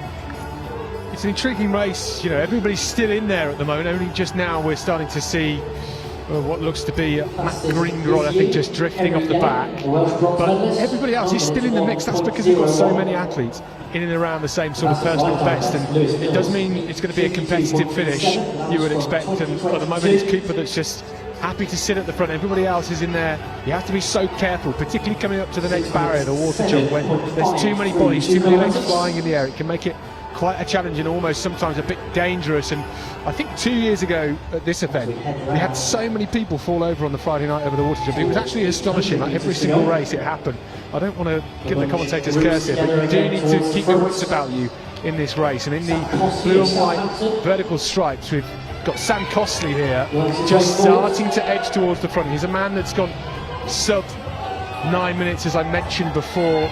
Croft is just starting to drift back to around about 6th place at the moment. On the shoulder of the man from Yeatland District, Frederick Cooper. Just keeping our eye on this long jump competition for you as well. Kevin Ramsey's just left 5:79, which sees him in 7th position. Malik Adamson, a 6:60 jump, has put him in 6th position. Jack Jones in 5th. Regan Corrin, leap of 6:95 in 4th. Andre Onyeke in 3rd. Abraham Sharif in 2nd, and Daniel Mbego, he is now just in his 2nd attempt, done a jump of 7:37, so can't better his initial jump of 7:49. He's led the majority of this race now. So, coming up But it's that water jump, Sam 500 Costley metres coming now, through. the Is pace that just starts to James inject. Bradley? It's always a useful tactic as you come out of the water jump, just start to surge. Comes And into Sam the home Costley straight, here, but on what time with these? one of the oldest athletes in this field, using that extra experience. And here we go then, starting to build with Costley. Sam Costley Taking it takes away about here. 7 minutes 58.73. They're all strung out behind him. In third place, it's Lewis Mills at the moment. And look at the damage he's done to that group. It's all spread out Costley now. As Sam looking Costley smooth works his down way the up back straight. Almost an even split between all of the athletes as you look at them in a row down that back straight. Smooth technique, they're starting to chase him down. Can they get there over the final 200? Only 2 barriers to go. It's Sam Costley of Southampton who leads. Well, Sam Costley leads them through into the final water jump. Clearing the water jump well. It can all change from here though. Have they got anything left in the tank? Can they build some momentum coming into this final barrier? They need to take it clean. Costley does. He's being chased. He looks over the shoulder. No one will get there. It's Sam Costley's title, 9:04.08, and it's George Phillips that comes in second. Pushed it close, not quite close enough today, and Lewis Mills gets third for Tunbridge. Well, it was a hard-fought race, wasn't it? 9:04 with no paces, a competitive run-out for all of these chasers. Next up, another one, the under-20 and senior women going together. Yeah, really enjoyed that.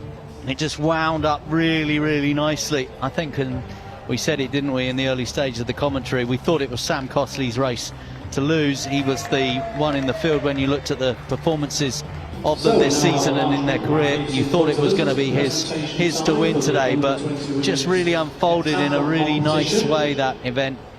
And Sam Costley, in the end, he just moved through the gears, didn't he, and held off that challenge from Phillips, as it was, who finished in second position, and I think, was it Mills in third. So yeah, it was a really interesting one to watch. There was a long period in that race where you didn't quite know where the title was going to go, but it was Costley who showed what he's all about. Yeah, I love to see it. Steeplechase, one of my favourite events to watch, because at the world level they are always so competitive and full of drama, full of a big sprint finish. And we have another one for you in around 10 minutes time. It's the under-20 women and senior women going head to head. A field of 12 athletes. So we could essentially get 3 champions in this one, an under-20, an under-23 and a senior champion. Well, there is the potential. I have to check on the numbers, but we could get 9 out of the 12 get medals. That's the sort of race I like to compete in, one where you've got a good odds. I don't like to be the statistician for it. Yeah, it makes it a bit complicated, so we'll try and do the hard math for everybody else. I'll concentrate on getting the first person across the line, and then we'll work out the rest. It's a bit like doing the cross country, isn't it, when you're trying to work out who's come where, and then we're trying to work out the points for the team event as well. It makes it all the more enjoyable for us commentators and statisticians up in the box. Just so you know, there is one under-20 athlete, Millie Gold, who has the qualifying standard. She's inside that 10 minutes 30 for the World Juniors, and Millie Gold goes in this next race, and I just wonder whether or not she will enjoy the support of some of the older athletes that will perhaps help push her on to quicker paces. So we've got a lot of experience here between the age groups. Dare I say it, there's 30 years in age difference between a couple of the athletes in this lineup. But we'll get more on that race in 10 minutes. In second place with 4,821 points from Cheltenham County, Isla Payne.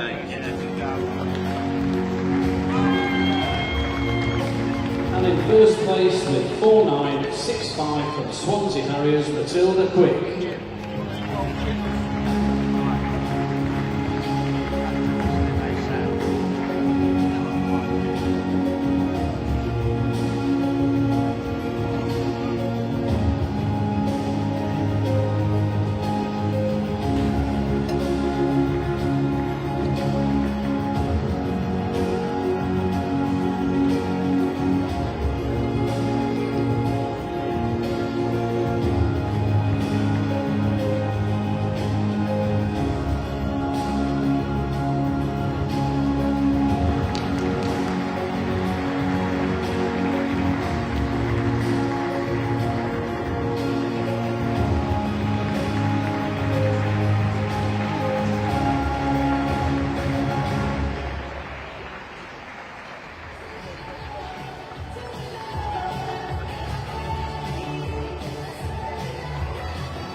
athletes will lay the high jump competition.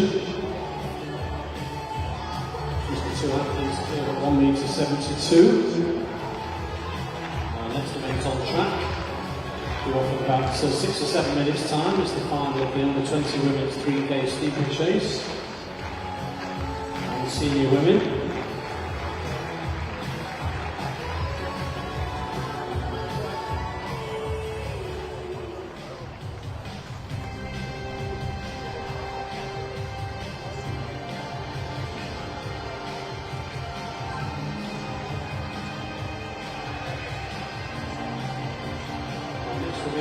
Field events as well takes place outside the stadium, so the 20 women's discus due off at 2:20, 5 minutes time.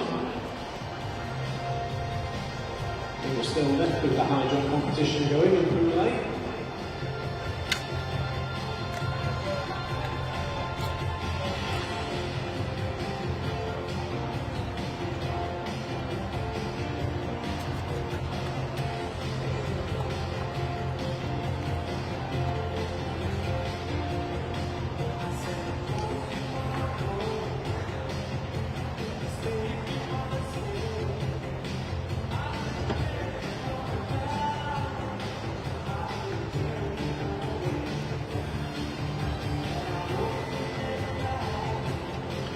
So will be accepted Saturday.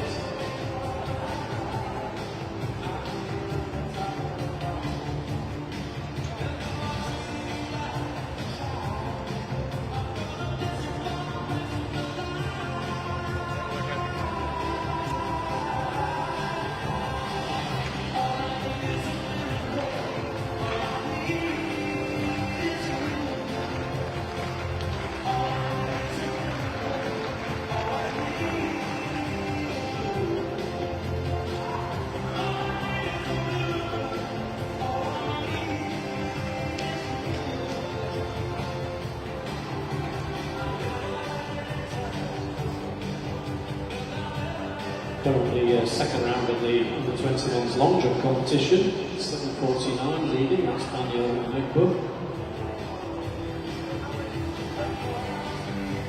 Our athlete.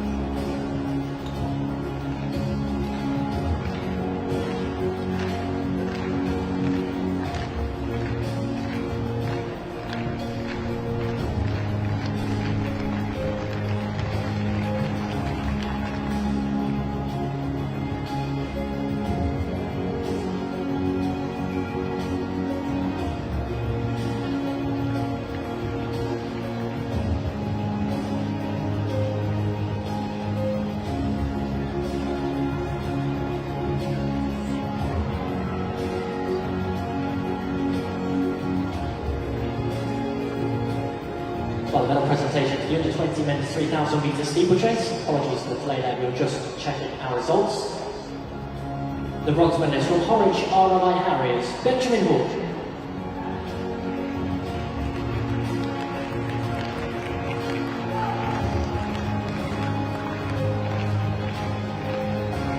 The silver medalist from Jersey Starton, Bradley Andrews Cannock.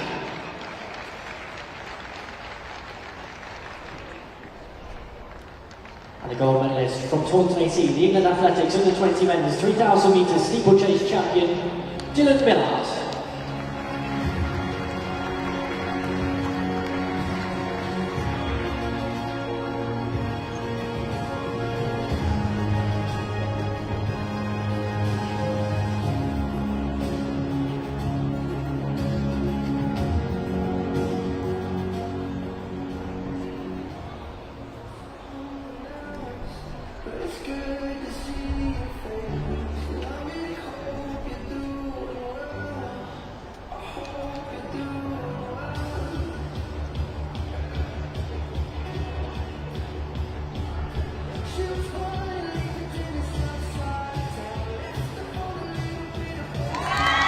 And she goes clear on the Crawley. Great jumping there from her.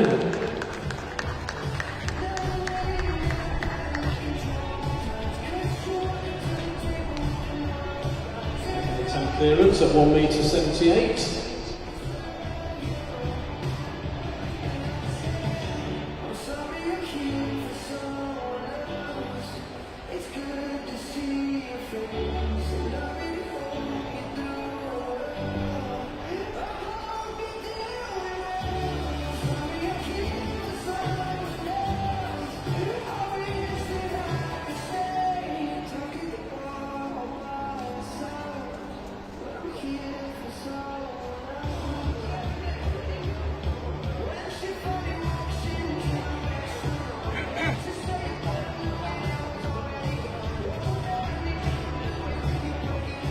Goes on to 1m81.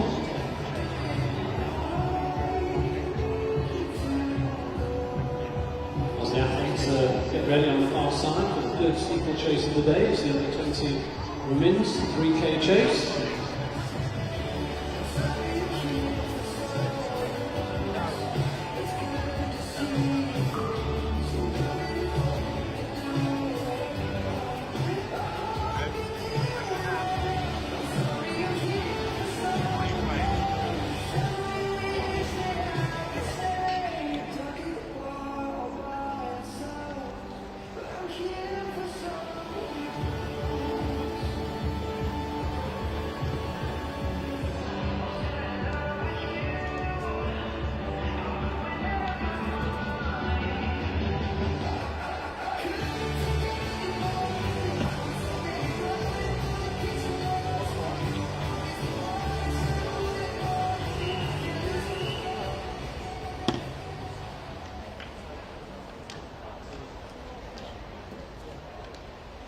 Okay then, here we go.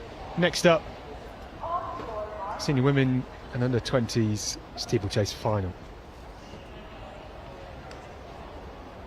Yeah, terrific lineup, as you were mentioning, certainly in terms of the spread of ages here. You've got Kirsty Booth in this race, born in 1978. And then you go through to the likes of Isabel Gregg, Arena Bailey, Olivia McGee, all born in 2008 as well. Millie Gold, one that we've highlighted, the season's best at 10:26.96. We'll look out for Jessica Hatch as well, season's best of 10:28.33. And Olivia McGee, we've mentioned her season's best 10:22.15. And in the very early stages of this one, Olivia McGee is taking up the Rugby and Northampton athlete, wearing bib number 626. And what we saw with the men's event a few moments ago was it was very congested for a long period of that race.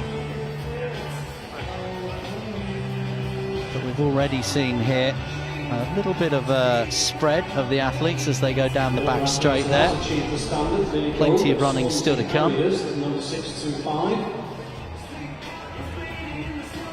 Olivia McGee's 10:22.15, her PB, her season's best time as well. Third place.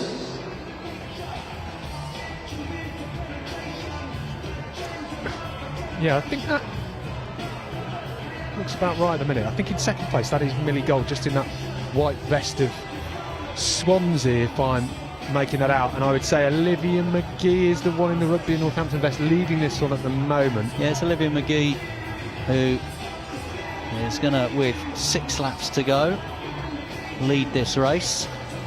And you're right. So Olivia McGee, Rugby and Northampton. Ray LaFay, is it? Yep, Ray LaFay actually in second position. And you're right there that it's Millie Gold who's just in third at the minute. Just trying to work out who was that coming up behind. It looked to me like it was Jessica Hatch in fourth at the moment, that Windsor Slough Eaton and Hounslow vest, the light blue. Got a couple of Windsor Slough Eaton and Hounslow vests in there because they've developed a great contingent of young chasers under the guidance of Shireen Higgins, who's done a wonderful job for the event over the last couple of years. It's been great to see the development, and She was racking up a couple of years ago almost every single English schools medal over the steeplechases. That's what it felt like anyway. So brilliant job. And Jess Hatch, she is an under 23, so also coached by Shireen Higgins and looking to take the under 23 goals here today. Just goes to show as well, doesn't it, that if you get the logistics, the funding, to be brutal about putting a good program in place, you can create great things for great athletes as well if you surround them with the right coaching setup. And you mentioned Scott Lincoln earlier. I mean, here's a guy that combined his early shot put career with, you know, working for his father on the building sites. But when he had the opportunity to go professional, it just changes things in terms of, we saw this with Georgia Hunter-Bell last year when she turned professional, in terms of things like nutrition and rest and all those important things that you need to do if you want to compete at the top level. Yeah, absolutely. And this is why athletics is such a challenging sport, because you've got people even going to world championships who don't have funding, don't have kit contracts, aren't earning any money from the sport, because it is difficult to earn a living just from racing. Although, yeah, the recent Grand Slam tracks sort of tried to change that, didn't it? And jury's still out on it, I think. Jury's still out now. I think the initiative is good. I do agree. You know, you've got to respect somebody like Michael Johnson for putting, you know, themselves on the chopping block to go after and make things better. So, yeah, athletes have to try and find a way to make a living outside of the sport at the top level very often. And steeplechase is one of those events that often gets overlooked because there are sometimes more glitzy or glamorous events. But as I mentioned during the men's race a little while ago, the steeplechase at the world level is always providing really captivating races which come down to the final 150 metres, the final two barriers, and there's always a bit of drama as well. It was like that at the Olympics last year, I seem to recall. And Olivia McGee, though, is the one leading this race. She currently sits 11th in the senior rankings. She is a youngster. She's an under 17 as well, so if she comes away here with a win, it would be an amazing achievement. Yeah, and it's Ray Rosa Lafay of the Tunbridge Club in second position at the moment. Millie Gold of the Swansea Harriers, another one of the youngsters in this race, if you like, who's just sat there in third position at the moment with 4 laps to go. There are a lot of athletes, certainly the ones that we are seeing here on display here this afternoon, will be combining their athletic career with studies or work, for example. It's amazing when you look at, say, the progress of someone like Amber Anning, who was combining her professional athletics career, going to the Olympics, winning relay medals, with still studying, and now in a full professional season with none of those other distractions, and you can see the progress that she's making. So, you know, great, as you say, in some of these more unheralded disciplines like the steeplechase, that clubs are putting their neck out and they're setting up proper programs and trying to develop athletes. And whether those athletes are developed for the very top level and whether those athletes are developed at a domestic level, it just needs to have that opportunity for people to compete and get to the right races and get to the right events. And still here we see McGee, it is leading. Well, Olivia McGee is an interesting prospect because she is an under 17. I don't know what year she's born in, because if you're born in 2006, 7 and 8, you are eligible for the European Under 20 Championships. If she's born in 2009, which is a possibility on the basis she is an under 17, she might not be eligible. I'm guessing because she's here, she fancies her chances, and she has the standard, she's under the standard. She would be competitive at the European Juniors, so we shall see. Somebody else will be able to confirm after the fact, I am sure. But yeah, Olivia McGee, a super talent, the Rugby in Northampton athlete, making improvement by 4 seconds this year over the 800 metres as well. She won the SIAB International over the 1500 metres last weekend. Won the English schools on this track. So, well, her school, Rugby High School, posted on Facebook a week ago. Huge congratulations to Olivia McGee in year 11, winning the 1500 metres at the English schools track and field championship. So, yeah, there you go, year 11, now leading this race here. Yeah, it'll be interesting to see what happens. She's So Olivia McGee only ever from done Lily Gold. one 3,000 metre steeplechase. That was early this season. So And then Rosa Lefay. it's an event because it's less popular than some of the middle distance events. If you've got the ability to withstand some of the impacts of Kirsty Booth of going over the barriers, you can make real progress and get quite a few accolades. So on a seat, Royal Sutton Coldfield. she's starting to line up down the backstraight. A couple of athletes at the rear of the field that she will overtake, and she is also now dragging along Millie Gold for the ride too. Yeah, so Olivia McGee down that back straight. Millie Gold about 3 or 4 metres back, and just dropping off the pace a little bit from Tunbridge's Rosa Lefay as well. We will see, I'm sure, some of these back markers picked off over the remaining couple of laps here. Two leaders now beginning to lap some of the other athletes. There is over the water jump the first of our lapped runners. So we'll need to concentrate very hard now on spotting who our two leaders are, but it looks obvious in terms of their speed coming round what will eventually become the final bend of this race as McGee clears that hurdle. Coming up with a lap to go and the bell to go. It's a race between these two now. McGee leads. 9:06.69. And Millie Gold in second. Once again. Now a little look over the shoulder there as she went over that hurdle from McGee. Still the Rosa Lefay there in third. Does she feel that she's done enough in this race? Has Millie Gold got anything left as they head down that back straight? Well, Olivia McGee really powering Olivia down the back straight McGee, there. for my money at the moment, looks the stronger of the two.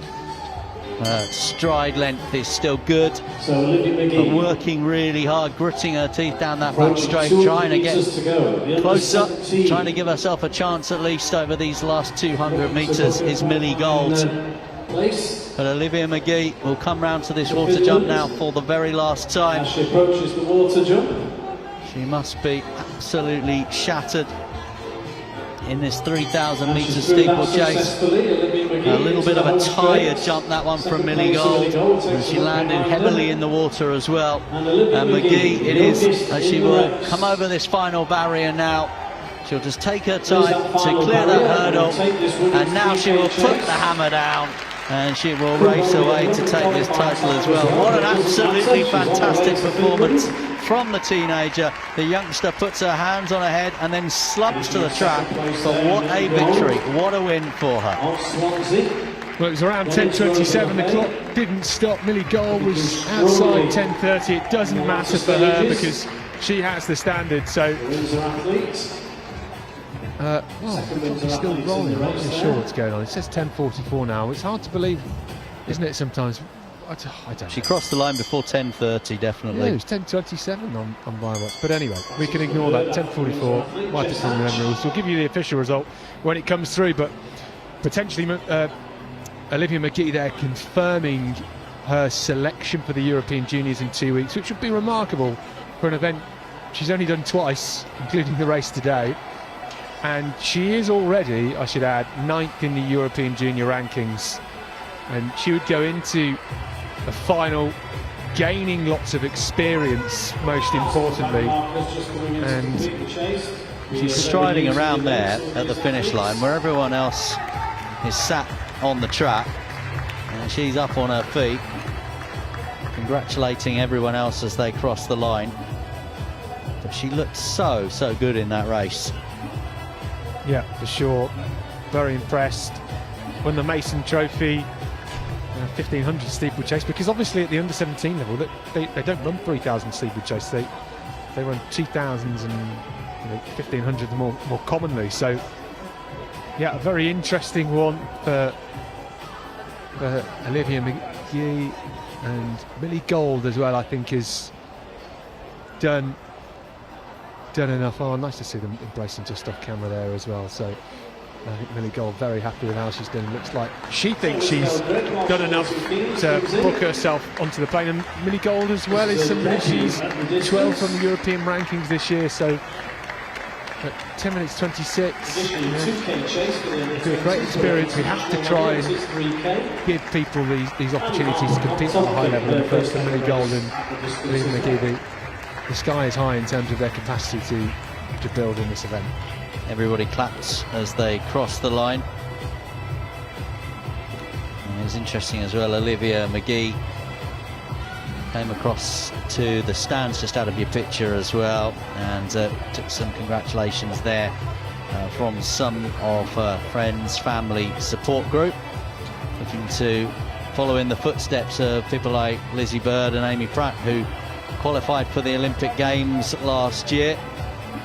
I remember in that 3,000 metres steeplechase Olympic final, one of the British athletes really struggling on the night, but completing the race and then taken away in a wheelchair. Subsequently found out that had suffered quite a nasty accident, but was just determined to finish that Olympic final and did so. Yeah, sometimes incredibly courageous moments we get to witness. The medal presentation. The track in this senior sport. men's 3,000 metre steeplechase. Medals being So, presented by Lorna Booth. Up next, The bronze medalist from Tonbridge AC, Lewis the track. Mills. We have the frame running The silver medalist from finals. They Doncaster, are George Phillips. coming up at 2:52 p.m. And the gold medalist from Southampton, the England Athletics Falls senior on the men's track. 3,000 metre steeplechase Frame running champion. athletes with an Sam opportunity Coffey. to get some experience at big championships like this.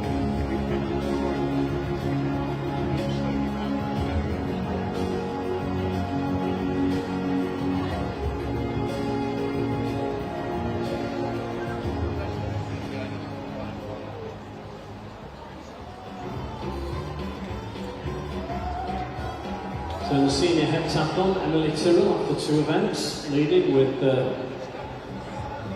1862.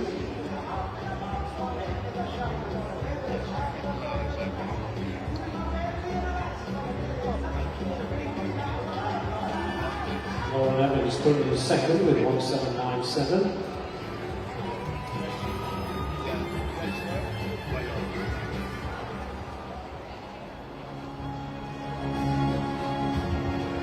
Here are the medals for the men's 3,000 metres steeplechase. In third place from Huntingdonshire, Joey Croft.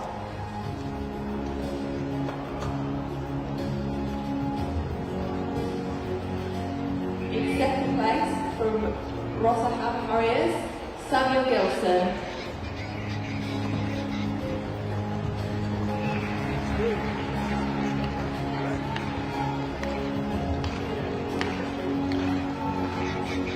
And first place from Yankton District, Frederick Cooper.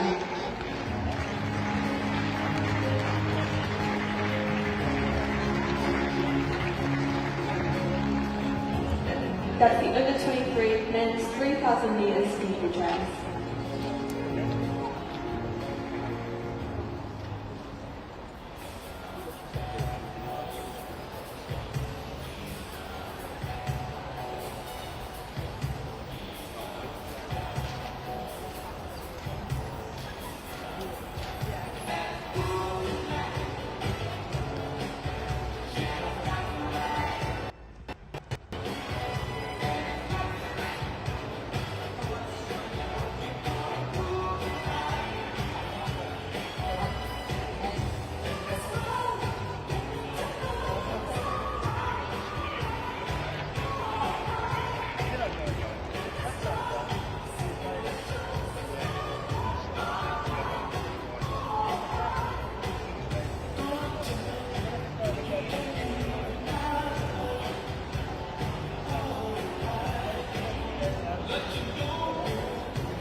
So, getting underway to start with the 100-metre frame running finals. We're combining both the senior women and the senior men in this one. Frame running, if you didn't know, is previously called race running a few years ago, when we featured this at the England Championships. It was an event that was announced by the World Para Athletics Association as an official discipline back in 2017. It's an incredible event, an incredible discipline, because it really does help athletes with severe coordination and other impairments such as cerebral palsy to use the wheeled frame to support their athletic endeavours. And there's lots of techniques. The frames can be set up in different ways. There's lots of support as well through England Athletics. If you're looking to get involved in this, if you are someone that would like to get involved, you could perhaps in 12 months' time be competing here at the England Championships. So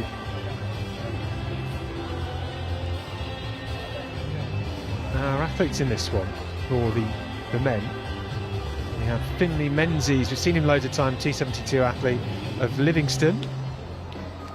Finley goes in lane 6. We've then got Chris Callow, who goes in lane 7, and then we have Charlie Price, Eleanor Hewitt and Paige Murray all going in the women's race, and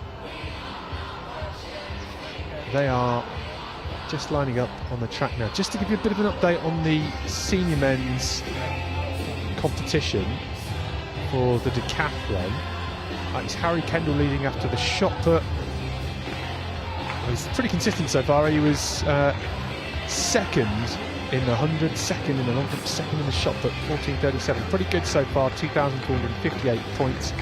Craig Moncur was in second at the minute with 102 points less than Harry Kendall and 114 points back from Kendall in third is Jack Turner.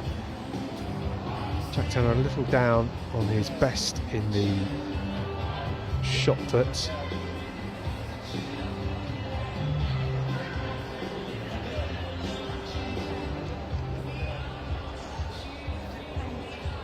Turner got 12 metres 55 in the shot put. He was 6th overall, but previously has gone a lot further with 13.91. He set his personal best actually this year, so we're disappointed with that. But Turner didn't finish the decathlon in Gossis. He was there. Well, two Brits go over 8,000 in that competition, which is astounding. Lewis Church and Sally Ball, who got 8,100 points. Sally Ball, we were hoping he would be here today if it were not for his Popeye style arm after falling on his elbow as part of a high jump last week at the European Under-23 Championships. Might be able to get another one in before the end of the season, we shall see. But Jack Turner trying to build a good score, went over 8,000 points himself 2 years ago. Harry Kendall still one of those who has loads of potential to improve, and got his personal best of 7,843 points 3 years ago at these England Championships when it was held in Bedford. Got a massive check that year as well. There's prize money involved on that day. I think it was part of the World Tour meeting, gold meeting, I think it was bronze or silver, who knows anyway. So, just about now, after the athletes have had their support team get them into the right positions, and you can see Charlie Price on the inside wearing the pink and the pink frame as well. Then Eleanor Hewitt with the yellow helmet on, and then Paige Murray of Charnwood in lane 4, and then we've got Finley Menzies in 6, just to the left of camera, Livingston athlete, and then Chris Callow on the outside from Yayton District.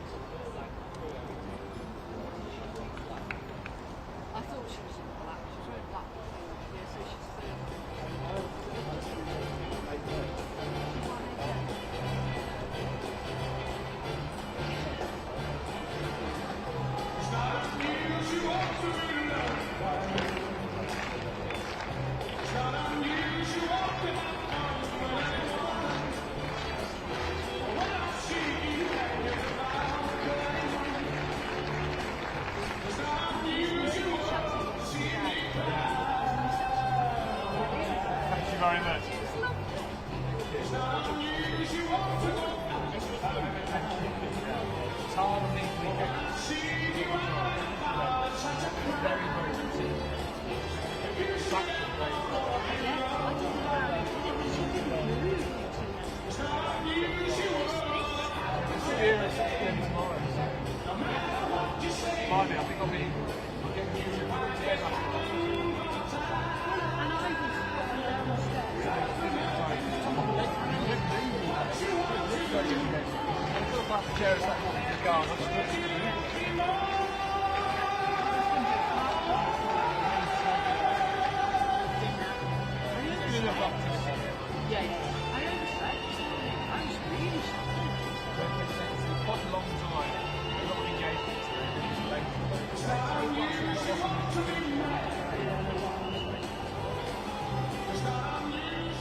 So here we go then, the frame running final for the Senior Para Championships here in Birmingham.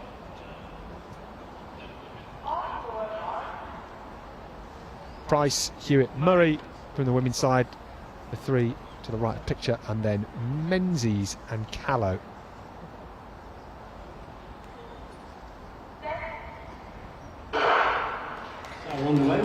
A really great start from Paige Murray of Charnwood, pushing hard, and here goes Menzies, the Scottish athlete in the yellow, absolutely flying, looking so good here. Callow trying to chase him down, 16.70, and there is Price across the line. Here comes Hewitt too, and well, it was Price that came through from Murray, and good finishing. Here comes Hewitt as well, still pushing on in the final 15 metres. This is such a great discipline in the para athletics. So Menzies from Callow, next up will be the two semi-finals for the under Murray 20 and Price, women's and then 100 Hewitt meters. as part of this senior frame running final here.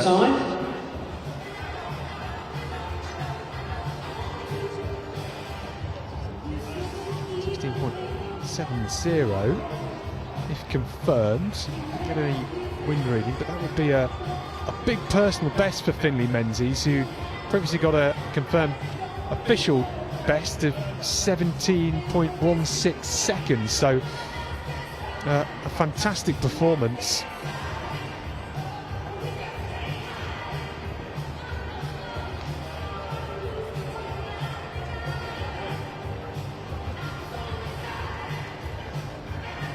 Just to update you with the long jump, which is happening down on the back straight at the minute, we've got a lead for Daniel Enegbor.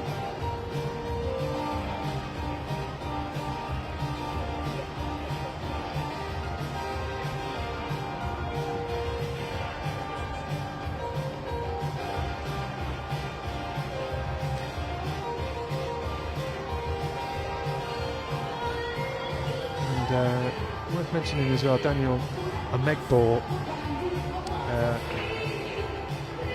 and under 17, scored a huge best of 7 metres 80 here 2 weeks ago at the English Schools Championships into a headwind. He's churning out the big jumps now, and in this competition currently leads with 7 metres 49. I said they do have a nice tailwind on their backs, a pretty good tailwind as well. Regan Corrin is in there. And Daniel Enegbor, despite being an under 17, is eligible for the European Junior Championships. The qualifying mark of 7:55 is one that he does already have, so others trying to chase that down at the moment.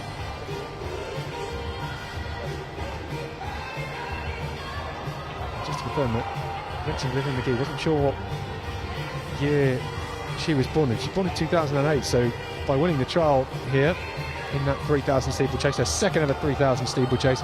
She has qualified for the European Junior Championships, so we were a little unsure earlier on because she is an under 17. Never can be too sure unless the facts are in front of you.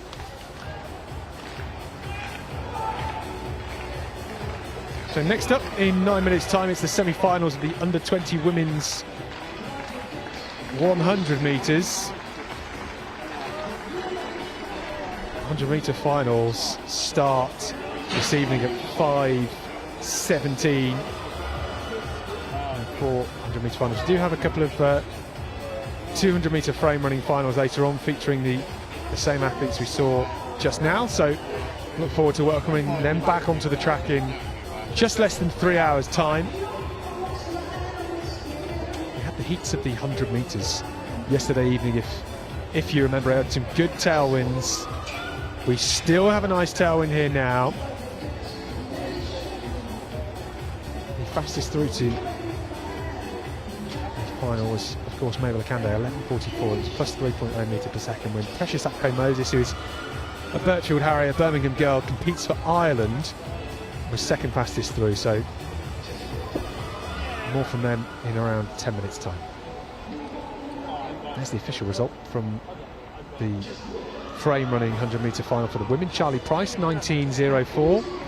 Great performance from Charlie Price. That's just inside her personal best of 19.30. Paige Murray inside her best, 21:56. And Eleanor Hewitt, the Yeaton District athlete, coming through for third. A great performance from her as well.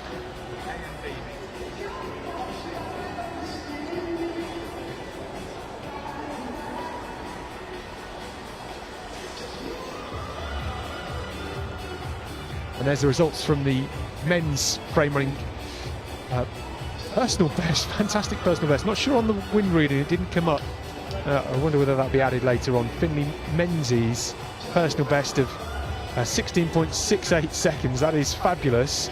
And then Chris Callow, 17.32 seconds, just outside his best of 17:30. So we believe the senior championship record before this was 17:77, so that is inside the championship record. The wind reading confirmed as plus 1.2 metres per second, and for the women it was also plus 1.2 metres per second. Of course, they were in the same event, so there we go.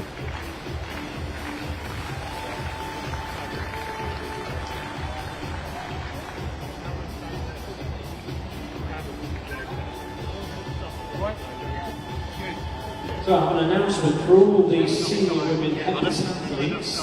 If you could report to the combined events restroom area to see the referee, please. So all these senior women heptathletes, please report to the restroom.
That's amazing, really, isn't it? Because bearing in mind the wind was not even going straight. Still worrying about the camera and this table. It's all blowing out.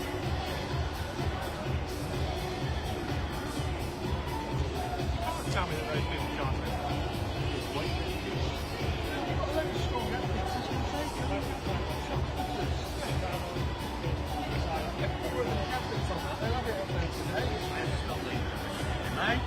Some of these Decathlon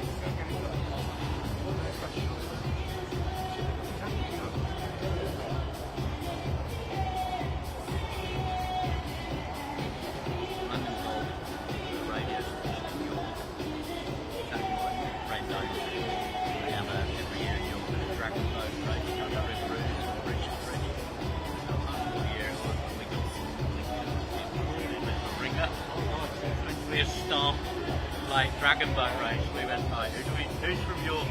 Winner of the Olympics. We got him to come, and his girlfriend is Madeline. We got them two, right, you two in front of the boat, power us on. The rest of us are just sitting there.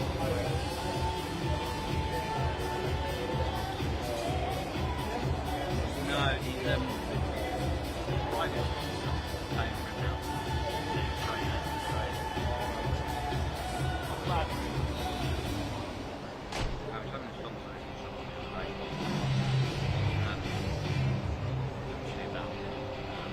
So the athletes are already out and lined up and ready to go for this first semi-final of two of the U20 release 100 metres.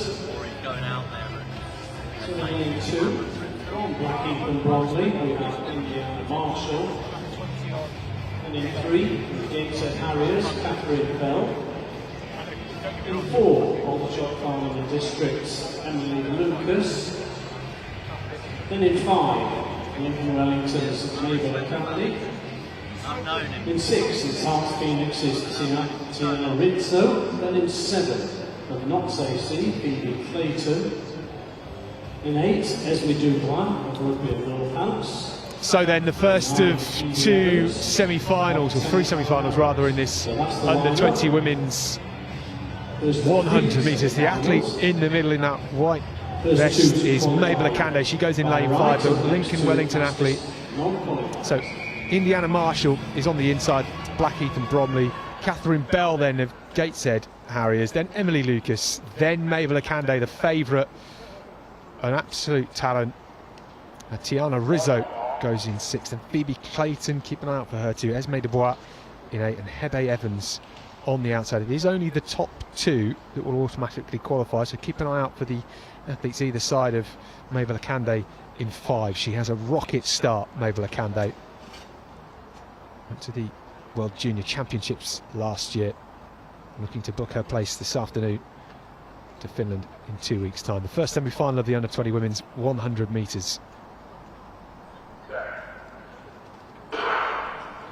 Start on the inside from Marshall now. Mabel Akande gets away. Lucas is trying to go with her.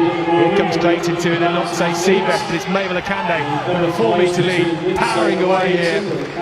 11:35. That's a quick run.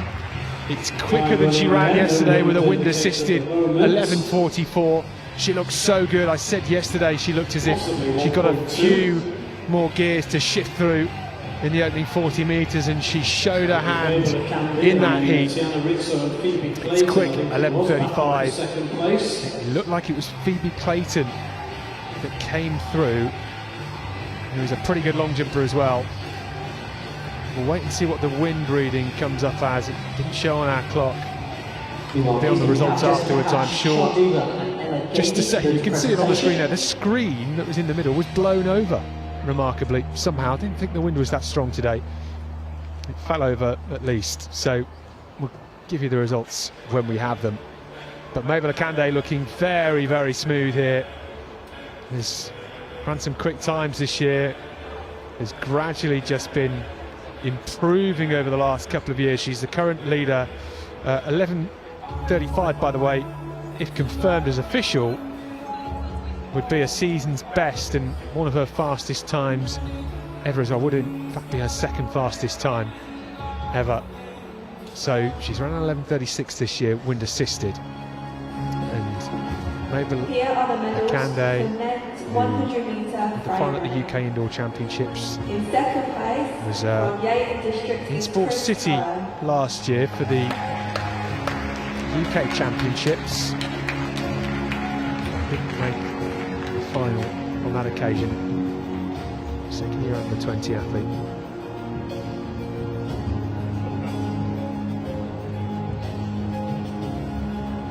In first place from Livingston is Finley Menzies. Semi-final then, featuring Ella Grace Edwards of Gloucester and Precious Akpe Moses and Nell Desir. This is going to be a very tough semi-final. Yeah, you look at the PBs and the season's best. You look at Nell Desir, season's best and a PB 11.65, and then Precious Agpe Moses. Birchfield Harrier, of course, we'll know this place very well. Personal best, season's best 11.64. So, yeah, there's literally 1/100th of a second there to choose between the two of those. Desir will go in lane 4. Agpe Moses will go in lane 7. I'm also closely keeping an eye on the team, working very hard and very diligently in the infield, putting this screen back together at the moment. They've got the frame back up.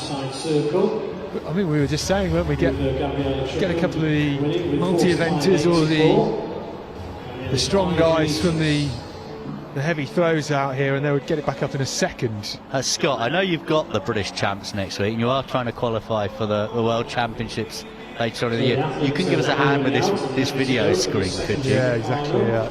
Don't pull a shoulder or something like that. And 2 on London lead side.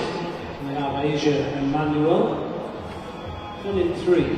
So let's run through the lineup here for you. Asia Emmanuel in 2, Lorna Murray in 3 now, Desir in 4, Annabelle Honey in 5, Ella Grace Rose Edwards in 6, Precious Agpe Moses in 7, and Sophie Holtz in lane 8, Lucy Boys in lane 9.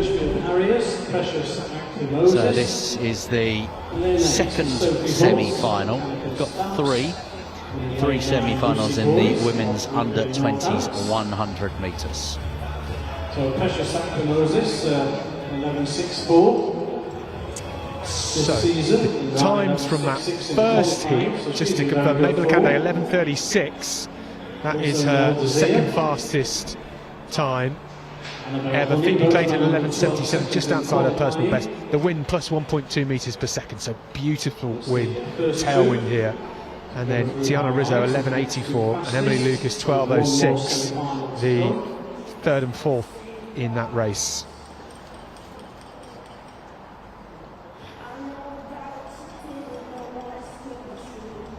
So we are watching the athletes that are hopeful, looking to follow in the footsteps of the likes of Daryl Neater, Dina Asher Smith, Amy Hunt, Mani Lara Lancico, Desiree Henry and others.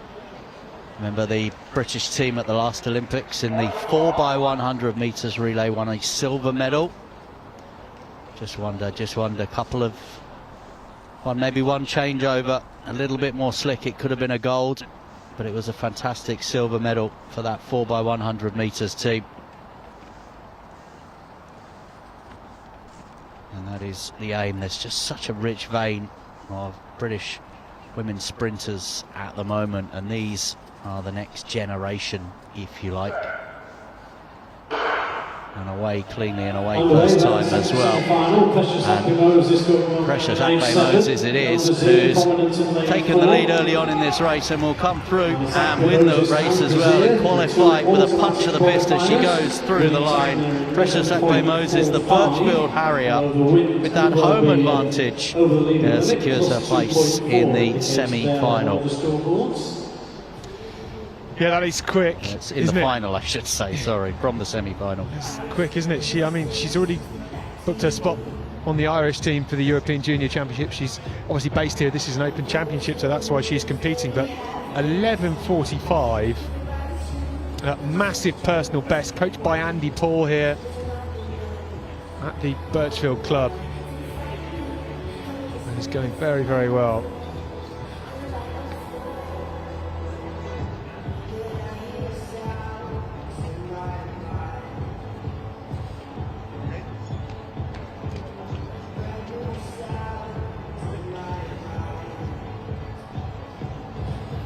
And 11.45, by the way, coincidentally equals the personal best of her older sister Gina, who ran 11.45 back in 2019. So in third place from the Yeoman District, superb, really. Eleanor Hewitt. Yeah, we talked about British sprinting and the names that I mentioned who of course are all on the podium at the Olympics. You look at the Irish team at the last Olympics as well, across many sports had a terrific games, but their 4x400 metre relay team just pipped, of course, by Great Britain. So although we're here at an English Championships, as we've heard there, we do have a couple of Irish runners as well, looking to follow in the footsteps of the likes of Badalecki and others. Sophie Becker was fantastic, I remember, in that 4x400 metres final in the opening leg as well. And in Badalecki, they've got a true world-class athlete too.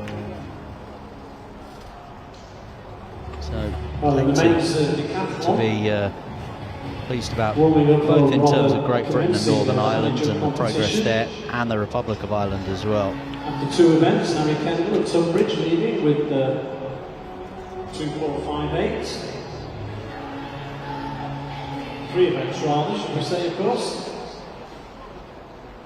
Craig Moncur in second place with 2.356, and Jack Turner in third on 2.344. So that's after the 100 long jump and shot put. So we'll have a third semi-final for you shortly. In the early stages. Under 20 men's decathlon pole vault continues. We're on second attempt at 3 metres 90.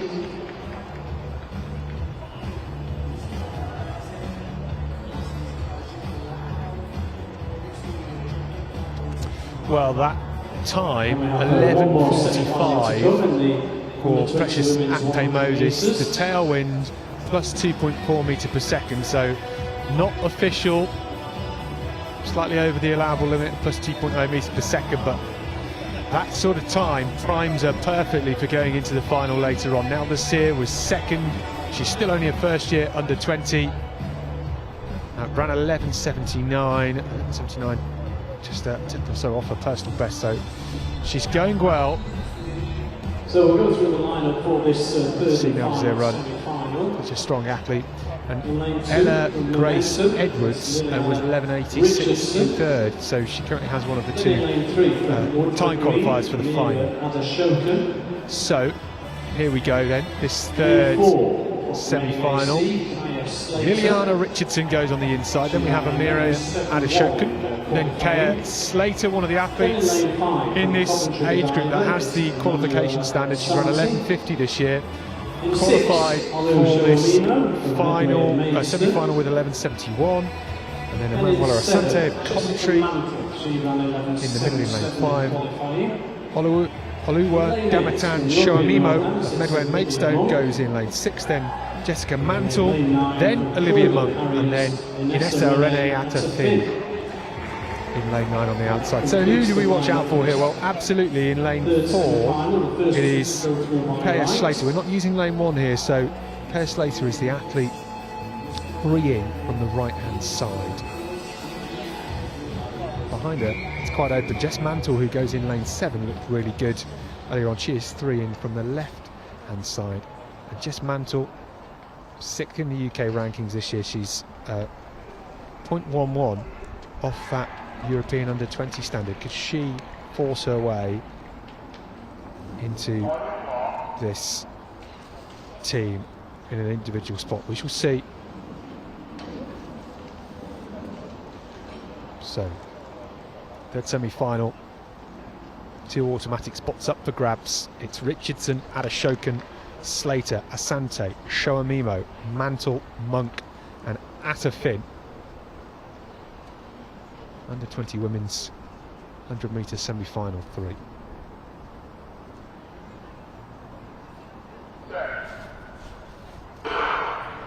Great start from Slater, always gets away well. Mantle is looking good in lane 7 too, and it's Mantle perhaps that just has an edge at the minute. Slater pushing on, Mantle just has an edge. Will she get there? Yes she can. 11.60 seconds, those two through to the final later on, and if that time is confirmed, 11:60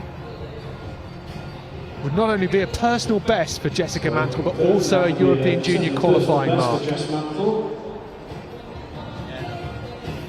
Yes, another really good, close, competitive race there between the two of them. But yeah, that qualification mark, as you say, if confirmed, that is so important today as well. But yeah, place in the final, and we have plenty more to bring you on the track here. So those were the three semi-finals.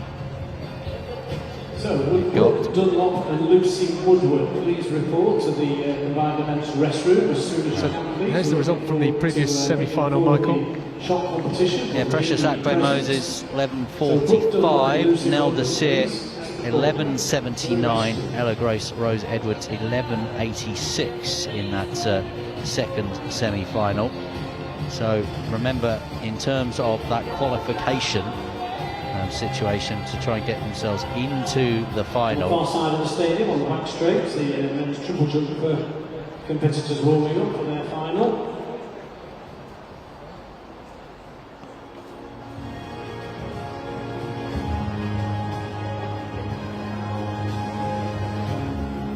Well, this is the presentation from the steeplechase earlier on. We enjoyed this race, didn't we? Yeah, lady in the middle I mentioned, she will go to the European Under-20 Championships. That's Olivia McGee. Might be joined by Monique Gold as well once selection is confirmed. Only the top one at these trials is automatically confirmed. The other two down to the selection meeting, which will happen at the start of next week. The silver medalist from Tonbridge, Ray Lafay.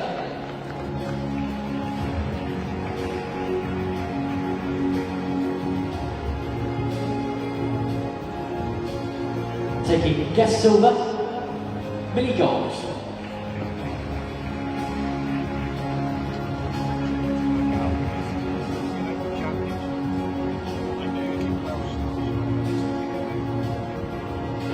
And the gold medalist from rugby at Northampton, Olivia Niggy.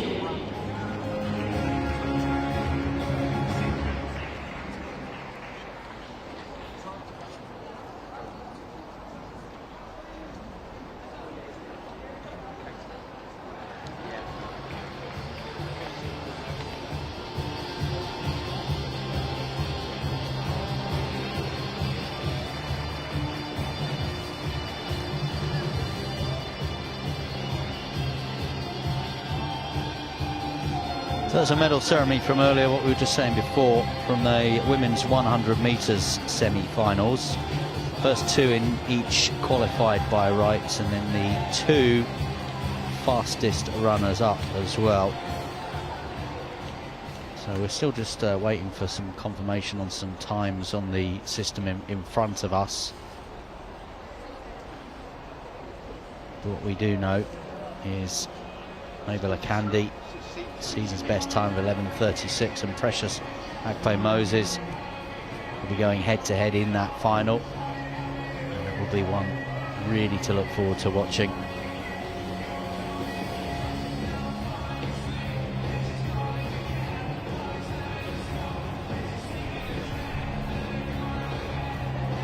And we're also keeping our eye there on Tiana Rizzo and Ella Grace Edwards, who had the two fastest times from the first two semi-final heats.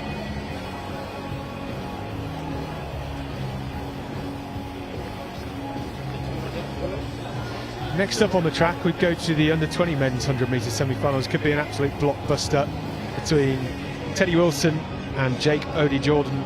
That comes up in around 7 minutes' time.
to me.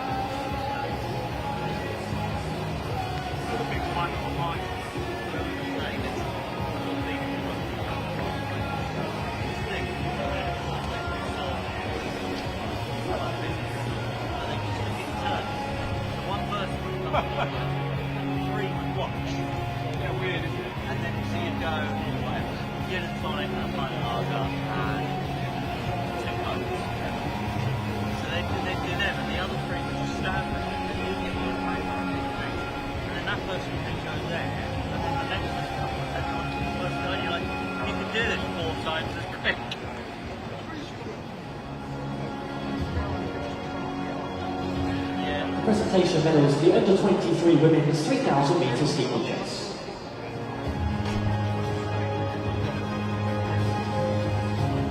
The silver medalist from Royal Sutton Coldfield, Sean Dougal.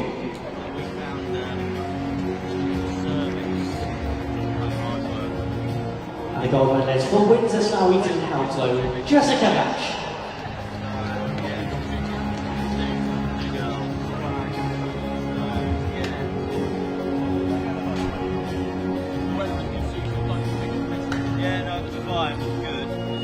For the under 23 women 3,000 metre steeplechase.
So there's the result from that third semi-final then. Jessica Mantle, big personal best, 11.60 seconds.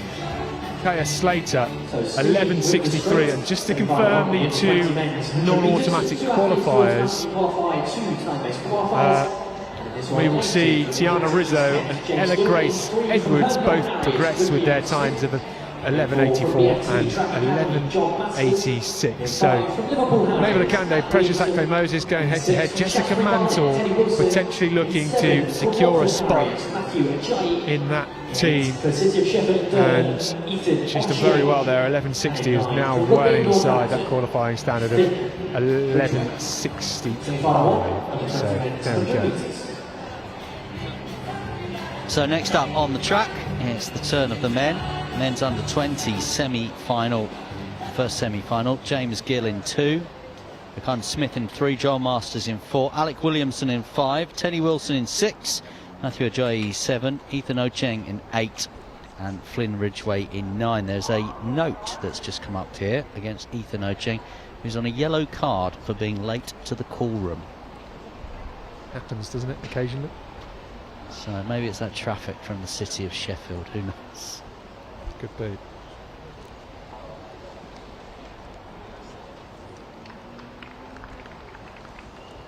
So marking your card on this one, Teddy Wilson, season's best 10.28, personal best 10.26 in lane 6.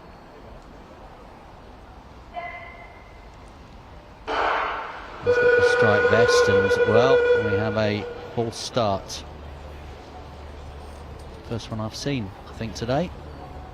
Yeah, I don't think we had many yesterday. There was one I do recall, and it featured this under 20 men's 100 metres, and Joel Masters is also in that one. So I think just a bit unfortunate, really. But yesterday we had a lot of javelin going on, and just as they were about to go into set, we had athletes you know, roaring as they threw the javelin, and that could be sometimes a bit off-putting. But yeah, we saw green cards but no disqualifications yesterday.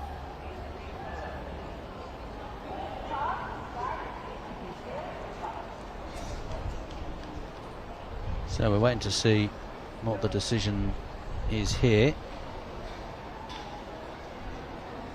It's a green card.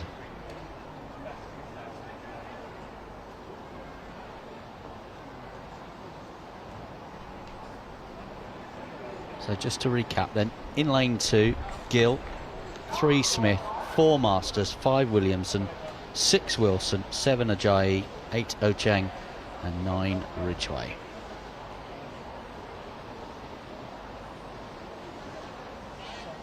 Masters is perhaps the other one in lane 4. PB of 10.40, season's best of 10.50. Remember seeing some of these athletes at the British Indoors earlier on this year. Over 60 metres, of course, on that occasion. So away cleanly this time, and it was a very good start, in fact, by Teddy Wilson. And it is Teddy Wilson at the moment who's leading this one out, and no one will get there ahead of him. It is Teddy Wilson's victory. He has secured his place through to the next stage of the men's 100 metres. He is in the final of the under-20s. It's a time of 10.29 as well for Teddy Wilson, so just outside of his season's best, just outside of his personal best. Yeah, I mentioned it last night. Teddy Wilson really does like to run hard through the rounds. It's a great way to do it. You set up your race model, you start to fine-tune those things. He did it last year in these championships. In the semi-finals he ran 10.43 into a wind, and then in the final ran 10.37 into a wind, and he looked really, really good on that day. He did the same thing yesterday, 10.23 with a favourable tailwind, so good to see him using this round to good effect. He came 7th at the World Juniors last year. Setting up a big final here though this afternoon. It's an interesting one, isn't it? Because there's never a right or wrong way of doing it. Some athletes prefer to go hard and, as you say, go through the rounds, go through the semi-finals. Then you look at someone like Noah Lyles, didn't win in Paris until he won when it mattered, the final. So yeah, different athletes have different ways. Some just happy enough to secure. Some, of course, need to set their stall out. Your senior women's 3,000 metre steeplechase medalists. Yeah, it's an important thing to do. I feel like Lyles got very, very lucky in the end, didn't he, last year? I still watch that race and don't know if he's won. Yeah, it's tough, isn't it? He was beaten, wasn't he, by Louis Hinchliffe in the heat, wasn't he? You know, I don't know if anybody at home watched the Netflix Sprint documentary, but I don't think they made much of the fact that Noah Lyles was beat not only in the semi-final but the heat as well. I think that's quite a big talking point, and you know, testament to his character and also testament to the type of race that final was. But it does go to show that you need to try and tee yourself up for the final. I think Teddy Wilson's done a good job of that, and this next heat, the man in the white strip of Croydon there, Faral Fabusiwa, a young man who is incredibly talented. I've spoken about him on numerous occasions at these championships, indoors and out over the years, because he is somebody that just doesn't quite lose. More on that in a moment. This second semi-final then, in lane 2 we'll have Owen Murphy. Owen Murphy yesterday qualified as one of the non-automatic qualifiers in 10.75. Amari J. Anderson goes in 3, another Croydon man. In 4, Jake Odie Jordan, based out in the US, running the strip of the Be Fit Today Track Academy. His first ever national championships in the UK, only his second ever competition after a race in Lee Valley 12 months ago. Matt Gittins goes in lane 5, then Farrell Fabasiwa, Dylan Batty, keep an eye out for him, 10.52 yesterday, David Ellington in 8, and Elliot Lloyd Ozuegbu goes in 9. And well, Farrell Fabasiwa, a young man that's won national titles through the age groups over the years, big improvements this year, has run 10.50 and 21.10 over the 200 metres, is eligible to go to the European Junior Championships despite being only an under-17. He has won so many races. yesterday competed very well. Jake Odie Jordan, though, blazed through his heat yesterday. 10.45 seconds. Somebody at his absolute best runs 10.31. So it's Murphy, Anderson, Odie Jordan, Gittins, Fabasiwa, Batty, Ellington, Lloyd, Ozuegbu. Semi-final 2 of the under-20 men's 100 metres.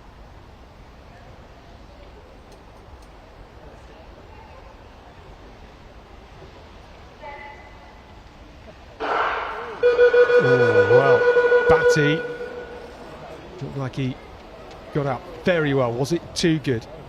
Potentially. The officials calling it back.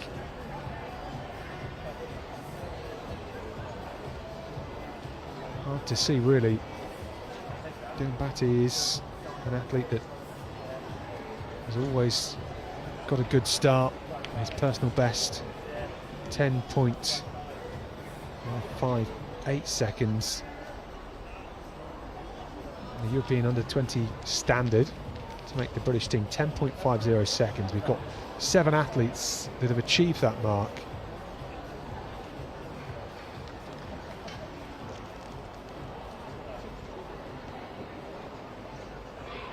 Let's see where the officials go. We get a green card.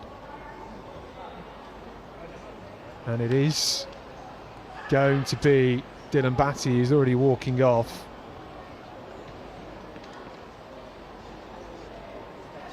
They are disqualifying him.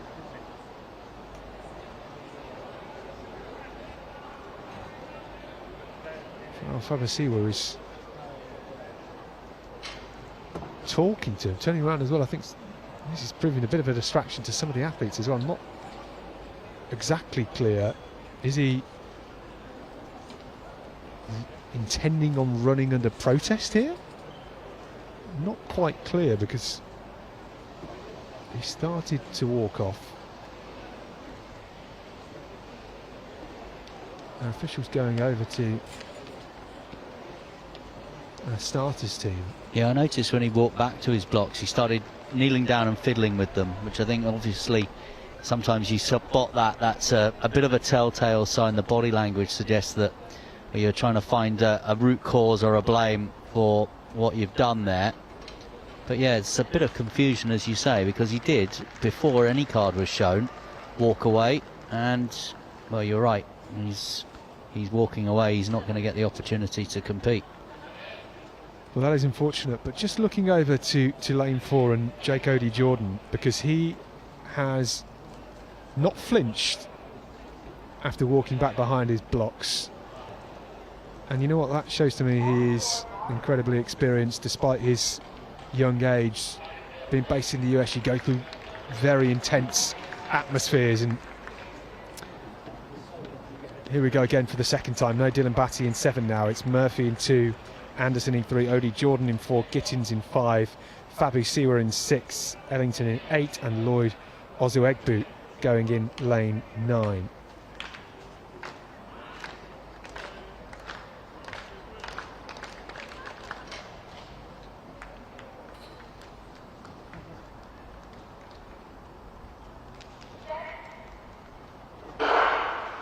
Cracking start on the inside from Murphy. Now Odie Jordan into his running. It's good from Gittins as well. Here comes Fabasiwa, but Odie Jordan pushes away again. He won't be caught from here.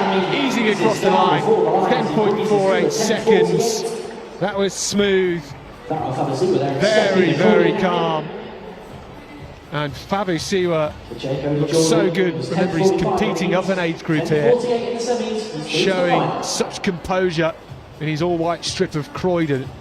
But Jake Odie Jordan, I think you were exactly right. I think he handled the situation, the pressure and the occasion better than anyone else out there, and that showed in the way I think that he performed and competed in this race. He's a real talent. It's a unique situation, isn't it, where we've had an athlete compete for Great Britain twice, but having never turned up to national championships. Jake Odie Jordan went to the European Under-18s last year and then to the World Juniors. On your screen there, that's just the result from the previous semi-final. Teddy Wilson we saw coming through. Matthew Ajayi also qualifying then for the final. I remember in this, the top 2 go through by rights. John Masters, Flynn Ridgway will need to just sit and wait on the times from the heat that we've just watched and the one still to come. And that one still to come is semi-final number 3. And in this one, in lane 2, James Armino. 3, Joshua Awujula. 4, Dylan Williams. 5, Max Clark. 6, George Warburton. 7, Lewis Stevens.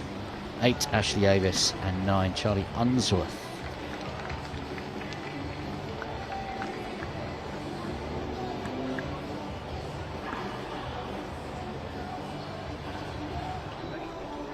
Nice to have some sun shining down on us as well.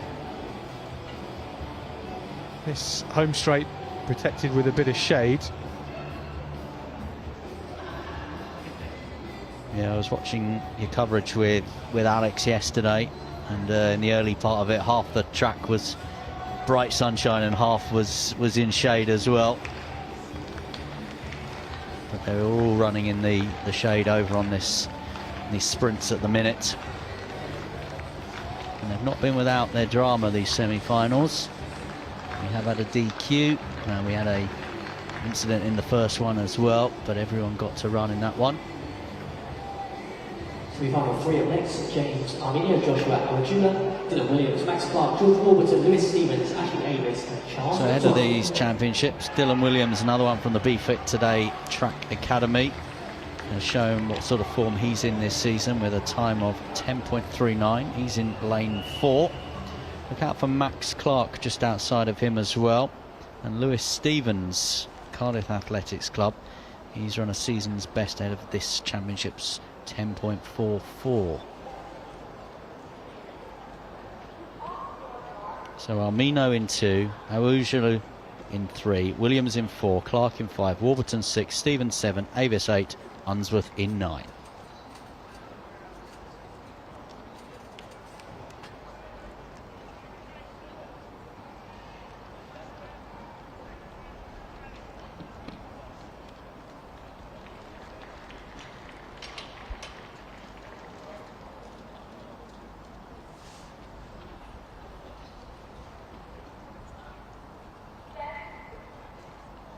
Semi-final 3 then of the men's 100 metres under 20. And it was a really good start by so many in the field, and it's going to be a bit of a blanket finish. But it looks here as though, oh, it's an athlete who's pulled up just on the line there, and I wonder whether Dylan Williams was able to benefit from that, because the athlete outside of him, was it Max Clark, who pulled up holding the hamstring, and I think Dylan Williams was able just to take it. Oh, well, that is such a shame for Max Clark. He's a bottom year in this age group, part of Blackheath and Bromley Club these days, and is shown great development this year. He got the bronze medal at the English schools as well, and he was leading, wasn't he? He was about to, we were about to call him home. He was about to take the tape, and just the grasp of the back of the leg, and that just allowed Dylan Williams to come through in what was a really close heat, closer than any of the other heats that we've seen in these championships so far. Yeah. You have to think about Max Clark, who's now being helped up by a paramedic and helped away from the track. Yeah, unfortunately for him, I mean, that's going to be his championships over, and I don't think we'll see him at the Europeans either, and maybe even this is his season done. It does happen. It's part of the job in sprinting. He looks seen a lot of discomfort, but as you say, Michael, this was the semi-final that was always going to be the tightest between them. You know, George Warburton got out very well. Lewis Stevens was in there. I felt like Max Clark might just have enough, but in the end, it was Dylan Williams that managed to come through. 10:47.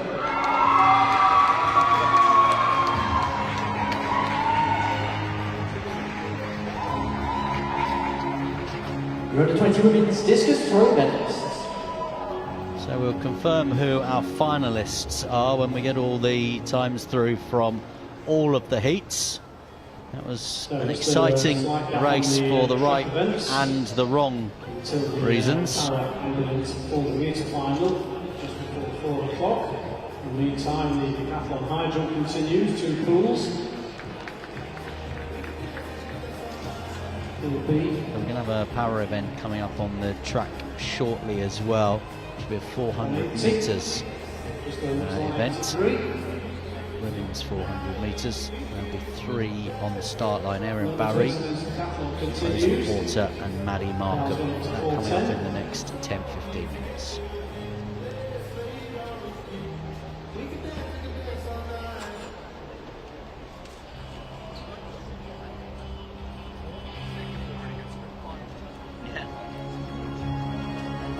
Here are the results of the under 20 men's long jump final.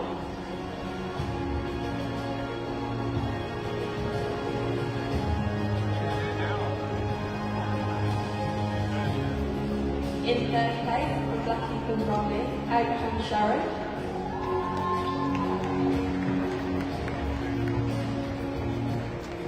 Second place, from Monteria's, Regan Corrin. Honestly, at this point, I looked here. And in first place, for Paralympic is Daniel Onenko. And then I looked in here and I thought,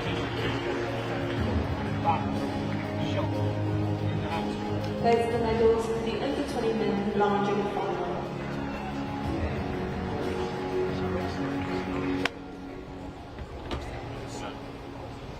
Well, in fact, we do have a late entry for the wheelchair final, so that event will take place.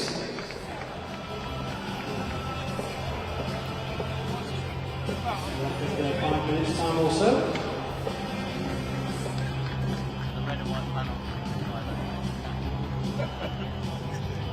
We now will only know the results and it goes back on. I'll tell you what, for the hell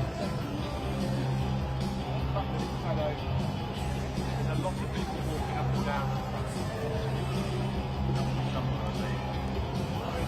I mean, I'm many.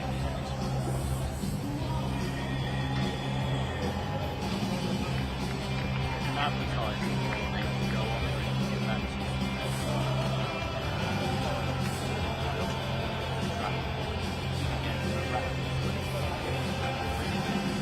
About Africa, right?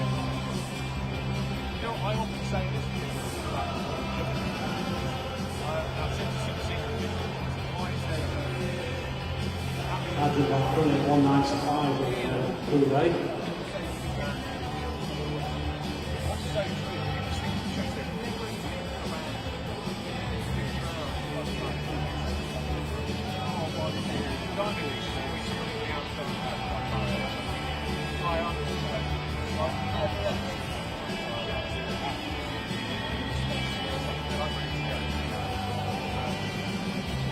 seems unlikely.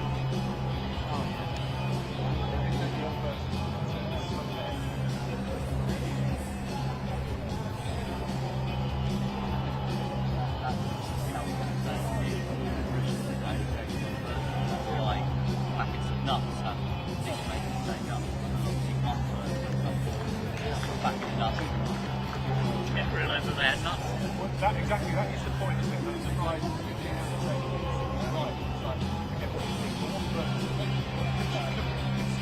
The same way as growing the gap.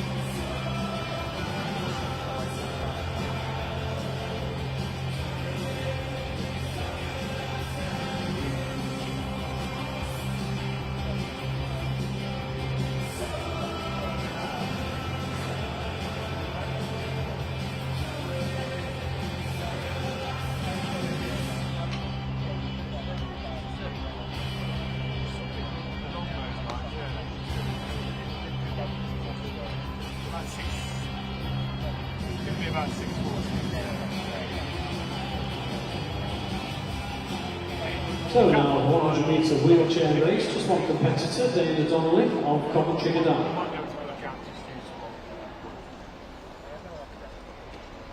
So then, we have our first wheelchair final of the championships. It's the women's 100 metre wheelchair final. Dana Donnelly, T34 athlete. She's still only an under-20 Dana. We saw her here last year. Only the clock to beat.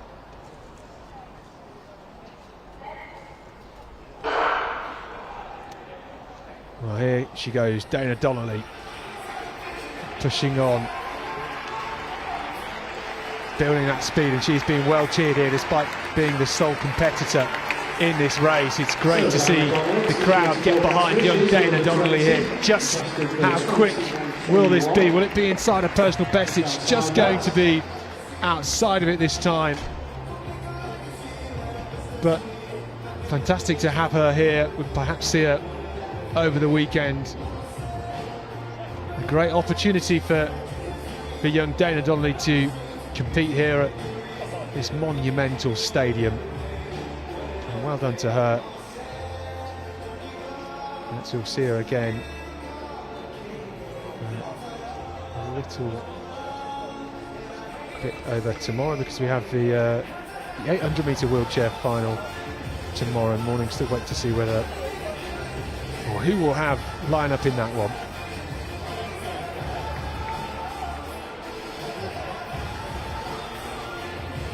So we do have a para 400 metre final to come.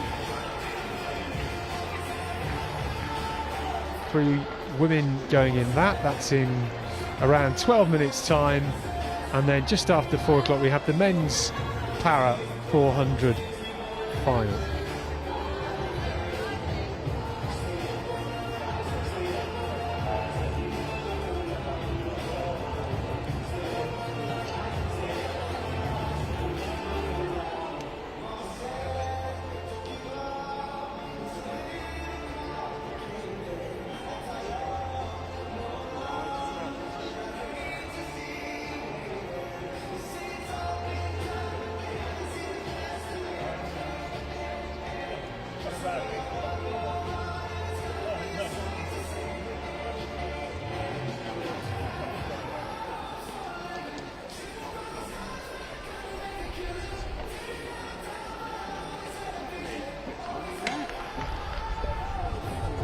Well, just to confirm a couple of results from the earlier races as we look towards the schedule again. We've got para 400 metre race in around 10 minutes time, and then after that the men's para race before we head to some finals for the 800 metres and then the 400 as well. Max Clark, despite pulling up on the line, ran 10.71 in that final semi-final of the under-20 men's 100 metres. It was won by Dylan Williams, 10.47. Josh Awajula finished with an equal personal best of 10.53, and George Warburton ran 10.56. So the wind plus 2.0 metres per second, absolutely perfect. And that means that alongside George Warburton, John Masters makes the final. He ran 10.55 in that first heat. So it's very quick. I mean, we've got, well, my goodness, practically everybody you would expect to be in there. Lewis Stevens, perhaps the biggest shot, just missing out with 10.60 seconds from that third semi-final where he finished 4th, sadly for him.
senior women's heptathlon, James on the lead as Alan McCauley goes into the lead just by 5 points, 1:8.67 to a total of 1:8.62. And Lauren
So our athletes getting ready behind the blocks for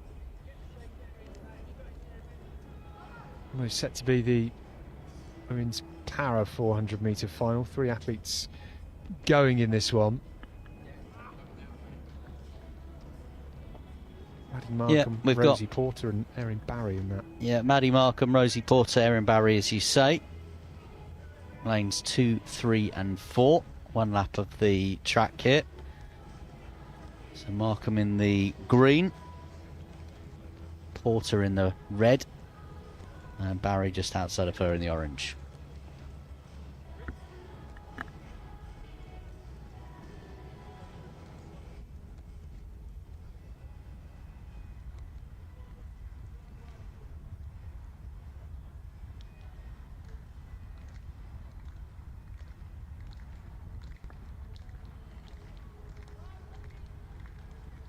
Well, I'm just looking down on the track and it looks to me like Maddie Markham is not on the correct start. Well, now she is, yeah, there we go. Yeah, and I think the official just pointing that out to her now, I think. There we go. In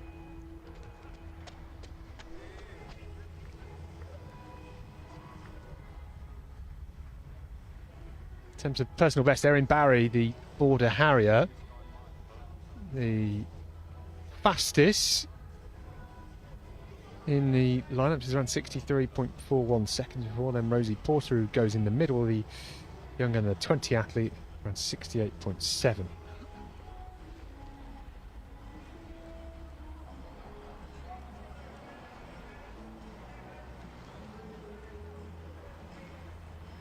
Just waiting for the start of this event because we do have high jump competition taking place same end of the stadium at the moment as well.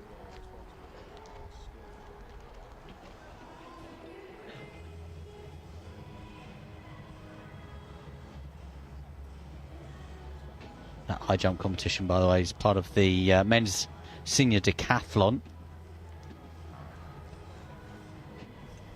Day 1 of the senior decathlon today. We do have the under 20s concluding their decathlon program later on. In fact, that will be the last event on the track, will be the 1500 metres for the men's under 20 to find out our decathlon champion. So Markham, Porter and Barry.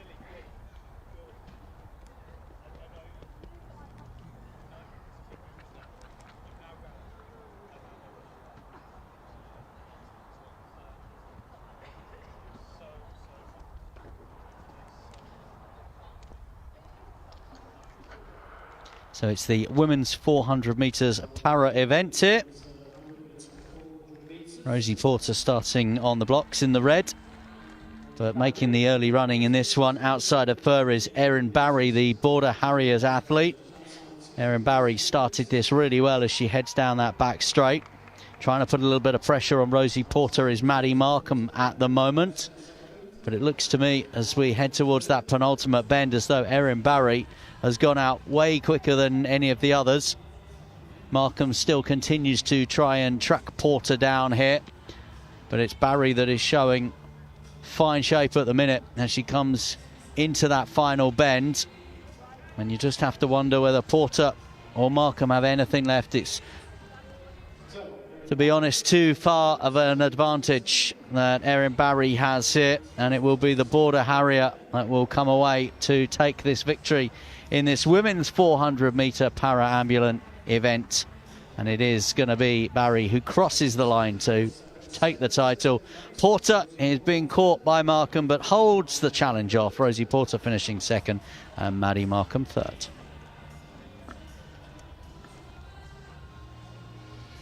Yeah, fantastic run for Erin Barry. Got a couple of different categories, Barry T20 and Markham and Porter T38 there, but 64.7 seconds, you know, just over a second off her best. That's pretty good in these conditions. It is still ever so blustery down the back straight. Not so bad in this home straight, but yeah, noticeable when we get to midway down the back straight. And they have the men's 400 para final coming up just a little under 10 minutes time. And just to say, we saw that high jump competition for the Pool A of the senior men's decathlon. The results not quite updating for us, but I can tell you that that final height was 201 that we saw, and I think the bar has now gone up to 204, which is superb and is well up there in terms of world-class high jumping for decathletes. 204 is superb, and it is Evan Campbell that is still going, and 204 could well be a personal best for him. And those results still just beginning to update as we watch on. We can see that he's going for 204.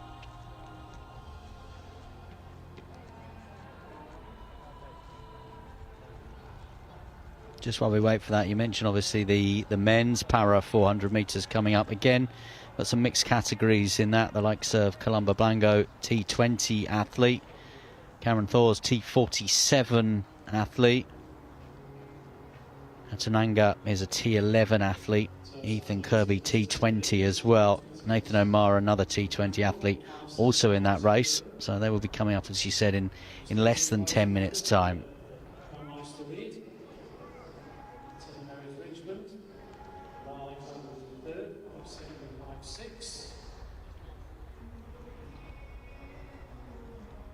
Might just see it there. This is Evan Campbell going for 204. That was a very good first attempt. It was a bit close. You were always looking to try and get towards the midpoint of the bar.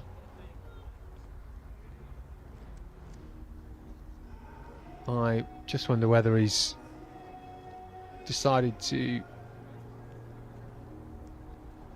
call it. He's lying on the bed, whether he's just choosing to rest out there because nobody else is in the competition and he's left on his own, Well, you did say the sun had come out, so Yeah, a bit of sunbathing, why not? Yeah, I mean, honestly, it's not a bad suggestion for lying down. Those plastic chairs on the mobile, I don't know, mobile backdrop area. I'm not sure what you'd even call that, to be honest. I'm not sure how you order one of them, what you search for, but yeah, Campbell just taking a rest, which is good. He knows that was close as well. He's gone over 2:03 before. Really, truly, I do mean this. It is world-class decathlon high jumping at 2:03. You're starting to get to serious levels. If you're getting over 2 metres in an Olympic decathlon, you're doing very well. Some of the guys now starting to push over 2:10 and stuff like that. But a rarity. A lot of decathletes, they are well-built, powerful. They're not slender and skinny like some of these avatar-like high jumpers you see. That's why they don't get anywhere near the 230s or 240s.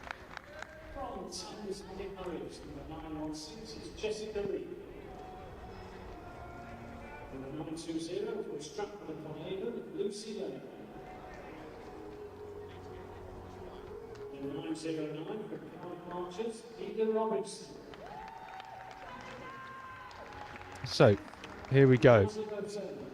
This is Evan Campbell.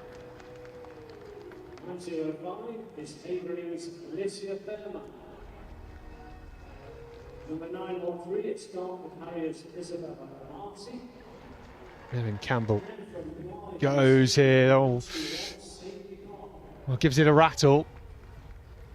That's a foul on his second attempt at 2 metres and 4 centimetres. Again, choosing to take a lie down pose as well. Gives a bit of the can-can on the bed too. An issue with the high jump going on so long, you know, this is the fourth event for these decathletes at the end of a long day, and they do have the 400 left to go, and a lot of the time they just realise that if they keep going in the high jump, they're emptying the tank more and won't be able to recover as much as they can. And actually, what does an extra 2 or 3 centimetres give you in a long run over the course of the 2 days? There's always that question. So one more attempt for Evan Campbell to have a crack at it.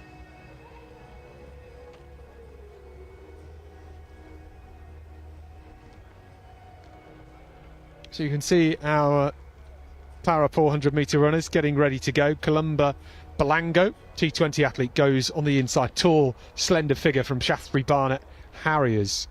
Then we have Nathan O'Mara, who goes in 3 from BKS Disability Athletics. He's around 54.79 previously.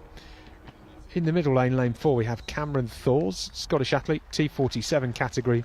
That's around 52.91 seconds.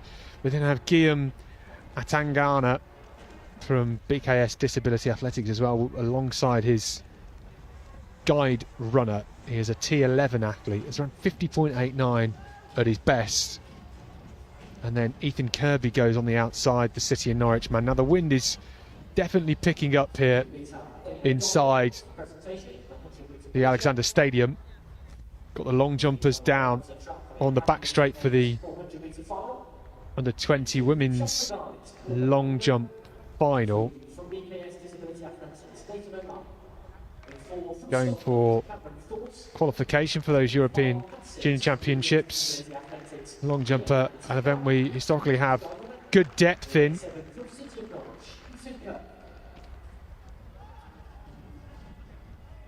Tia Brown and Daisy Snell with qualification marks for that. The standard is 6 metres 25. More on that a little later.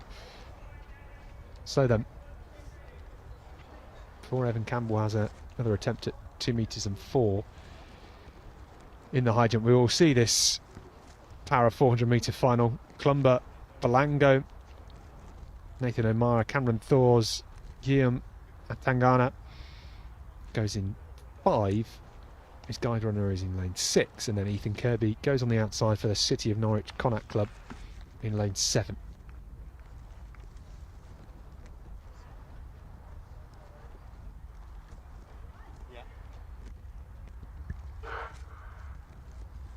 So where they go, strong start on the outside from Ethan Kirby. He's a T20 athlete, has run 49.03 before. He's running with nobody outside of him to try and chase down. Inside of him, Atangana looking very strong in that red vest at the moment. Clumber Balango, who has run 47.8 at his absolute best. He's on paper quicker than the rest of the field, but is just cruising through this first 200 and has gone past Thors and is eyeing up Atangana as well, and now moves into second spot. But on the outside it is Kirby who leads here, and he's pushing on as he enters the final 100 metres. Can Blango start to chase him down? There's acres of space between these two. Can Kirby hold on? Starting to tie up. The lactic is hitting him, but he's going to take the win here. 49.57 seconds. That is a great run. Balango gets second. Atangana comes through for third, and then it was Thors and O'Mara rounding off the field. And we will see just outside of shot now, but Evan Campbell is going for 2 metres and 4 centimetres in the high jump. Here he goes then, 2:04, his third attempt for a lifetime best in this senior men's decathlon. Oh, he just tickled it with his heels. He knows that was so close. He got such good height. Well, it was a great effort. He's been out there on his own for the last 15 minutes. The other decathletes just heading in to get warm and recover ahead of their 400 metres, which will be a little later on. That is actually scheduled to take place at 4:57 p.m, so you can see why the others haven't waited round as a matter of courtesy. They've got some recovery to go, and Campbell, well, he will be in that second race, so we'll have slightly more time to recover, but still less than an hour, as the decathletes will be back out on the track at 5 o'clock. Some middle distance action to come in 7 minutes time with the under 20 men's 800 metre final. Will Rabjohns looking to secure his spot on the plane to Finland in 2 weeks time, and perhaps maybe chase down the championship record of 1:45.36.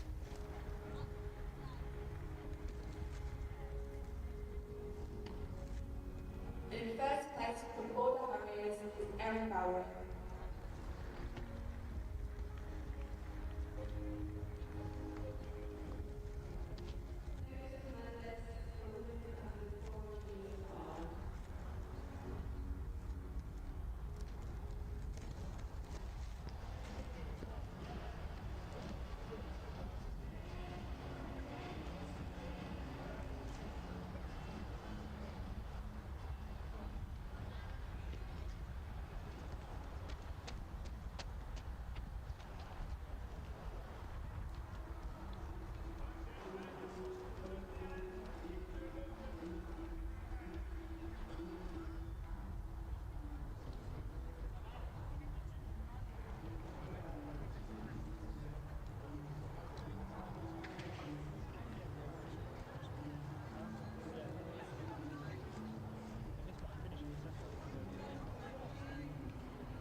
So 8 athletes in this final. In lane 2, Jack Organ. 3, Sam Hembry. 4, James O'Brien. 5, William Rab-Johns. 6, Tom Waterworth. 7, Caleb McLeod. 8, Rafferty Murphin. And 9, Tobias Cheeseborough.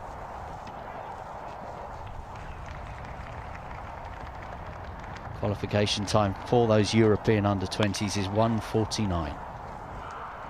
Already has that time, William Rab-Johns. And as we've been talking about earlier on, could well be chasing a championship record here as well. So it's the final of the men's under-20s 800 metres.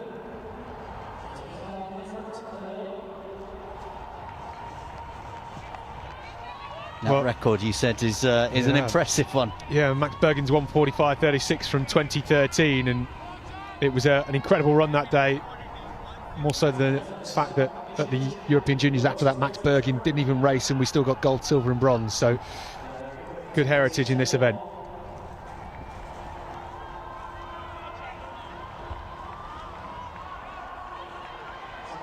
So Rafferty Murphy it is that is going to lead this one at the bell. Cheeseborough pushing him as well in second at the moment. Where is Will Rab-Johns? Because he missed out on winning this event last year. He finished in 3rd place and will be surely trying to avoid that sort of mishap this time. He currently sits back in 5th. So Cheeseborough just on the shoulder here of Murphin. Saw Cheeseborough at the British Indoor Championships in Sheffield earlier on this year in the red and yellow stripes. He's eclipsed down that back straight now. Murphin it is now, who's going to be trying to hold off the challenge of all the athletes queuing up in behind. Rafferty.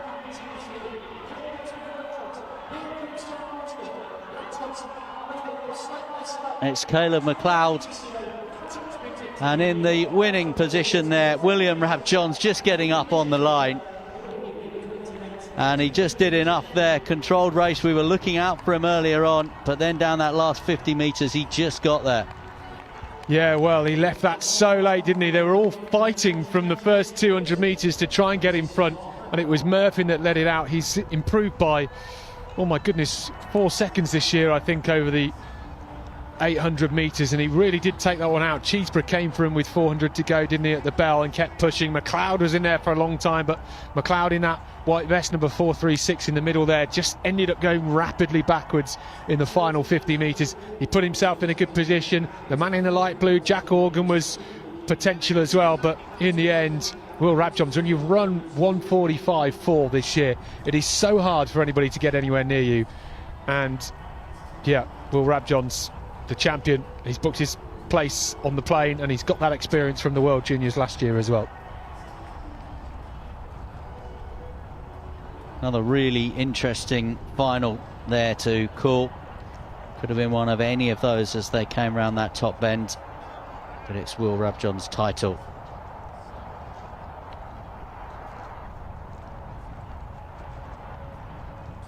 Still got a good couple of hours, 2.5 hours of action to bring you.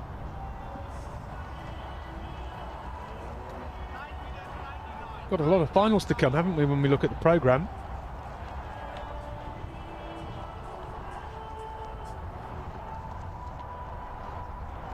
Stacked with finals. Yeah, we'll have the next 800 metres final on track. And we'll have finals of the 400 metres for the women and men at under 20 level, and then at the senior and also including with the men the under 23s of course level as well. So all that to come for you in the next half an hour.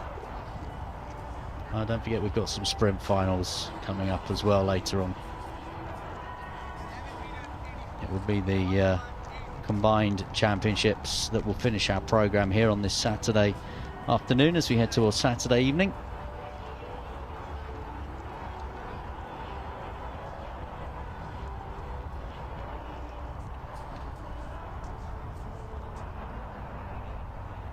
So no championship record for William Rab-Johns, but a place on the team for Finland secure.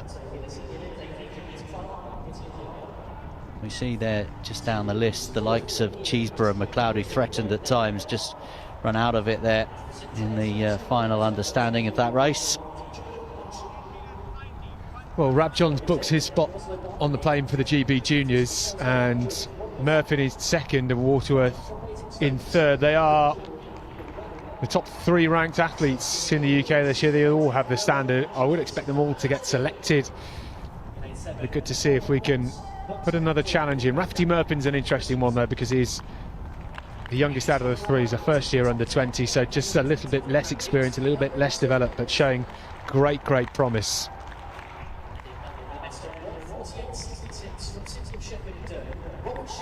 So next up then, our senior men's 800 metre final.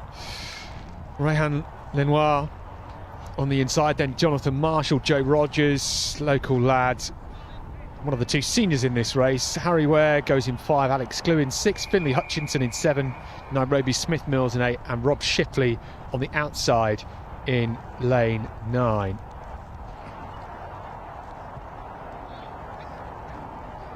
Rob Shipley's around 1:48.66 this year. And this is the senior men's 800 metre final.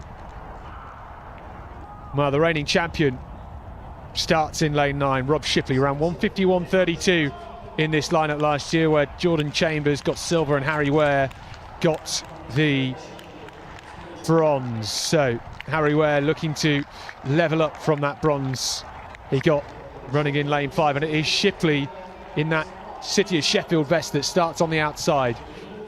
Smith Mills in that black vest just bumping off a couple of bodies and finding himself in a bit of a tight spot. But it is Finley Hutchinson at the front here in that Knots AC vest. Nairobi Smith Mills just in second. Shipley on the inside in third. Chorley's Alex Glue with the glasses on in around 4th, and just inside of him it's Harry Ware in the Basingstoke vest in 5th. And here at the bell they're coming through in 54.48, very similar to the time ran in the under 20 race just a few moments ago. But it is Hutchinson at the front. Smith Mills looking very relaxed here, as perhaps Shipley maybe just finding himself on a difficult place and pedalling backwards at the minute for the reigning champion. But at the front it's Hutchinson still leading. On the outside here comes Harry Ware with 220 metres to go. Will anybody try and surge from here? It's a long way home for Finley Hutchinson. He's been at the front for the last 450 metres. Can he keep stretching this field out? They're all lining up in behind of him. What can Joe Rogers do, the local lad in the yellow vest, about 5th place? Is he starting to push on here? But it's Finley Hutchinson at the front. Here comes Chorley's Alex Glue in the glasses. There's Ware as well pushing on. Hutchinson starting to go backwards. It's Ware surging through. Glue on the outside. It's going to be Alex Glue that takes the English title. 150.42. A big roar from him as he comes across the line. The Chorley man. He takes the win in 150.42.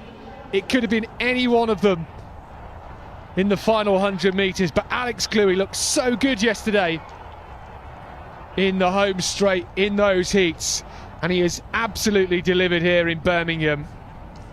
What a close race, could have been any one of them. Finley Hutchinson, who led it for a long time, just went backwards, but Alex Glue takes the goal. Yeah, I thought it was a really interesting moment, as you said, around about 220 metres to go there. Finley Hutchinson had led for so long, and Harry Ware just got up on his shoulder, and I thought he was going to go. I thought he was going to go and kick for it. As you said in the commentary there, it's a long way home, 220 metres. He just seemed to kind of slow up a little bit, and I just wonder whether that perhaps just upset his rhythm slightly, and that then obviously gave Alex Glue that opportunity, because he was the athlete coming with the momentum, if you like. He was the athlete coming from behind with the pace. He was coming past everybody, whereas I think Harry Ware had just stopped a little bit, just halted, just paused a little bit, and I just wonder whether that just upset things for him a little bit with around 200 metres to go.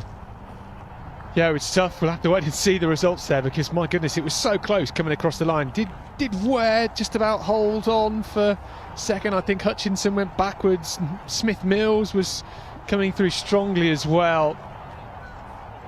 It was all difficult to see in the heat of the battle.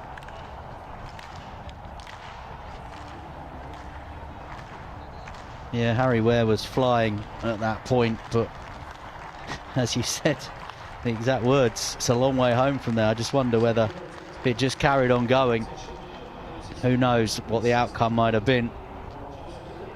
But take nothing away from Alex Glue, the Chorley Athletic and Tri Club, who's an under-23 and the senior champion here as well. Yeah, superb. Great run from him. That was a real race. I mentioned it yesterday. I like to see it. Here's the results then. Alex Glue 150.42, Harry Ware 150.49, and Finley Hutchinson, in all fairness to him, he led for so much of that race, worthy of a medal, 150.69. Joe Rogers coming through just didn't quite have enough room or space in the end. Yeah, great battle in that final 150 metres or so. Another great event, another great race. Now, I often say we see so many middle distance runners going to BMCs and paced races and stuff, but you don't learn the nitty gritty of your event unless you turn up to something like this and you have to bob and weave, you have to make decisions on the fly. You'll never learn how to win a race like that unless you take part in them. And I said to Alex yesterday, we've got so many athletes that can go to the British Championships now with a chance of making the men's 800 final, who then don't because they are only used to running in paced races. And actually coming somewhere like here, you'd learn what Alex Glue has just done on how to perfectly time it. Yeah, championship racing is a different discipline in many respects. When you get to that level of, say, racing on a Diamond League circuit or whatever, where you've got pacers, actually then going to a major championships and then getting the result where it really matters at an Olympic Games or a European Championships or a World Championships, a different discipline altogether.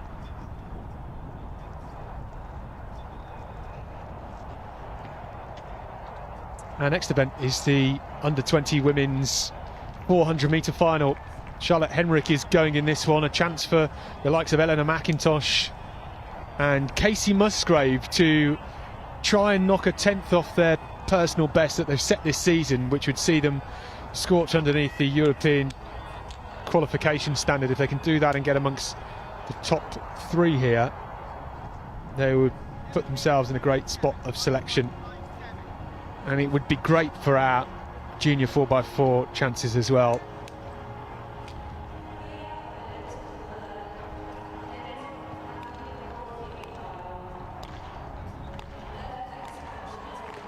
Our athletes just coming out then for this next event on the track, plus the men's para event medal ceremony, which is taking place at the moment as well.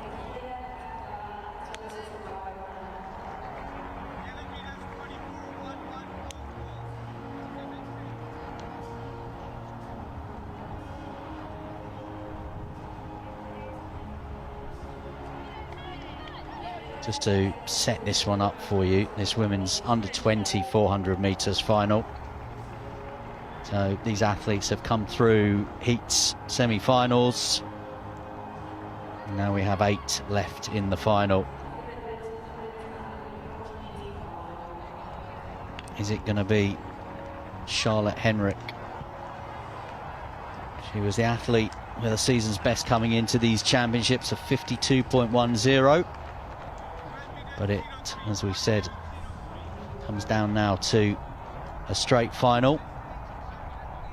Slightly different, of course, over 400 metres to when you get into those middle distance events, 800 and 1500, where there's a bit more that can come into play in terms of tactics and finding a position in the field and finding a position on the track as well.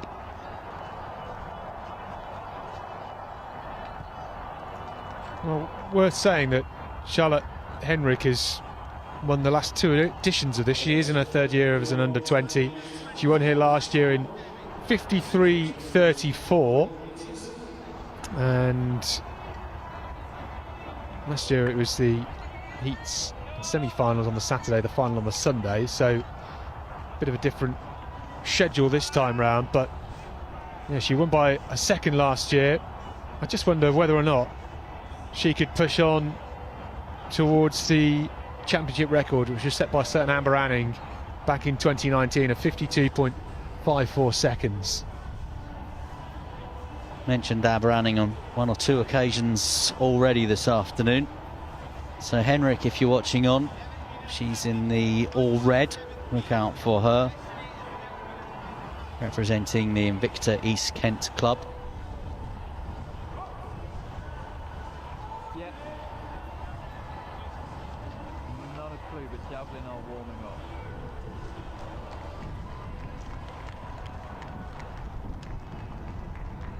So just for the record, the qualification time for the Europeans is a 47 dead qualification time for 400 metres. So that might be an ask. It's certainly become a little bit more blustery, Michael, in the stadium, hasn't it? That is always going to be a tough one for the 400 metre sprinters. Just looking, the javelin throwers are throwing into quite a strong headwind at the minute on this first bend, and got to feel sorry for them a little bit, haven't you? Yeah, it's certainly going to be difficult for these 400 athletes. For the likes of Charlotte Henrik, it's just win the race, get the job done, and you can put your feet up for the next 10 days ahead of the European Juniors. As I say, for the likes of Musgrave and McIntosh, they'll be fighting it out for sure. What can Ava Freeman do as well? She's somebody that's not too far off that standard 54.82. Yeah, sorry, I should correct myself. I said 47. It's 54. 47 for the men. So yeah, 54. Well within the capabilities of Henrik. She's got that time, as you say.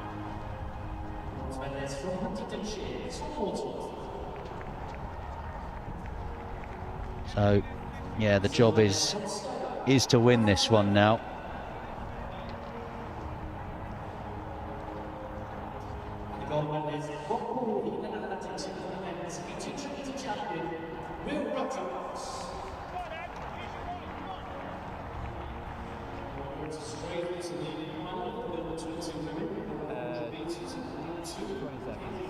So let's run through these for you. Caitlin Hadfield of Derby in lane 2. Olivia Bell of Rotherham Harriers in 3. Ava Freeman, Birchfield Harrier in 4. In 5, Charlotte Henrik, the Invicta East Kent club. 6, Casey Musgrave of the City of Sheffield and Durn. 7, Eleanor McIntosh of the Bristol and West club. Shilo Omotosho of Basildon in lane 8. And Chloe Poor of Winchester in lane 9.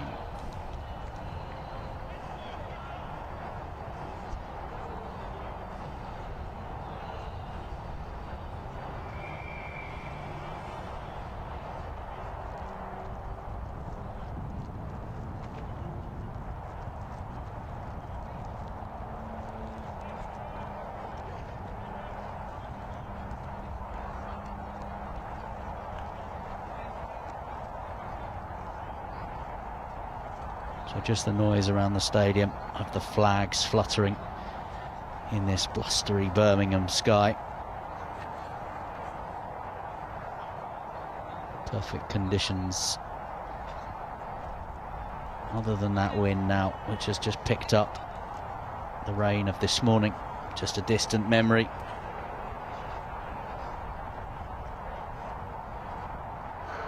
Final of the women's under 20 400 metres. Hadfield, Bell, Freeman, Henrik, Musgrave, McIntosh, Omotosho and Poor.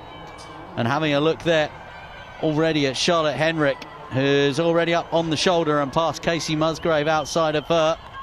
There's a battle going on with the 3 outside of her as well, including McIntosh, Omotosho and Poor as well. They are through 200 metres here. And McIntosh it is that has shown really well, but Henrik will now look to try and pass her as we will see them come into the home straight and around this final bend. And we've talked about the talent and the ability of Charlotte Henrik. We built her up as the pre-race favourite, and she is definitely showing what we've been saying here, because Charlotte Henrik is clear of the rest of the field and will come through and take the title. It is a win for Charlotte Henrik. It is a place in the European Under-20s Championship as well. She has that qualification time, and what an excellent performance it is from her. Yeah, superb. She's so strong. I know she's got great flat speed over the 200 metres, but she is really very strong, and she pulls away from everybody else in the latter stages of the race, really. And that is quicker than she won here 12 months ago, and quicker than she won at Chelmsford for these championships 2 years ago. So she is getting better and better, which is great to see. A real talent, backs up nicely the time she ran at the London Diamond League last week. It's been a busy 7 days, hasn't it? 4 races in 7 days is tough for anybody, even if she's not quite ran them to her personal best time. It's very, very tough to pick yourself back up after a huge performance with what would have been physically and mentally draining as well in a big stadium. Coming here, she's got the job done though. She has booked a spot on the plane, and actually this week has been wonderful preparation for somebody like Charlotte Hemrick going into the Europeans, where she will likely have to do 3 rounds if she wants to get a medal, and then potentially amongst the 4x4 relay as well. So interesting to see just who finished in second. I think based on where I was looking, it was McIntosh that came through. Musgrave had so much work to do. She finished really quickly as well and started to chase down McIntosh. I wonder just how far outside 54 they were. I don't think it's going to be quite quick enough for them to get a qualification standard, unfortunately. But we will see when those results trickle through.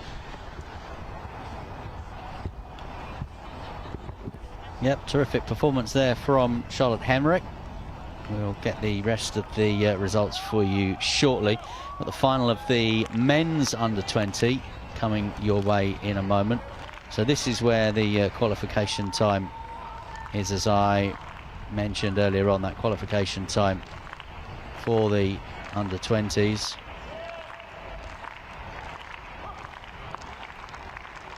There we are, Eleanor McIntosh, 54.84, so just outside.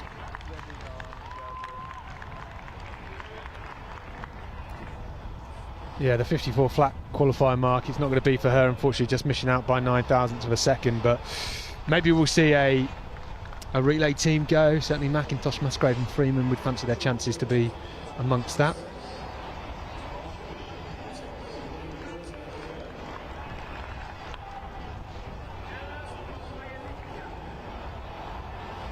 These guys need to hit in this senior race.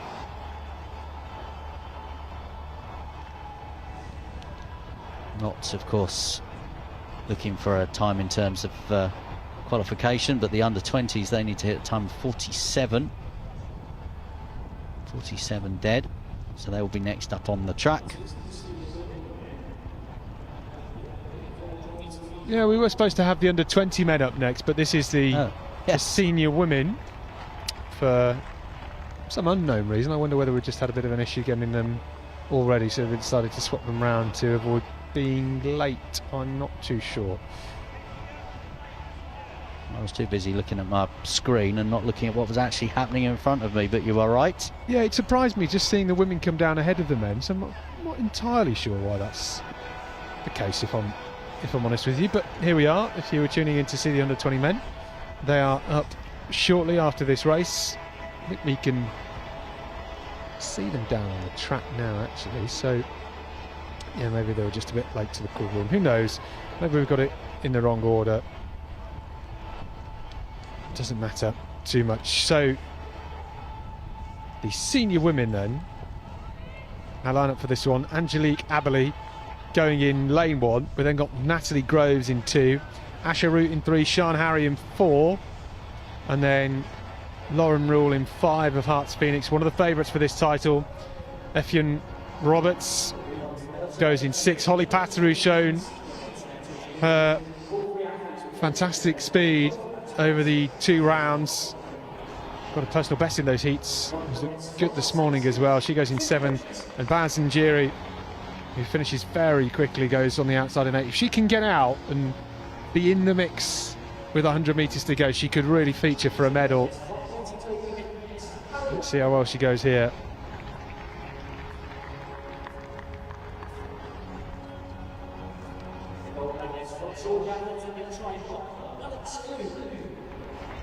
Doesn't look like we've got the athlete in lane 1 Angelique Aberley. Just wonder whether they've shifted out compared to what's on our list. I think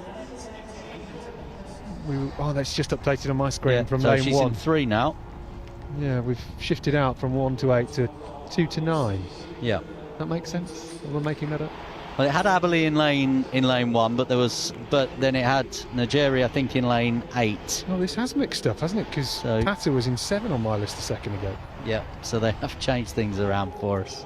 Well, maybe that's why we've seen them come out earlier. Maybe there was a change or something like that. I don't know. But anyway, to get it right, Groves on the inside, then Aberley, Root, Harry, Pata, Rule, Roberts, and Jiri.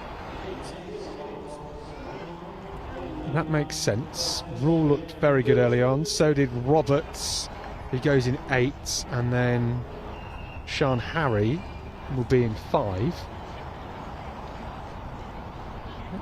It could come from any one of 4 athletes here. Those athletes from 4 to 7, and Bjorn Roberts as well in 8, maybe. Who knows?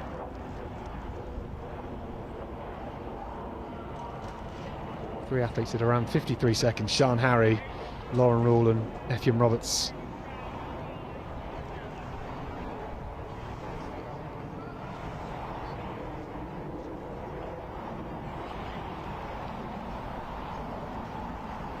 Senior women's 400 metre final here at the England Champs.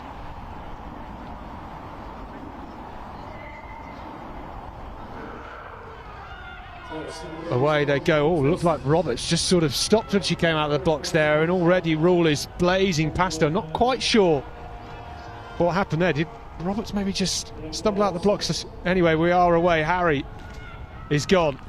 Root is trying to chase down as well. Pata in the mix at the moment. So it's Lauren Rule who currently leads. And Jiri has got out strongly. I said she might feature if she can be in touching distance in the final 100 metres, and she is just about there at the minute. It's Sean Harry just fading back into second. This is Roberts now starting to come through in the red. It's Lauren Rule. Can she hold on here? Lauren Rule just about getting there, 54.62. I think Pata might have just held on to come through for third. I don't even think they were in the same lanes that they were on our sheet, Michael, but in the end it was Lauren Rule in the red vest that came through to take the win. Well, it looked as if it was Roberts in second. I'm sure it would come through on the results. That was absolutely confusing, but it was a cracking race and it came down to the wire. The outstretched arm from Lauren Rule just about getting her the win.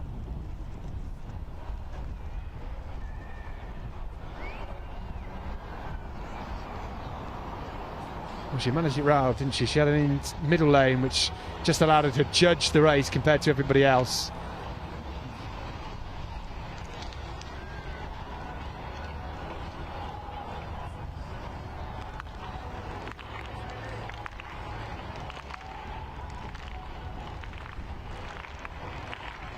So we will have the under-20 men up next. And hopefully they'll be in the lanes that our system says that they will be in, because certainly in that race they weren't. Yeah, I'm just looking. It looks as if they're all in the right lane. Yeah, everybody is as they should be, right in front of me on my list. So this will be the final of the men's 400 metres. So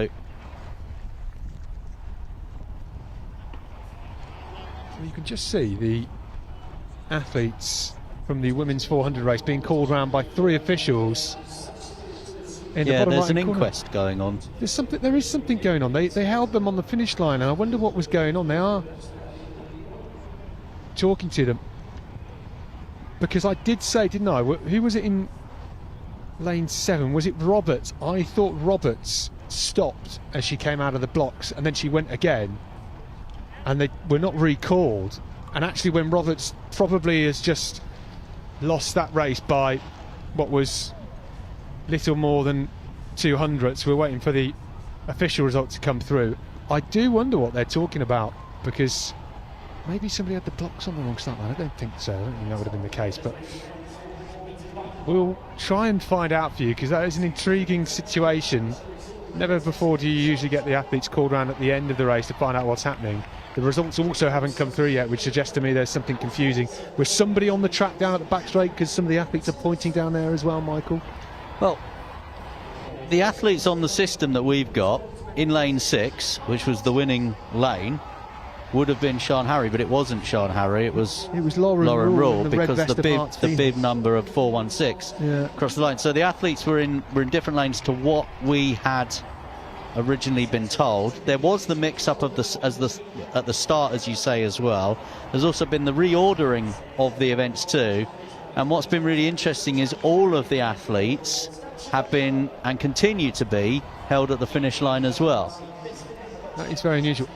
You know what I wouldn't want to happen? For them to have to run it again in 5 minutes. Yeah. I don't think that's going to be but when you consider how close that was, I'm fairly certain that it was Fionn Roberts who almost stopped as she came out of the blocks, and she went again, because whether she thought she'd heard it recalled, and they are being spoken to again in the bottom right hand corner of your screen. Yeah, we have a number of officials now calling all of the athletes together. We will try and find out. You have to wonder as well, Lauren Rule,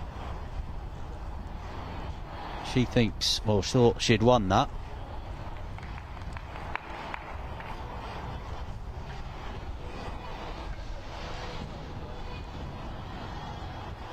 So next on track we should have, and we do have, I think, the men's under-20s 400 metres final. So that is Charlie Tong in lane 2, Rory Summers in 3, Harvey Nelson in 4, Luke McLeod in 5, Dylan McCulloch in 6, Sanchivas in 7, Ellis Cameron in 8, and Joshua Platino in 9.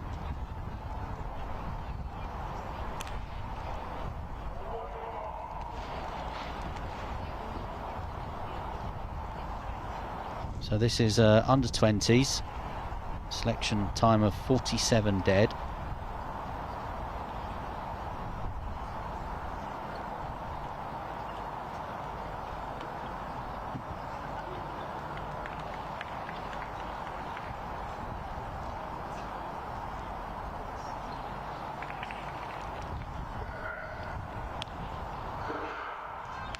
So away they go then in this final of the men's under-20s 400 metres final. Away from some of the confusion around here at the moment. It's a good start from Ellis Cameron. Cameron has taken over from Patino. So it's Cameron being chased now. Chiba's also being chased here by McCulloch. McCulloch in the Scottish blue, the St Andrews blue, and McCulloch it is who's coming around into the final bend in the home stretch. Now Chibas is making a run for it now, as well as he does run that final bend. McCulloch is who's trying to hold off Chibas. So it's McCulloch and McLeod, and now Chibas who comes away with it. And that is going to be a terrific win for Stan Chivas in the end. Luke McLeod was there, and McCulloch was involved as well, but the victory in a time of 47.76 is the Ipswich Harrier, Stan Chivas. Yeah, great. He always finishes so strongly, and I just wondered whether or not he'd left it too late in that race. But no, he'd done exactly what he needed to do. Timed it perfectly, really. He won this title in 48.22 last year as a youngster, and has now come back to win it in 47.76. He's booked his spot. But a busy week for him as well, after racing in the National 400 at the London Diamond League last week. So, Michael, they're still having a discussion with the senior women's 400. If we just pan to the right ever so slightly, we'll be able to see them. There we go. As they zoom out. But bottom corner of your screen, you see the person there with the high vis, and then that little group as we watch the men go in behind. You see a number of the officials there. And still you see all of those, and there's some animated discussion exactly about, you know, what's going on. And they're trying to explain, I think, what happened maybe at the start. And you spotted it straight away. Yeah, that has to be the key moment. So, telling the results have now come up. The person that is giving a fair bit of arm action, I think, in there in discussion about what's happened was Effiam Roberts, who's finished in second by 0.03 of a second. You saw that Lauren Rule stuck her arm forward just to get the win. It was that close. But I remember Roberts, because it was slightly confusing. The lanes that they were standing in were not the initial lanes that were on our sheet on roster, and then they quickly changed. So it was difficult mid-race to work out where everybody was. But it was Roberts who was in lane 8. And as she came out of the box, she practically stopped. I'm not quite sure what happened, and she went again. I don't know whether she thought she'd heard a recall gun or not. But this is an unusual situation, really. And you can see the athletes there still talking about it. I think we've got Aisha Root there. Is that Sian Harry? She was given third. Holly Patter, though, got third. Amazing for the Leamington athlete. And Patter is just there with the bottle in her right hand, number 246. And I'm sure she doesn't want the result changed because she's got a bronze medal. But yeah, Asha Root not too happy either. And this is quite a serious thing. I wonder whether we can find out what is happening from some of our officials. We shall wait. We'll try and update you. I don't know. I'll send an experienced person down there with a microphone or something like that. If we had one, we'd stick it in there, wouldn't we? So and find out. But some of our officials will probably know down there. I might go and ask them what's happening shortly.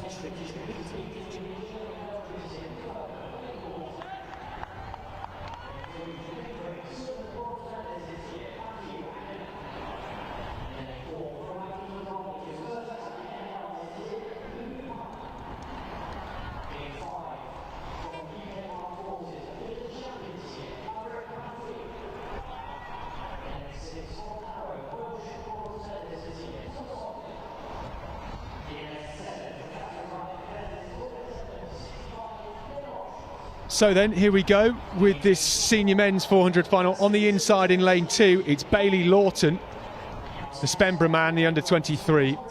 And then Matthew Agnimel goes in lane 3. Louis Palmer in 4. Maverick Pamphile goes in 5. Thomas Hockley is in 6. Ben Rochford in 7. Connor Neal in 8. Henry Marshall of Tunbridge on the outside. Henry Marshall looked really good earlier on in the semi-finals. Just checking all those lanes to make sure we are right. Hockley is there. Yes, Shaftesbury Barnett for Ben Rochford, who looked good too earlier on. Fastest through to the final here was Tom Hockley, just a couple of hundredths ahead of Maverick Pamphile. So we've still got a bit of a discussion going on with the senior women's. I reckon they're going to give them the opportunity to re-race it or come back tomorrow and do it again, which for some people is not ideal if you are only here for Friday evening anyway. We shall see. So Lawton in 2, Agnimel, Palmer, Pamphile, Hockley, Rochford, Neal, Marshall. Men's 400 metre final.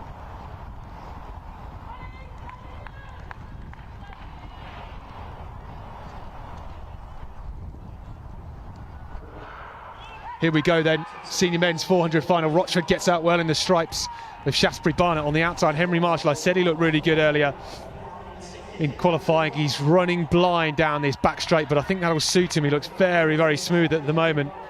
Pamphile just letting Hockley get away from him ever so slightly at the moment, and Hockley now just starting to surge past Rochford at the halfway point. There's 3 of them all together because Neal is in there too. Neal, bit of a ragged style at times, but finishes very quickly. And on the outside, Marshall is looking good too. Pamphile, what has he got left? The powerful man from the armed forces, and here he comes, starting to chase down Tom Hockley. Can Hockley hold him up? It's Pamphile fighting back.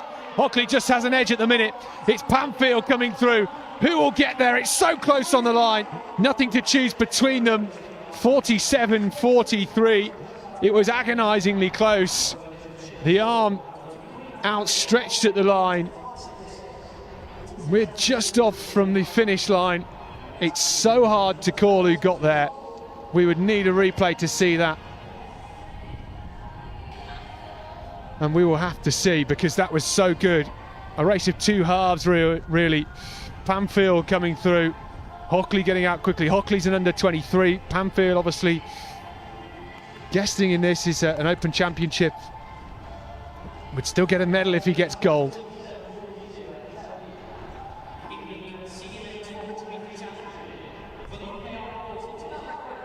There's Maverick Pamfield that gets the gold medal, 47.42, the official time. Wow, another cracking race. Both the senior 400 races coming down to two athletes next to each other and just an outstretched arm to win it. My goodness.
So next up for you, some more 400 metres. It's the senior men's decathlon, event 5. They're going to be hurting. It's been a busy 7 or 8 hours for these guys so far. The first race is the athletes with a faster personal best, but let's just take a look at that result from the senior men's 400 final. Maverick Pamfield 47.42, just getting it from Tom Hockley. Connor Neal, bronze for Harrow, silver and bronze for Harrow, 48.08, and Matthew Agnemal 48.32. So yeah, tough race for those guys. Medals for the top 3.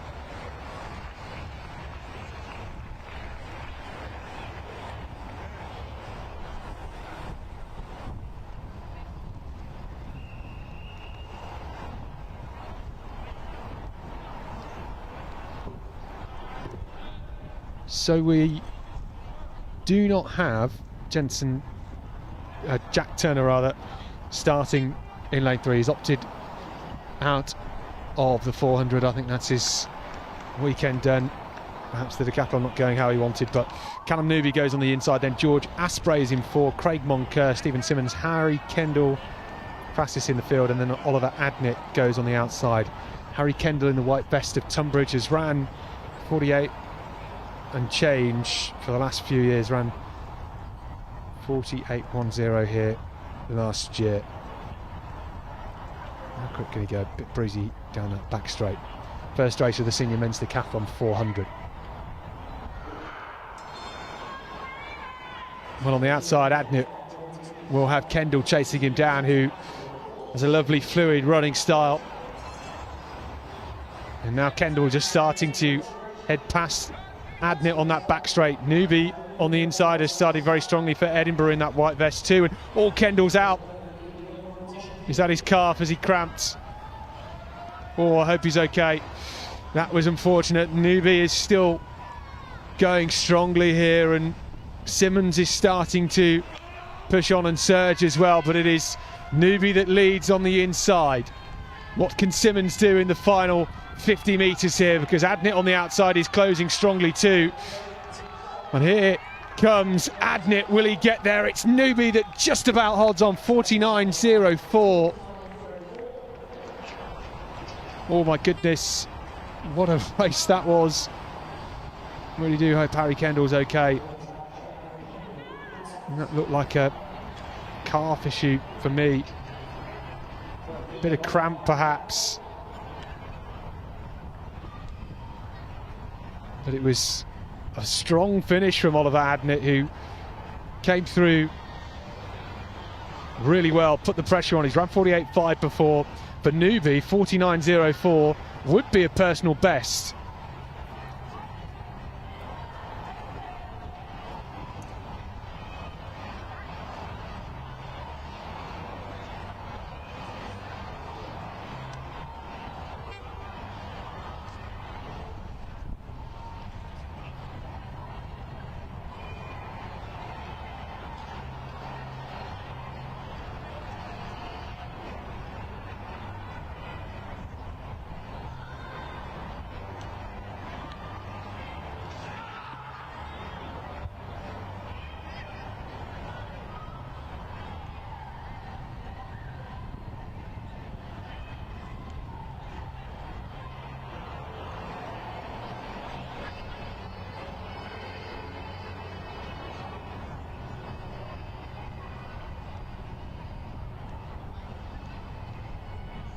So just to bring you the quick result from that race, 49.03 rounded down for Newby, a personal best 49.15 for Adnett, and Simmons 49.43 it's come throughout, and that could be a personal best for him as well. So great for those guys. And Michael, you've been down and spoken to a couple of officials about the women's senior 400 metre result, which was proving to be a bit confusing for us up here. Yeah, so just to recap the story, there was an issue over the lanes initially. That doesn't seem to be the problem. There was an issue at the start, which Fionn Roberts kind of stopped. And then at the end, very unprecedented, not really seen that before. All the athletes were gathered, were being spoken to by the officials. So, yeah, I have just been down trackside, spoken to some of the people that have been involved in that decision. So this is what happened, is the athletes said that they heard noises at the beginning, which concurs then with what you spotted straight away in the commentary, which is why Fionn Roberts stopped. But obviously the race continued and was won by Lauren Rule. Now, the athletes were talking about whether to go for a rerun, whether to do the event again, but as I understand it, and obviously the athletes have now cleared away from that area, the consensus is that they're not going to have a rerun. So it looks to me as though the places will stand. We await official confirmation from the event referee as to what exactly will happen, and there is now some suggestion that maybe, although the places will stand, so Lauren Rule's victory will stand, that the times won't, if you like, go in the record books.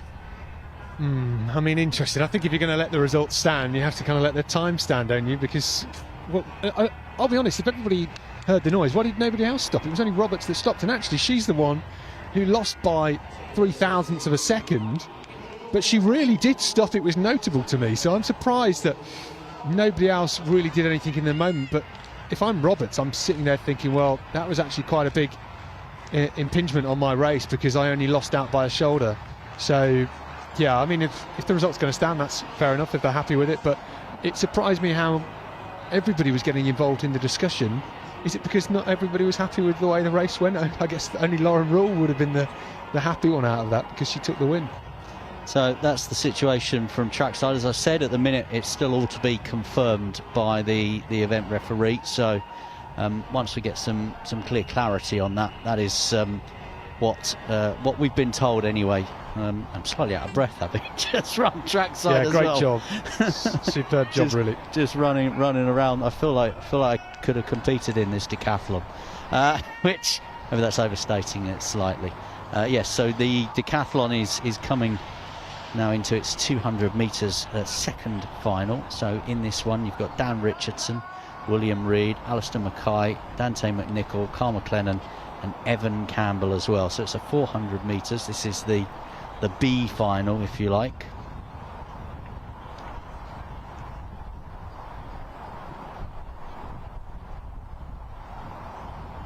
So Richardson in 2 in blue, then Reid in 3, Mackay in 4, McNichol in 5, McLennan in 6, Campbell in 7 on the outside in the black and white stripes. So these decathletes, these senior decathletes, of course, are only on day 1 of their competition. The seniors will complete with their 1500 metres, their programme later on today. McLennan it is, who's just in lane 6, who's just up trying to get on the shoulder of Campbell at the moment here. Campbell is just holding off that challenge, but McLennan, as we come in towards the home straight, is just getting up ahead of him. Inside McLennan is Dante McNichol of Durham as well. He's just a couple of yards back, but it looks like Carl McLennan is going to take this victory. So here he comes and does cross the finish line there. Carl McLennan in a time 50.93. And that's the conclusion then of that 400 metres as far as the men's decathlon is concerned. And points on the board there for Carl McLennan. Remember, the times all get converted into points once the math's been done. We'll bring you up to date with the overall standings. But as I said, this is day 1 of the men's senior decathlon. The confusion slightly is it's day 2, heading towards the conclusion for the under 20s. We've now got 10 races to go. The next race, I think, is the under 20 women's 100-metre final, which is due to come in around about 11 minutes time. We will wrap things up at 27 minutes past 6 with the under 20 men's 1500-metre final, which is great. Just trying to work out where we are in that event, because everything is done. They've done the javelin, I think, outside of this stadium. And to give you an idea of where we're at, it is Sam Newton that leads. But this is the result from the first senior men's decathlon 400. Callum Newby 49.03, personal best Oliver Adnick 49.15, Stephen Simmons 49.43, and Harry Kendall, well, unfortunately for him, his decathlon comes to an end. Had a tough year with injury. It looked like calf cramp or calf pull to me. Didn't seem to be a hamstring issue. Yeah, I've got the standings on that decathlon, the under 20s, men's under 20s decathlon. As you said, Sam Newton is in the lead, 5,790 points for the Tunbridge athlete for that 1500 metres, which is our last event today. Kieran Boomister Reid of the St Mary's Richmond Club, currently in the silver medal position, 5,777 points. William Alexander in 3rd at the moment from the Reading Athletics Club, 5,756 points. Then you've got Bennett in 4th, Pickler in 5th, McCaffrey in 6th, Carter in 7, Fern in 8, Brassington in 9, Byrne in 10, Licorice in 11. And the non-finishers will be Oscar Wilson and Finlay Stewart, and also Reef Page and Joe Stone, whose decathlons have ended prematurely.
Well, the result there from the second senior men's decathlon 400, Cal McLennan 50.93, Evan Campbell 52.04. Just less than an hour after his high jump heroics, and then Will Reed 52.06. Those guys will be back tomorrow morning for the 110 metre hurdles. That starts for them at 9:50 a.m, so it's an early start, unfortunately for those guys. But got a good amount of recovery really compared to the junior decathletes and heptathletes from last night.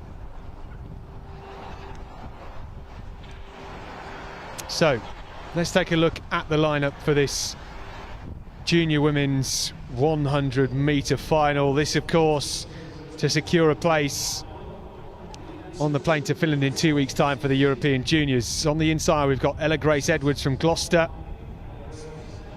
And then Nell Vizier, ran 11.79 in the semi-finals. She goes in 3. Kaya Slater has ran 11.50 this year, was pipped in the semi-finals by Jessica Mantle. Mabel Akande goes in lane 5, the Lincoln Wellington athlete, 11.36 in the semi-finals. Jessica Mantle, Welsh athlete, big personal best of 11.60 in the semi-finals. Precious Akpe Moses, Irish athlete from Birchfield Harriers here in Birmingham, 11.45, just an illegal win. She looks so good in those semi-finals. Will she contest Mabel Akande? Then we've got Phoebe Clayton from Notts ACNA and Tiana Rizzo, one of the time qualifiers, through to this final.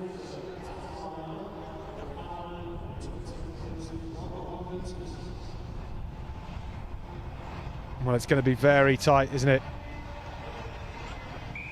Mabel Akande 11.36 plus 1.2 in that semi-final.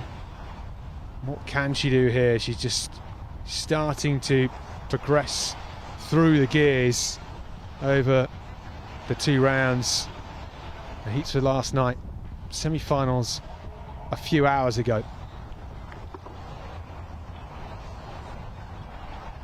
Can Slater contend? Will Mantle get on the podium? What about Akpe Moses? Will she spoil the party?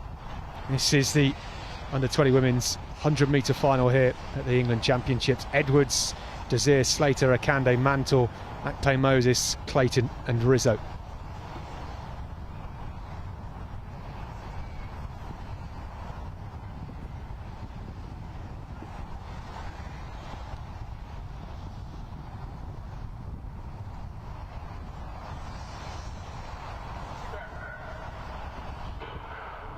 Cracking start from Slater, just left Akande a bit, but now Akande starts to move through. Akpe Moses on the outside is looking good too, but here comes Mabel Akande surging away from the field. She takes the gold here in Birmingham, 11.30. She delivered when it mattered.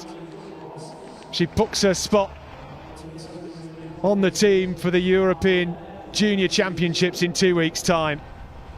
And Mabel Akande, once again, flying here in Birmingham.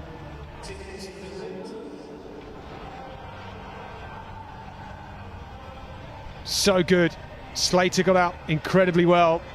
She put the pressure on. Akpe Moses started to move through the field. She would have ran very quickly as well, and she is watching and waiting, looking at the board to try and see this time.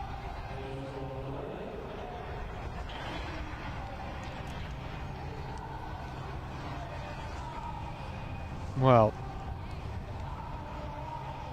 Slater, Akande and Mantle and Akpe Moses are all in the mix. I'm happy to see it again.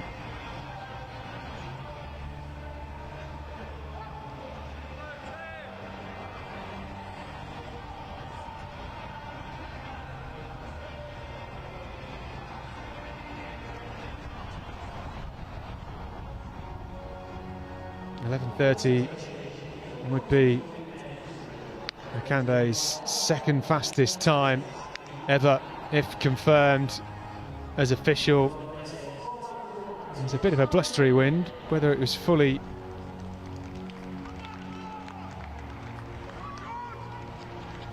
a tailwind, we'll have to wait and see.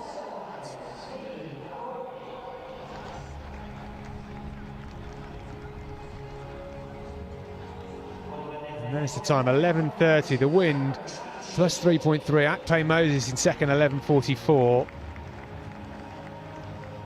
And then 11:49, Jess Mantle. I mean, a stunning run. Gaius later, 11:60 in fourth. So looks to me like we'll see Jess Mantle and Kaya Slater as part of the 100-metre contingent at the European Junior Championships.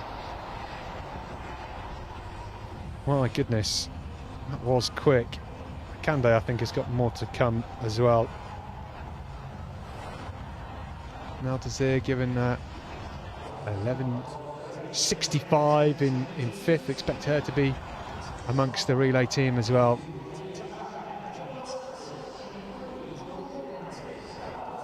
More sprint action to come with the junior men up on the track next.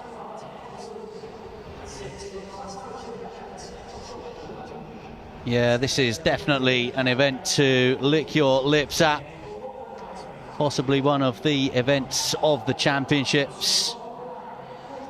Teddy Wilson in lane 5. Jake O'Day-Jordan in lane 4 from the B-Fit Academy. Both of those have been running each other very close through the rounds of this one. But the full lineup for you. In lane 2, Joel Masters. In 3, Farrell Fabusiwa. 4, Jake O'Day-Jordan. 5, Teddy Wilson. 6, Josh Owujula. 7, Dylan Williams. 8, Matthew Ajayi. And 9, George Warburton. Remember, winner of this race could be on the plane for those European under-20s, European Junior Championships, which take place in Finland from the 7th to the 10th of August.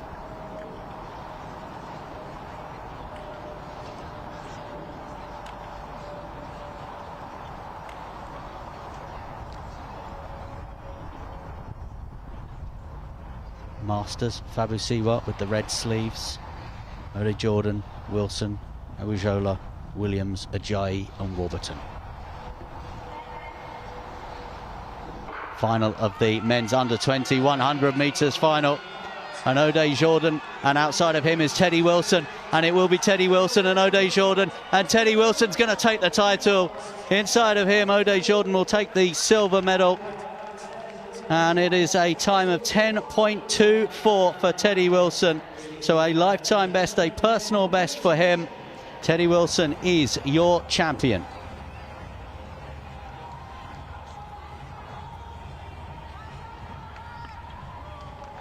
I mean, a cracking run. I don't think anybody would have expected him to gap O'Day-Jordan quite as much as that. It was O'Day-Jordan that got out the blocks the quickest, really, who just had the edge, but Teddy Wilson from about 25 metres just got into his rhythm and really did just transition so nicely. People talk about that part of the race where you just start to lift the hips and get in front of yourself, and he did that so well. 10:24 the time on the clock. I'm interested to know what the wind reading was. It was a bit blustery, didn't feel like it was a huge wind, but looking at what the women had in the race prior, which was a plus 3.3 metres per second wind, and it's come up as plus 1.6 metres per second. Wow. Teddy Wilson, 10:24 official. 10:24, place on the plane, of course, and the title here well inside that qualification time. O'Day-Jordan also inside. To be fit to athletes, O'Day-Jordan and Williams both on the podium then. Warburton in 4th, Ajayi 5th, Masters in 6th. I mean, that's a quick race. I think that's a personal best for Williams as well. 10:39.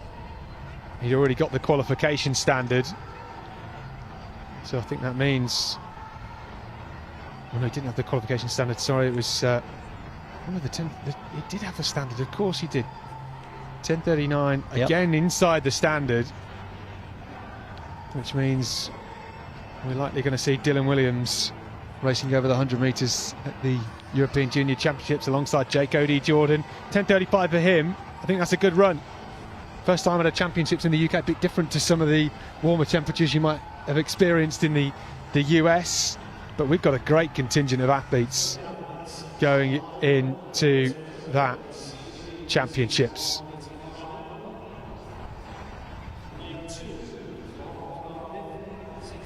So then straight into the women's 100-metre final. Izzy Tustin goes on the inside from Cardiff. She's one of the seniors in this race. Aaliyah Brown from Blackheath and Bromley goes in 3. Cheyenne Evans-Gray, who looked very good, the Croydon Harrier, yesterday in those heats. Olivia Fowler of Sale is in lane 5. Leonie Ashmead goes in lane 6.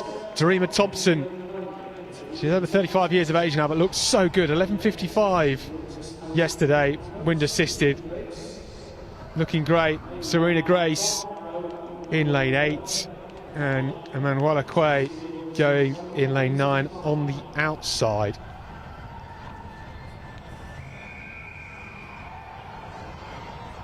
Senior women's 100-metre final here at the England Champs. Blessed with a couple of tailwinds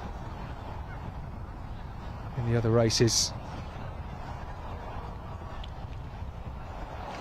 So once again then Tustin on the inside, Brown, Blackheath and Bromley, Evans-Gray, Fowler, then Ashmead, Thompson, Grace and Quay on the outside.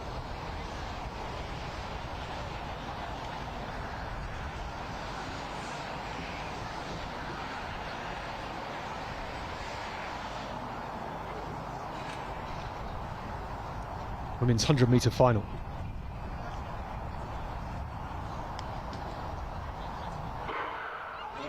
Evans-Gray gets out well, so does Brown, and she's trying to drag along Fowler too. Thompson still in the mix. Ashmead is powering home too, but it's Evans-Gray that will scorch away to take the England title here in Birmingham. 11.46. Well, it was a close finish for silver and bronze, but no doubt about the winner. Cheyenne Evans-Gray, just outside her lifetime best, 11.46 the stadium clock. Coming into good form, building nicely, priming nicely ahead of next week's UK Championships here in Birmingham. Yeah, terrific performance. We've got a couple of fallers there, and we hope obviously that they are okay and will be back on their feet very shortly. But for Cheyenne Evans-Gray there, the Croydon Harrier, really excellent running. And just after the start, she just really got into her stride through that central portion of the race. And then she just looked so strong. Didn't look like anyone was going to catch her. As you said, no doubt about who the winner was going to be from around about the halfway mark. Yeah, she was strong out of the blocks and nobody else could get to her. It was a plus 2.6 metre per second tailwind that pushed them along. 11.46 the winning time. Olivia Fowler 11.63 to get the silver medal. Who came through for the bronze? Just waiting to flash that up. It was so close. Dorema Thompson, I would love for her to have picked up a medal here. All that experience, all those races over the years. A worthy medalist for sure. We wait with bated breath, but it's Olivia Fowler. And the first under 23 as well, Cheyenne Evans-Gray, a senior.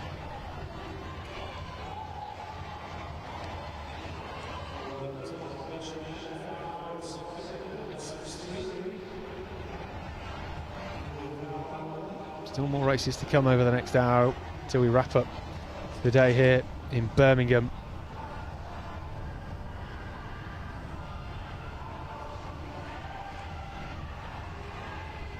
Well, there must be some separating. They're doing... Yeah, they're coming down to the hairs, aren't they? Between third and fourth in this race, because we have our top two confirmed on the scoreboard in the arena in that women's 100 metres final, but we are awaiting to find out who our bronze medalist is. And it's been given to Leonie Ashmead, the same time of 11.63. They are really separating them, aren't they, and trying to dip for the line. Those are our medalists then. Cheyenne Evans-Gray, the senior women's 100 metre England champion. Olivia Fowler, the silver medalist. Leonie Ashmead, with 11.63 the same time to take the bronze. And Leah Brown, Blackheath and Bromley on the inside from lane 3, picking up 4th place here. It does just go to show how close it is. 2/100ths of a second off second. Yeah, it was a huge margin between first and second, but nothing to choose between the rest of them. A blanket finish, as we call it.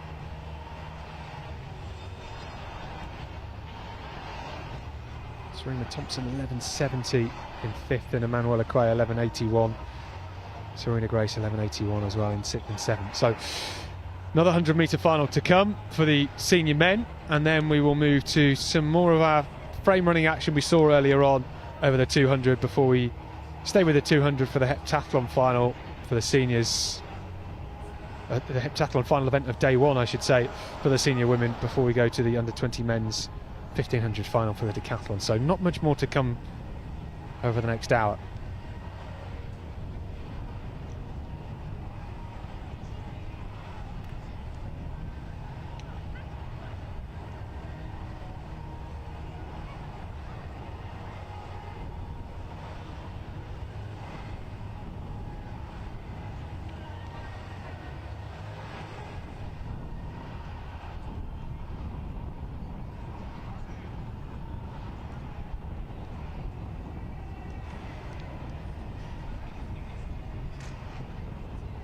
So we are building up to the final of the men's 100 metres final.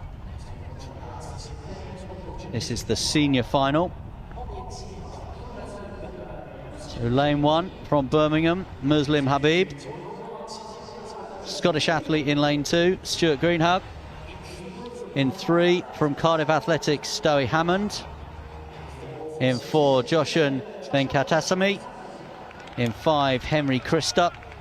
6, Sullivan McAlinden of the Decorum Athletics Club. 7, Joseph Harding. And in lane 8, Nathan Gomez of the Be Fit Today Track Academy.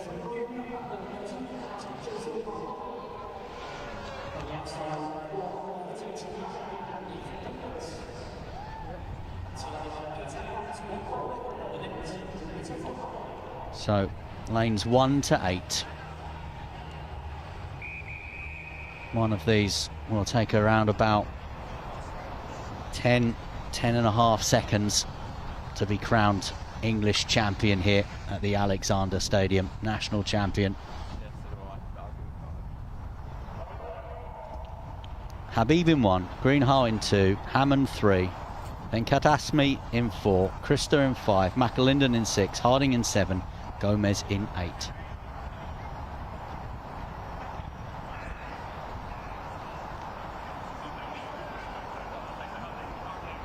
Greenhalgh, one of the last to settle.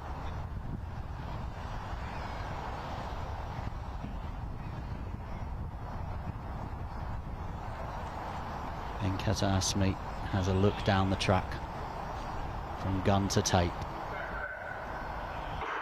And Venkatasamy was rather left in the blocks there, and he has to power through now. But just inside of him, it's Dowie Hammond, and Hammond is under a little bit of pressure here from Christa, and it's going to be Christa's title in lane 5. A punch of the air for Henry Christa.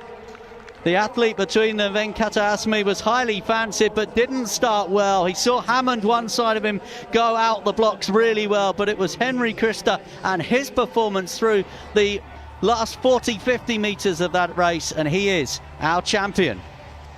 Yeah, he was so good, Dewey Hammond. He's got so much experience. I thought he was just going to be able to hold on, but it was Henry Christa who's had such a great couple of seasons. His personal best back in 2022 was 11.06. He's now got that down to 10.28 if the time is officially confirmed. A massive run from him. He's been so consistent this season as well. Second over the 200 metres at the British Universities Championships, the Newcastle University man. So a cracking run. Henry Christa just holding off, and I think the times have just come up on the screen officially. Yeah, Christa 10.28, Hammond 10.42, and you have to say a bit of credit there for Venkatasamy, who didn't start well but has won the bronze in a time of 10:51. Macalinden, the Decorum Club, Hemel Hempstead in Hertfordshire, 10:54. But the title goes to Basingstoke and Midhants, and it's Henry Christus. Results on the screen there just of the women's final. Very close indeed. Cheyenne Evans-Gray taking the title. So we've got a slight pause in the programme for 10 minutes before we head round the track halfway round, at least for the senior men and women's frame running 200 metre final. They'll both run together. We saw them earlier on in the 100 metres, so great to have them here with us. And that's what's still to come. That senior female 200 metres is part of the heptathlon, and then the under 20 men's 1500 metres is the Decathlon 1500 metres, the final event for them. So there's going to be some sore bodies after that. Quite close. I think there's 34 points between the top two in that Decathlon for the under 20s. So